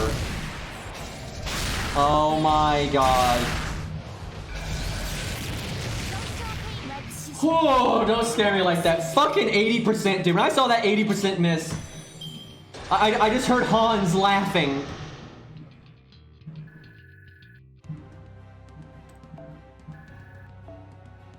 Yeah, because Kodamine not only puts a command spell on Ku that makes Ku not be able to fight to his fullest, but he's also not giving Ku mana. Like, that was what Nasu explained when someone asked him a long time ago, why did you know, in a straight melee fight, why did Diarmid do better than Ku against Artoria if Ku's supposed to be like the top, you know, Lancer, especially from Ireland, from like what Emiya said. And Nasu said, now this might have just been an excuse because they might have thought about it when they did the Diarmid fight, but what Nasu said was it's because you know, Diarmid has a very good master. You know, Canis is a super good master, and he is actively giving mana to Diarmid. Where Kodomine, it's the opposite. Kodomine has nerfed Ku, so Ku's fighting worse than normal because of the command spell, and Kodomine is not sending him any fucking mana. In my opinion, Ku actually did better than Diarmid in that fight. So, if you look at the end result of those two fights, Diarmid fucked up Artoria's arm a bit, right? Which is, you know, good. He definitely won the fight. It's, yeah, I'd say overall between Diarmid and Artoria, Diarmid won the fight. But Ku, like, did pretty significant damage to her with Bulk, right? Like, you know, he left because he had to because of Kodomine, right? Like, if it wasn't for Kodomine and Ku had kept attacking Artoria there, she was in bad shape. He would have won, obviously. Funnily enough, I really think if Ku was not being nerfed by Kodomine there, and he was able to keep attacking Artoria there, I think Gil probably would have shown up and probably would have killed Ku, because Gilgamesh was probably watching, and you know, with the way Gil is in Fate Stay Night, you know, he's not gonna. I don't know though. If she failed legit like that, I don't know if he would save her. I think he might be like, well, you know, that was her own incompetence. You know, I don't know if he would save her or not. He would, because he obviously doesn't want her to die like that. But like the reason he stepped in with Medea wasn't because he thought Artoria was going to die. It was because Medea basically insulted Artoria and through that insulted him. Like that's why he intervened there. So I'm not really sure what would happen, to be honest, but Canis Master, Wadim Servant. Wadim would actually be so fucking strong if he got to be a caster servant, dude. I think we move him up. Wait, well, no, then she could attack him, though. I don't want her to get the first move.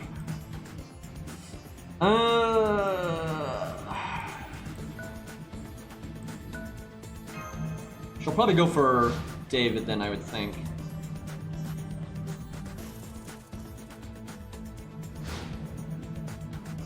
Big brother trying to kill me.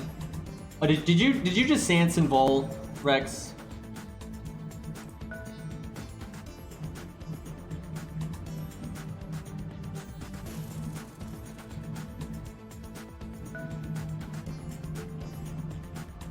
Wait, what?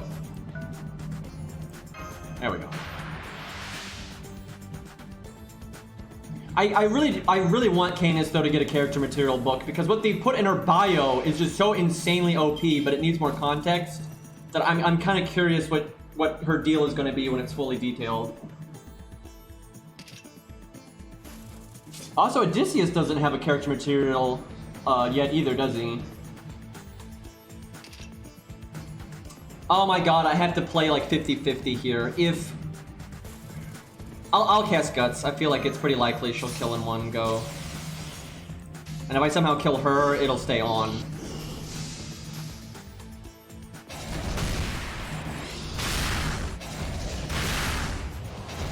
Yeah, I really gotta stress this. First of all, Artoria is really good. She's a very good servant. Like, easily above average. Easily. But yeah, Ufotable makes her seem so much stronger than she actually is. They made all kinds of changes to just basically make her seem stronger, to like pander to. Actually, some of it's not pandering. Some of it is literally because the Unlimited Blade Works route, it makes such a terrible sequel to Fate Zero.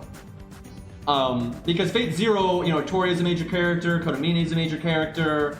You know, there's all these like, you know, plot elements that you think would be carried on in a sequel, and a lot of people got so many people got into Fate through Fate Zero anime, right? And the proper sequel to Fate Zero is the Fate route, but that already had an anime. A lot of people hadn't seen it, but so that they didn't want to do that. They did Unlimited Blade Works, but Unlimited Blade Works is such a bad sequel to Fate Zero because Artoria is barely in it, and she doesn't really do anything. And Kodomine, who was just previously your main antagonist, barely does anything either, and dies to Ku instantly, right? Like does nothing. Like it's just it doesn't follow up on Fate Zero at all. right? It's such an awkward sequel to Fate Zero.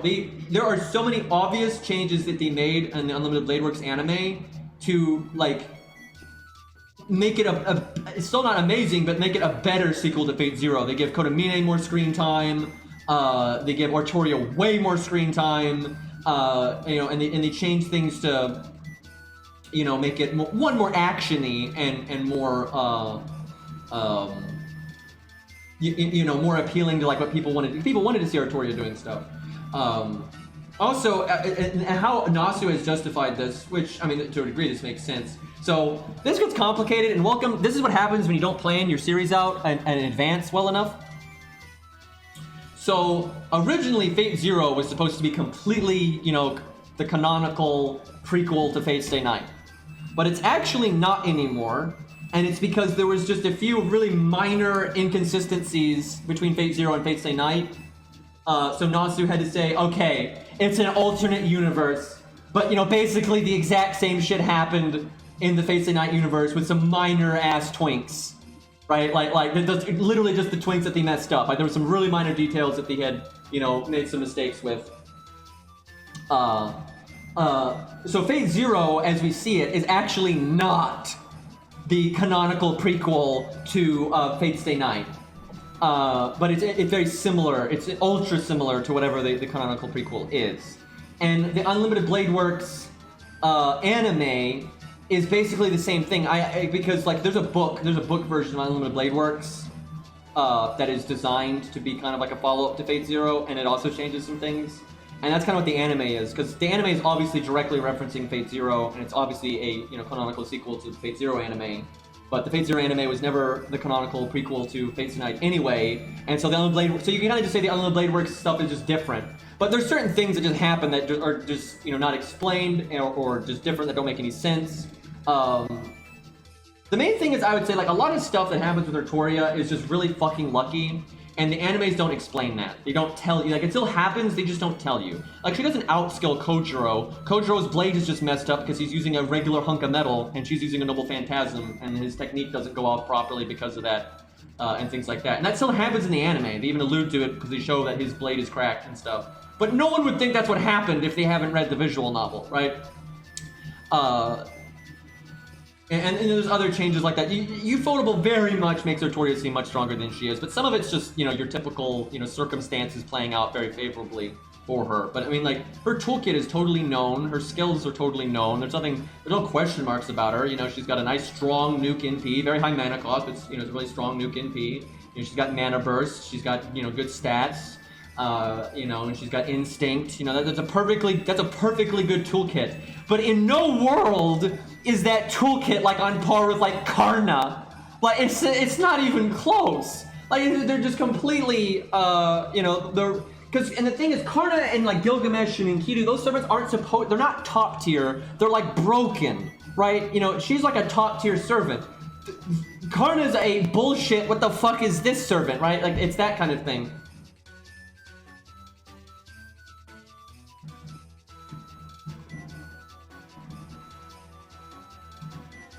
Yeah, basically everything's an alternate timeline now because there's so many writing inconsistencies. Yeah, that's another thing. People think Artoria has Avalon, she doesn't. First of all, Avalon is not going to save her against a lot of... now, it would actually help a lot against Karna because when Karna NPs, after his NP, he's weaker, right?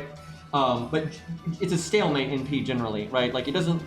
You don't get to do anything while you're in it, right? So it's like, it's not as good as a lot of other EX ranked NPs in a lot of circumstances. But Artoria doesn't have Avalon. It's canonically not part of her toolkit because she canonically, in Fate and in real life, like the King Arthur legends, loses Avalon. That is a, like, hard part of the canon that's, you know, in like every fucking version ever, except for the ones where there is no Avalon, which, you know, that's a thing.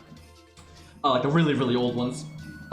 In Fate, it is canonical that she lost Avalon, and so when she's summoned, she does not have it. I don't know why this is such a mystery to people, because like they made a really big deal. Oh, I guess because the anime don't make a big deal out of that. Like the visual novel makes that very clear. The anime does not.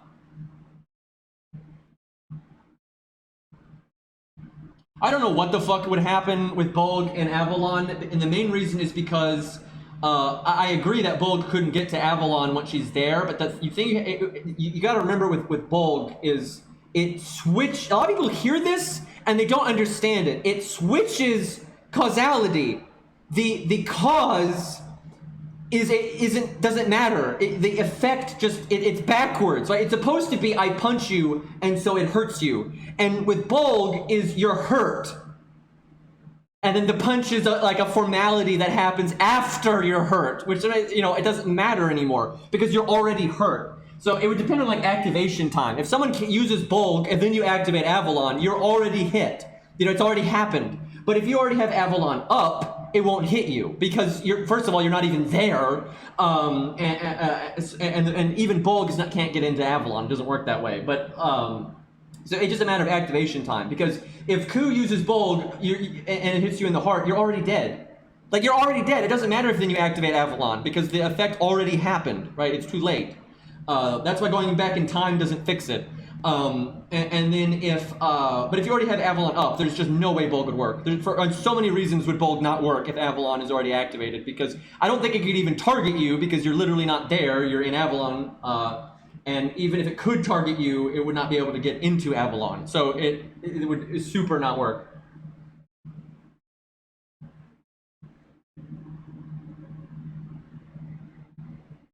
Actually, if Bolg hits you in the heart, you're like Omega dead. Like, its curse goes on crack if it hits you directly in the heart from the cause-effect reversal. Like, if it just stabs you in the heart, it's really bad. The cause-effect reversal, like, super fucking kills you. Because, like, Bolg doesn't normally do, like, the damage scale-up thing. And its curse isn't as powerful. The curse is like at its maximum when it's used with the cause effect reversal, and then that whole damage scale up thing only happens with the cause. Like, if you do Deathlight or Bolg Alternative or whatever the fuck Ku Alters is called, none of those have that damage scale up thing. Like, none of them do that, and Ku's Deathlight doesn't either. It's only on the cause effect reversal. Like, if you get hit in the heart by that thing, you are super fucked.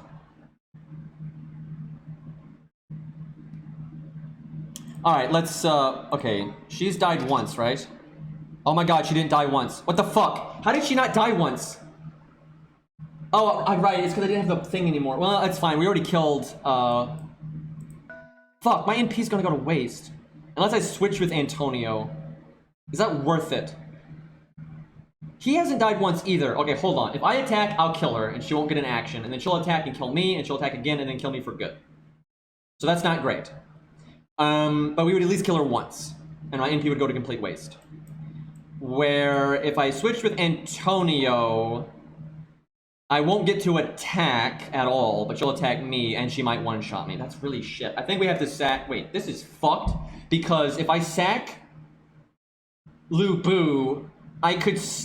She might still take out Antonio without Antonio ever getting to do anything. I need David. I need David.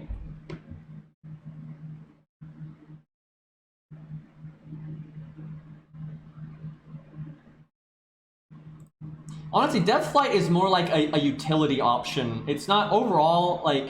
It's funny enough, it's the original... Okay, this is... Again, I'm not reading between the lines. If you read all the versions of Bolg and all the character materials, this is just how it is. And it's also canonical with the actual version of Bolg.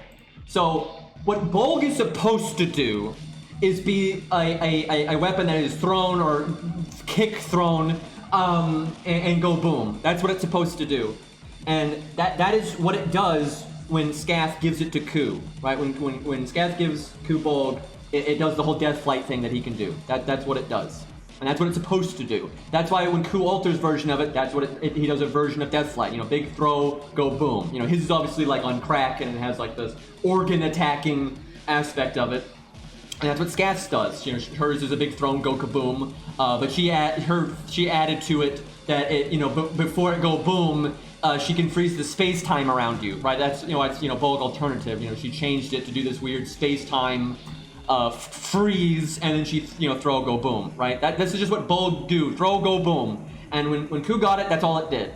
But it says, and it straight up says this in Ku's character material about Bolg, is after Ku left the Land of Shadows, and after he had acquired Bolg, he came up with the technique of the cause effect reversal because it says it fit his fighting style better or whatever. So he found out how to use the curse in a way and manipulate it in a way to do the cause effect reversal and this damage scale up thing. And that's probably because he was fighting a lot of monsters, because he's famous for killing a lot of monsters. So that's probably why he made it. He was probably left the Land of Shadows, and he's out there fighting some crazy ass, bullshit, Leviathan nonsense. And he's like, I need to kill this thing. So he came up with some bullshit magical attack that does more damage the more tanky the enemy is, and somehow switches around causality, because that's a thing. But that is canonically what it says, and that's why Scath doesn't have the cause effect reversal. That's why Kualter doesn't have it, and that's why, in my opinion, the barbed death, if you will, is just way better than Deathflight. Like, Deathflight's good, but I mean, it's just so much worse than the causality effect thing. It's a good option to have, though, because sometimes you're fighting someone you just can't get close to, right? And you need a ranged attack, right? So it's it's strong and it's a big boom, but Ku's Bolg is better for the barbed thing, but I mean, her Deathflight is better, like, because it's basically his Deathflight. Well, the boom for hers doesn't seem as big. Hers is weird, man. Like, because it's really hard to say, like, because their Bolgs just function differently. Overall, I think Ku's is better, just because, first of all, they're the same rank. They're the exact same rank of Noble Phantasm, and they both can enhance their Noble Phantasms with runs. But what hers does is, it freezes space-time around the target, and then it does, like, the damage of Deathflight and the big bam, right? So that's really good. But it's really different, right? Because for example, against like Karna, that just wouldn't work. Like, yeah, you can freeze the space-time around Karna, and so no matter what, you're definitely going to hit him. But he's going to lower the damage by 90%, and so he'll probably survive it. And so it's in that kind of situation, it's not as good. But against something like, I don't know, like Achilles or Edmund, I'd say hers is probably better. It depends, I guess, but. Because she doesn't have to be super close to initiate.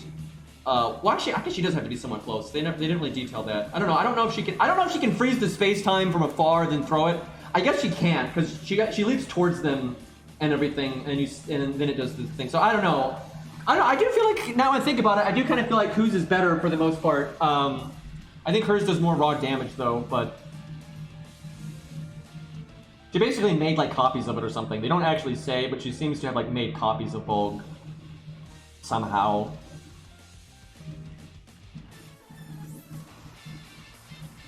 Yeah, that's what people think, that because she gave Ku Bolg, she has everything that Ku has, but she doesn't. Like, it just says this. It's not like reading between the lines. It flat out says this. After getting Bolg, after leaving the Land of Shadows, he developed that himself. It wasn't something Bolg already had, and that's why nobody else has it. And you can go read Scath's character material book. Go read her bio in FGO. Go look at Kualter's. They do not have the cause effect reversal. And when they describe, because they literally in detail describe what their Noble Phantasms do. They don't causality reverse. They don't do damage, based on how strong the opponent is. They don't do any of that. And again, it's because Ku developed it for what he does, and I don't know. Honest to God, don't know why Scath made hers the way that it is, but I guess they just wanted it to be different. But okay, I gotta think here. Okay, what I can do is, I think I just hope that she doesn't kill Lu Bu, because Antonio's gonna be in the fight when she attacks, and I have to hope that she doesn't kill them both, basically. Fucking Drake, man.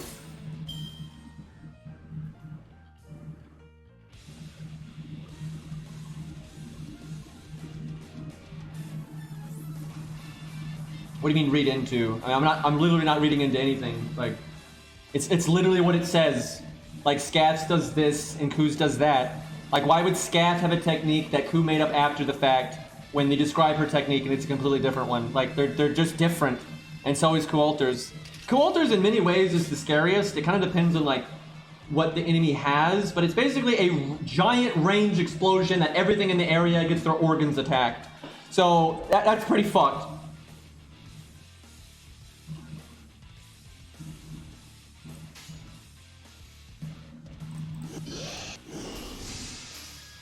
It doesn't have the causality switch and all that, but it's just like most things are gonna die if their organs get destroyed. That's generally how that works.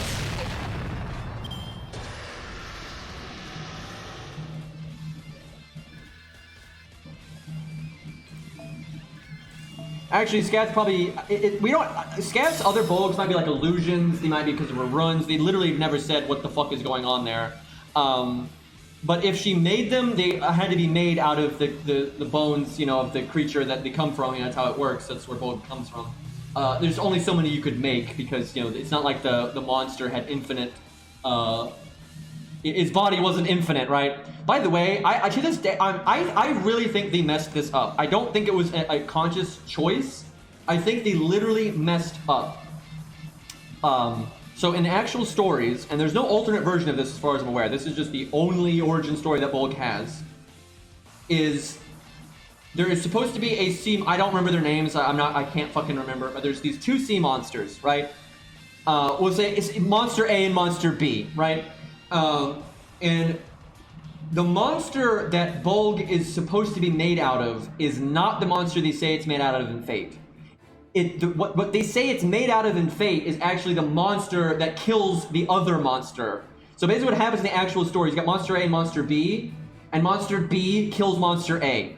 And then some, like, blacksmith or whatever makes Bolg out of the corpse out of Monster A. And in Fate, it just says that Bolg was made out of the corpse out of Monster B, which in the original legend never died anyway. So I really think that was a mistake. I don't think that was... Because there's no reason to change that. I literally think that was just a mistake on Type Moon's part, and they just messed up the names.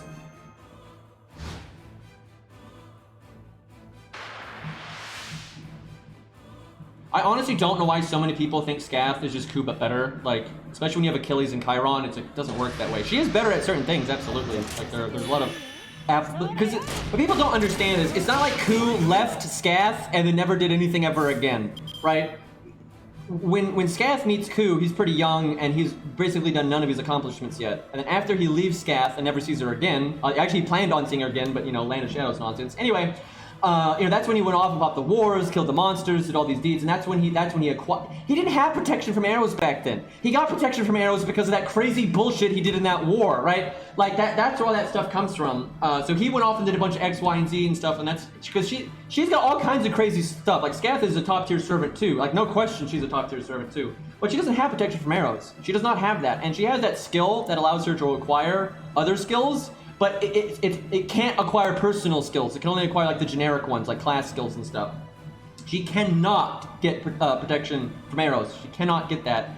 So there's a lot of different stuff. They're both top tier as fuck, though. Because you know, she's got the runes, too. You know, she's got the one that can block Noble Phantasms. She can boost the damage on hers and, you know, all that nonsense. Alright, definitely NP time. Hopefully this doesn't miss. Okay, I don't need my third skill then. Probably didn't need it anyway, but, do that. No, I'll do that, okay. But yeah, I mean, and that was the whole point, was Scath saw, because she's, like, clairvoyant to a degree, and she has, like, an ability where she can basically see the potential in people. And, she saw that Ku had the potential to surpass her and kill her. So that's literally why she trained him. Also, she's probably in love with him, but, you know, anime. Anyway, and the whole thing is, so he goes off and, you know, goes on all these adventures and becomes a hero and everything. But by the time he had, you know, become, you know, done all these things, you know, the Land of Shadows had already been cut off from the regular world and stuff, and then that was that. It's like a tragedy shit they're doing.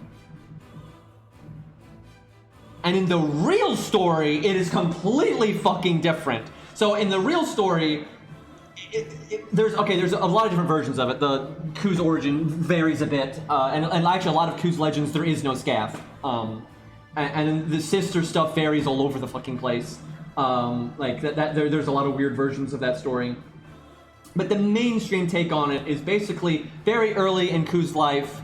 You know, he trained at the Land of Shadows. That was like a common, like, pit stop for heroes, basically. You know, and he got Bolg there and learned some stuff. And then there was, like, this whole thing with with her sister. And then, like, he fights her sister and could have killed her, but he says if she has his child, he won't kill her. So she has his child, and he leaves. And then way later, the child fights Ku and all that bullshit, but that's a whole different shtick. And that's it for Scath! That's it! That's literally it! She's just some random person that trained Ku really early in his life and for some stuff, and then there was drama with her sister, and that's it. That's literally it. There's nothing else with her whatsoever. Then Ku goes off and, you know, does a million other things. And then basically everything Scath does in Fate is actually stuff that Fionn is supposed to do. He's supposed to be like the one that's immortal and tied to the land and all this other nonsense.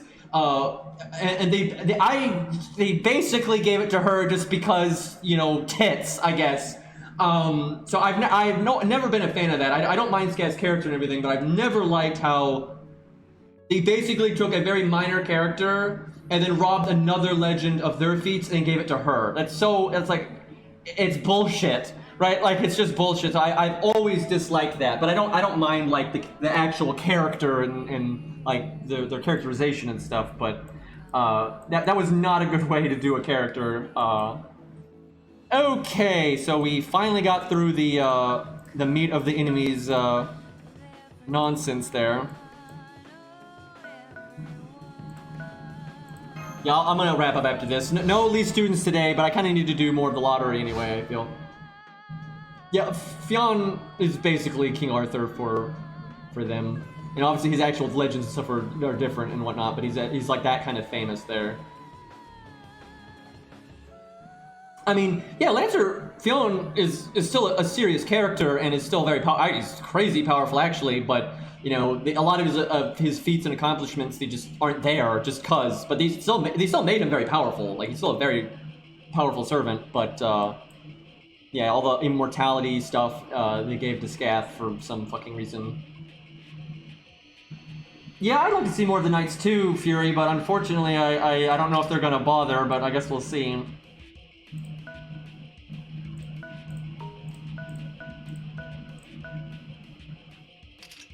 Oh fuck, she has 3 actions per turn. I thought she had 2. Well, that's not the best thing I've ever done. I'll move him there then.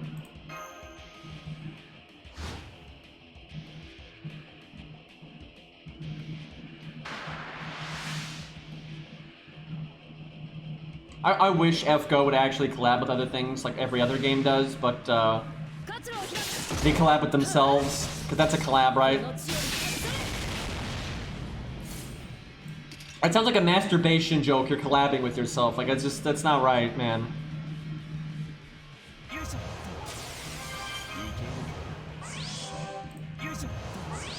Okay, I guess we just art spam.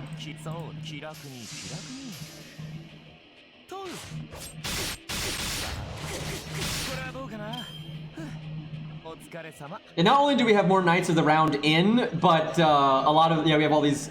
I tell you, man, I disconnect from this mode so often. And this one, though, is probably because maybe there's a server update or something, which is kind of stupid that they make you do that in the middle of a game here. That is the strongest Noble Phantasm ever right there. Also, that was an accident. Okay, good. I can just reset it. Okay. All right, we're good.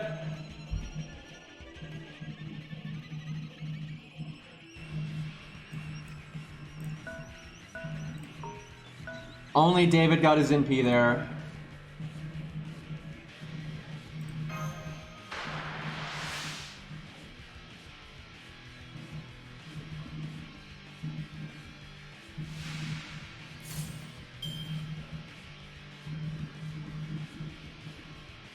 Final boss, yeah.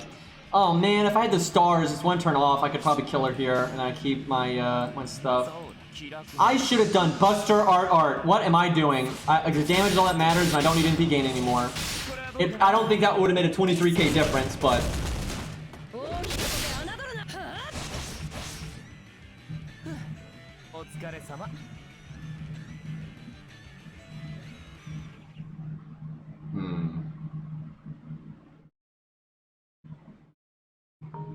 So I haven't even killed her once.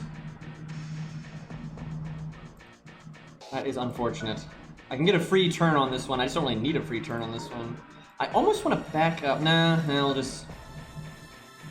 Wait, is she coming? Did she even move yet? Oh. I think so.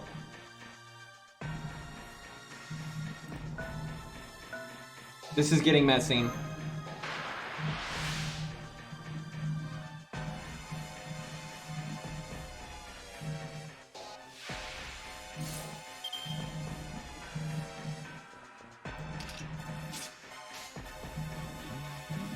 So I don't know much about that game, but like,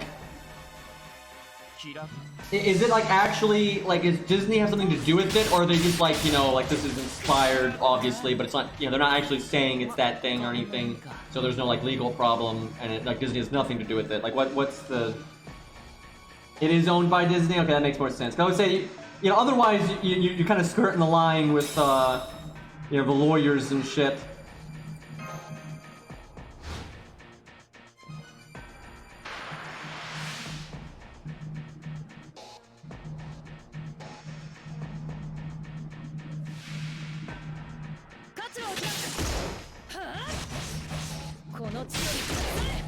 Okay, can I kill her with my NP? Do I need the Buster up? Wait, has this account done his NP upgrade? I have no idea if this account has done the NP upgrade or not. If I have, I'm pretty sure she's dead, but if I haven't, she might live. I don't think she's gonna live. I mean, his attack stat is fine. Did we lose Charisma? We lost Charisma. That's unfortunate. She's a giant, yeah. You get more damage if they're not giant, though, because the upgrade is just a damage upgrade, so... I have no idea if I did the upgrade or not. I hope I did. She's dead.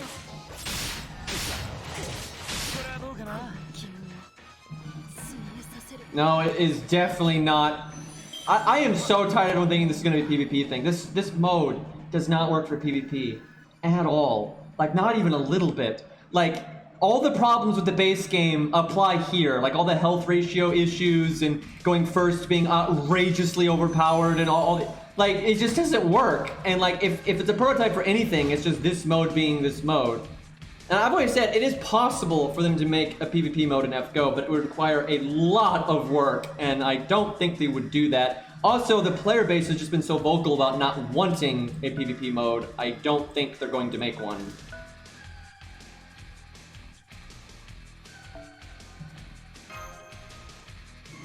But who knows, there's a lot of money in it, and there's no way around that. If FGO made a PvP mode, let me put it to you this way. If FGO made a PvP mode, and they did a bad job with it, right? They didn't address all the problems, and it was shit, right? It was an awful game mode, completely pay to win, you know, just terrible gameplay interactions, like going first, always win nonsense, like, they would still make a lot of money. Right? They could make such a trash PvP mode, and it would still make a lot of money. There are so many whales out there that are so obsessed with like showing off their E-penis, and they're happy to like spend money to be able to like feel like they're better than everybody. So many people would spend so much fucking money to make sure they were as meta as humanly. That's what Epic 7 does in their PvP mode, man. Like, you know, it's not a good PvP mode, and it still makes them an insane amount of money, and that's how most of the games are. A lot of them don't have particularly good PvP modes, but the games still put them in there because it's free money. So yeah, I think FGO might do it someday, just because, you know, Aniplex and Sony like money. And the best we can hope for is if they ever do it, they actually do a good job, but I don't think they will. I actually would not be surprised if they've actually attempted, like, internally, if they've messed around with the idea. I would not be surprised if that has happened. I would also not be surprised if it was a complete shit show. Let's see if we can get some art crits here. That would be really good. Hey, Defang.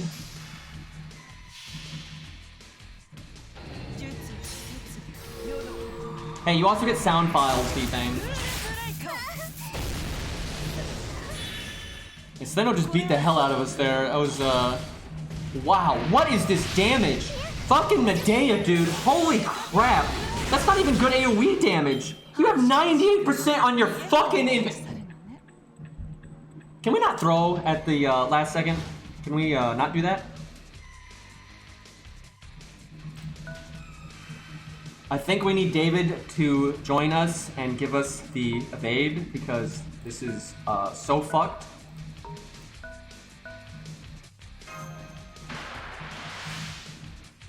Medea, please.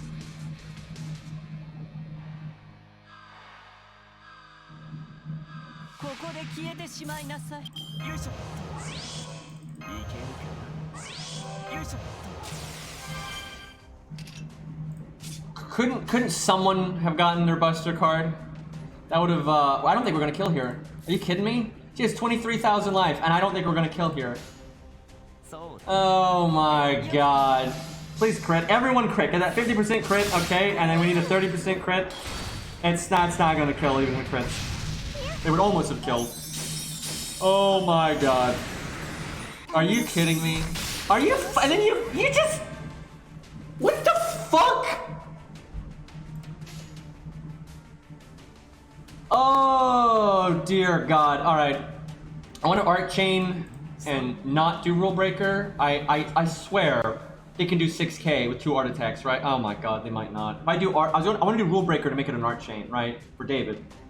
But I have this horrible feeling that if I do these 2 attacks, somehow they're not going to kill.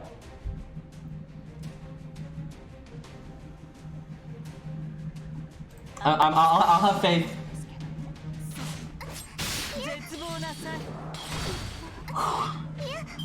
That was close. That was like 1,000 overkill.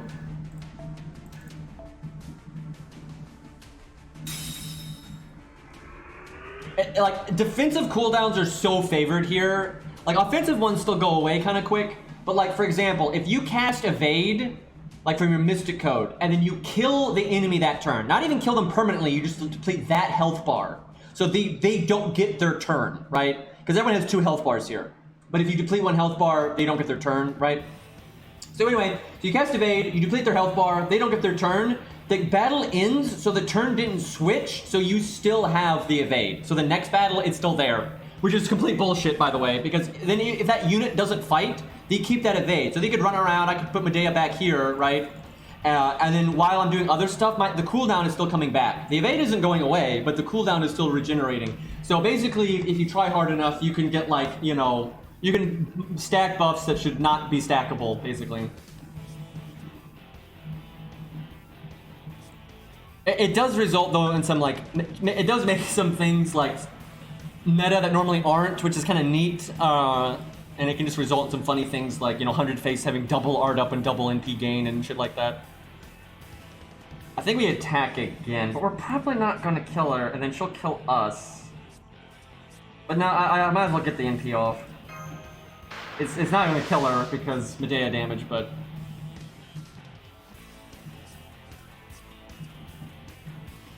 I think something's wrong with the little Gil. It looks kind of weird. Yeah, he got a bit older and dyed his hair green.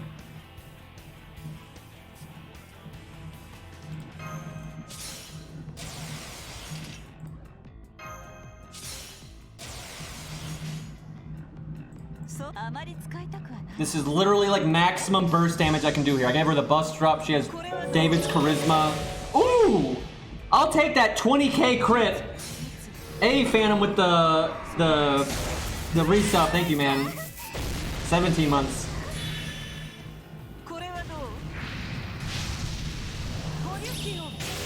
I think she's actually going to kill because of that Buster crit. Yes, there we go. We guys, we just needed charisma from David, Buster up from the Mystic Code, and a bullshit crit.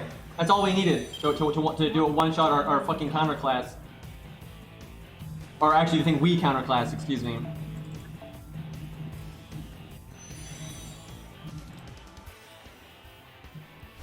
Well, we're getting progress in. That took a lot longer than it should have, and it's because I was blabbing so much. And also, this is a lot slower when you're doing it with these restrictions, but...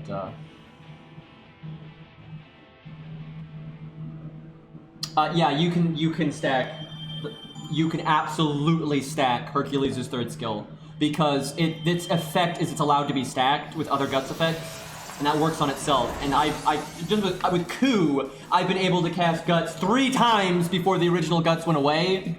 And so with Hercules, especially if you're attempting to, because Hercules has one of the easiest times to not have a buff duration tick because he's, you know, ooga booga, you know, like so good at that.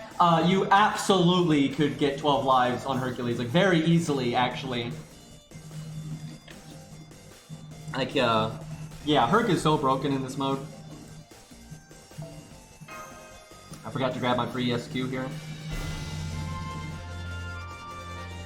The story is so short, because like just after there's like some weird fight going on with Mordred and Siegfried's there and shit, and you go back to Chaldia though like really quickly in this event. There's only like 2 cutscenes in this whole event, so it's a really small story, whatever the fuck it is. And yeah, the Buster buff will keep proccing, you know, bullshit and all that.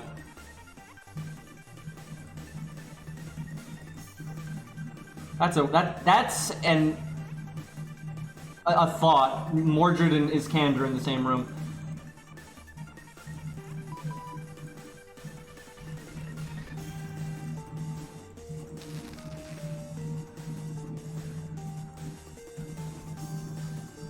We're back in APOC? Yeah, pretty much.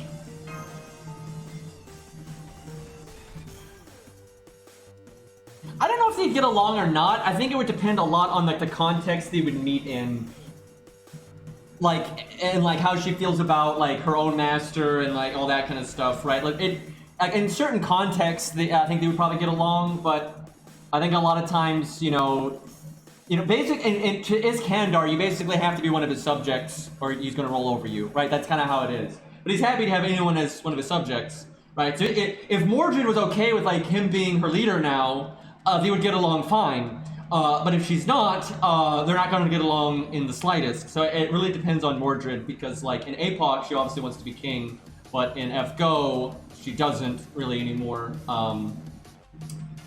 Actually, ultimately, she never really wanted to be king in the first place, but you know, it's got to do with like what she's thinking she wants, right? So I don't fucking know. I think it would just depend on what the hell is going on in the story. What the fuck? There's like no theme there. What?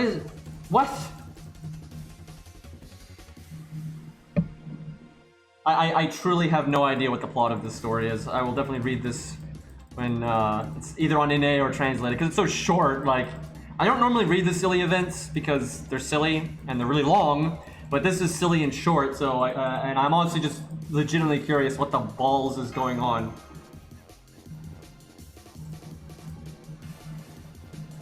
Yeah, that's true. His thoughts on Artoria might make her want to side with him, but I don't know. She's really fickle like that. Like how Merlin puts it in like that one line. It's like, basically, don't say anything good about Arthur, but don't say anything bad about Arthur either, right? Like that's the problem.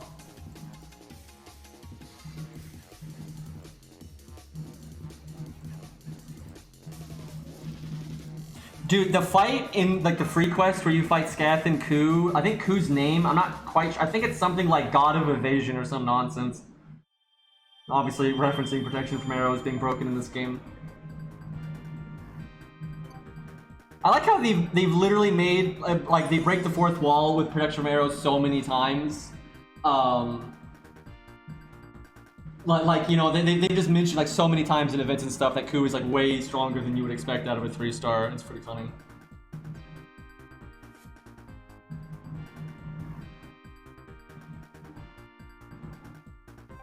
Basically, don't talk about Arthur in your set. Yeah, pretty much. That's pretty much the way. Honestly, Mordred's a pretty reasonable person in the long run. She just needs to be alive long enough to get there. Like, where she ends in APOC is pretty mature and reasonable, right? But, you know, she needed best uncle to be there and a lot of time, right? So, a lot of... Initially, she's pretty fucked, right? So, it kind of just depends. Alright, we'll chat. If you got any extra questions, I can now's the time. I'll roll a little bit, but we're gonna wrap up here pretty soon. 'Cause, yeah, these take so long on this account that I don't have time for another one.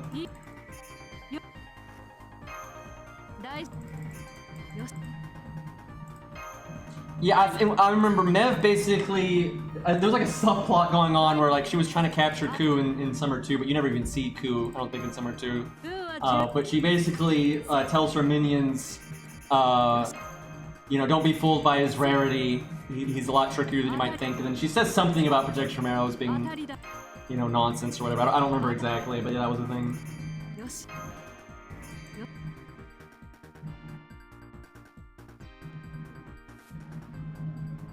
Honestly, a big part of why they don't detail what every run that Scath and Ku has, they don't detail what they do, is because I feel like if they ever need them to do some crazy bullshit in a story, they're like, oh yeah, it's just a different run, right? So they kind of can plot them to do whatever they want or not want. I mean, there's nothing really need to do in Guildfest.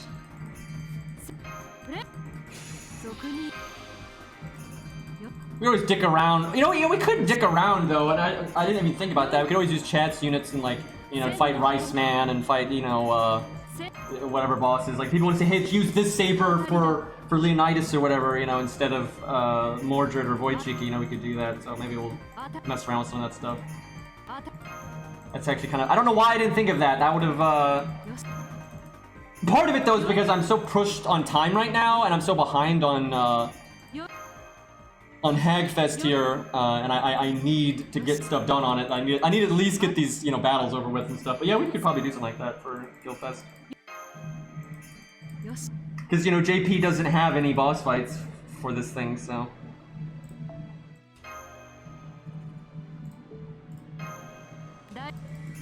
Like, I need to open like 40 boxes on this account, but that's not gonna happen. Like, there's just no way. There's not enough time in the day.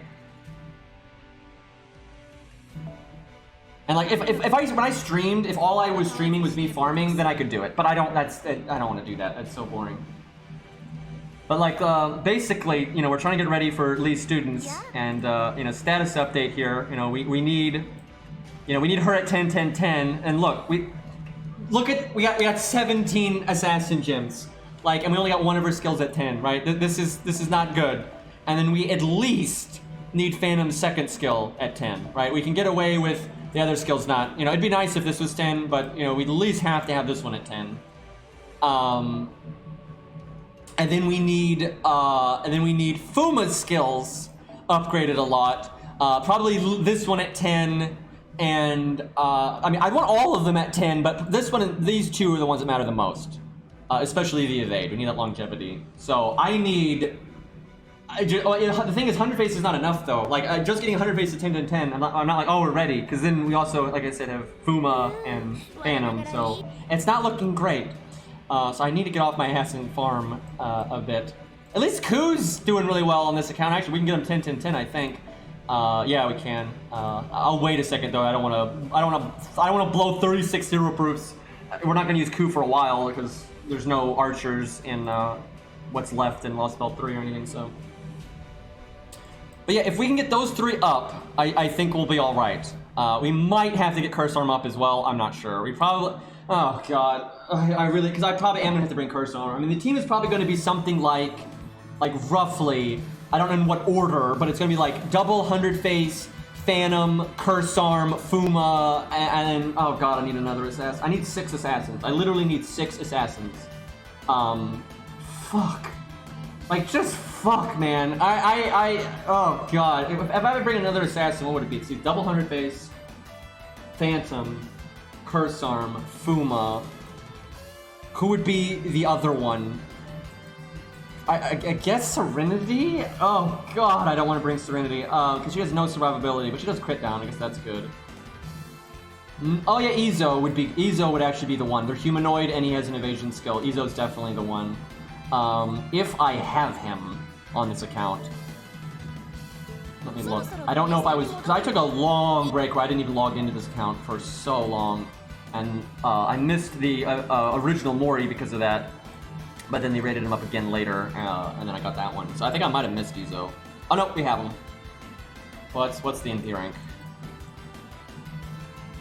That's good enough. Oh god, that's so much. That's so many assassin gems. I need like 100 assassin gems, dude. Like, it's fucked. What's better for Gilgamesh? Quick card, Stargen command code, or the Santa Altar one?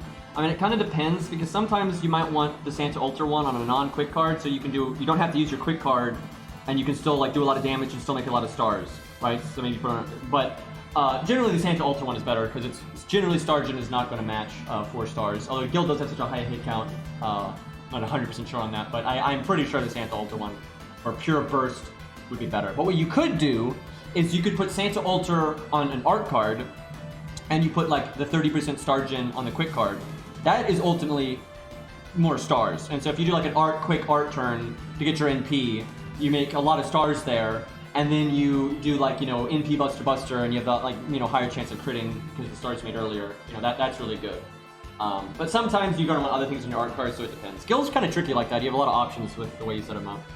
But yeah, you could totally do it that way. Actually, the thing is, a lot of people say you're supposed to put Santa Altar on non-quick cards, but so often that's wrong. Because there's a lot of servants where when it's not about what gets the most boom for their buck or what gets the biggest performance increase. Because it's true, an art card with the Santa Altar command code sees the largest performance increase. But it doesn't result in the most stars necessarily, because a lot of servants want to do a quick turn when they want to make their stars, right? Rex, you knocked that off. But like, so, Coup, for example, when the only turn you really care that much about making stars is when you do NP quick. You can't do your art card, right? And in Enkidu, even if you don't have Enkidu's NP, you just do his triple quick. You're not going to do your Buster or your art, right? So a lot of times, Santa Altar on a quick card is at the end of the day the best. Okay, now we're wrapping up. Rex can rest. Let's see here. Gotta rate somebody. Yeah, Rex is just joking, guys. It's fine. As he puts the knife down, it's like, yeah, I was joking. Let's see.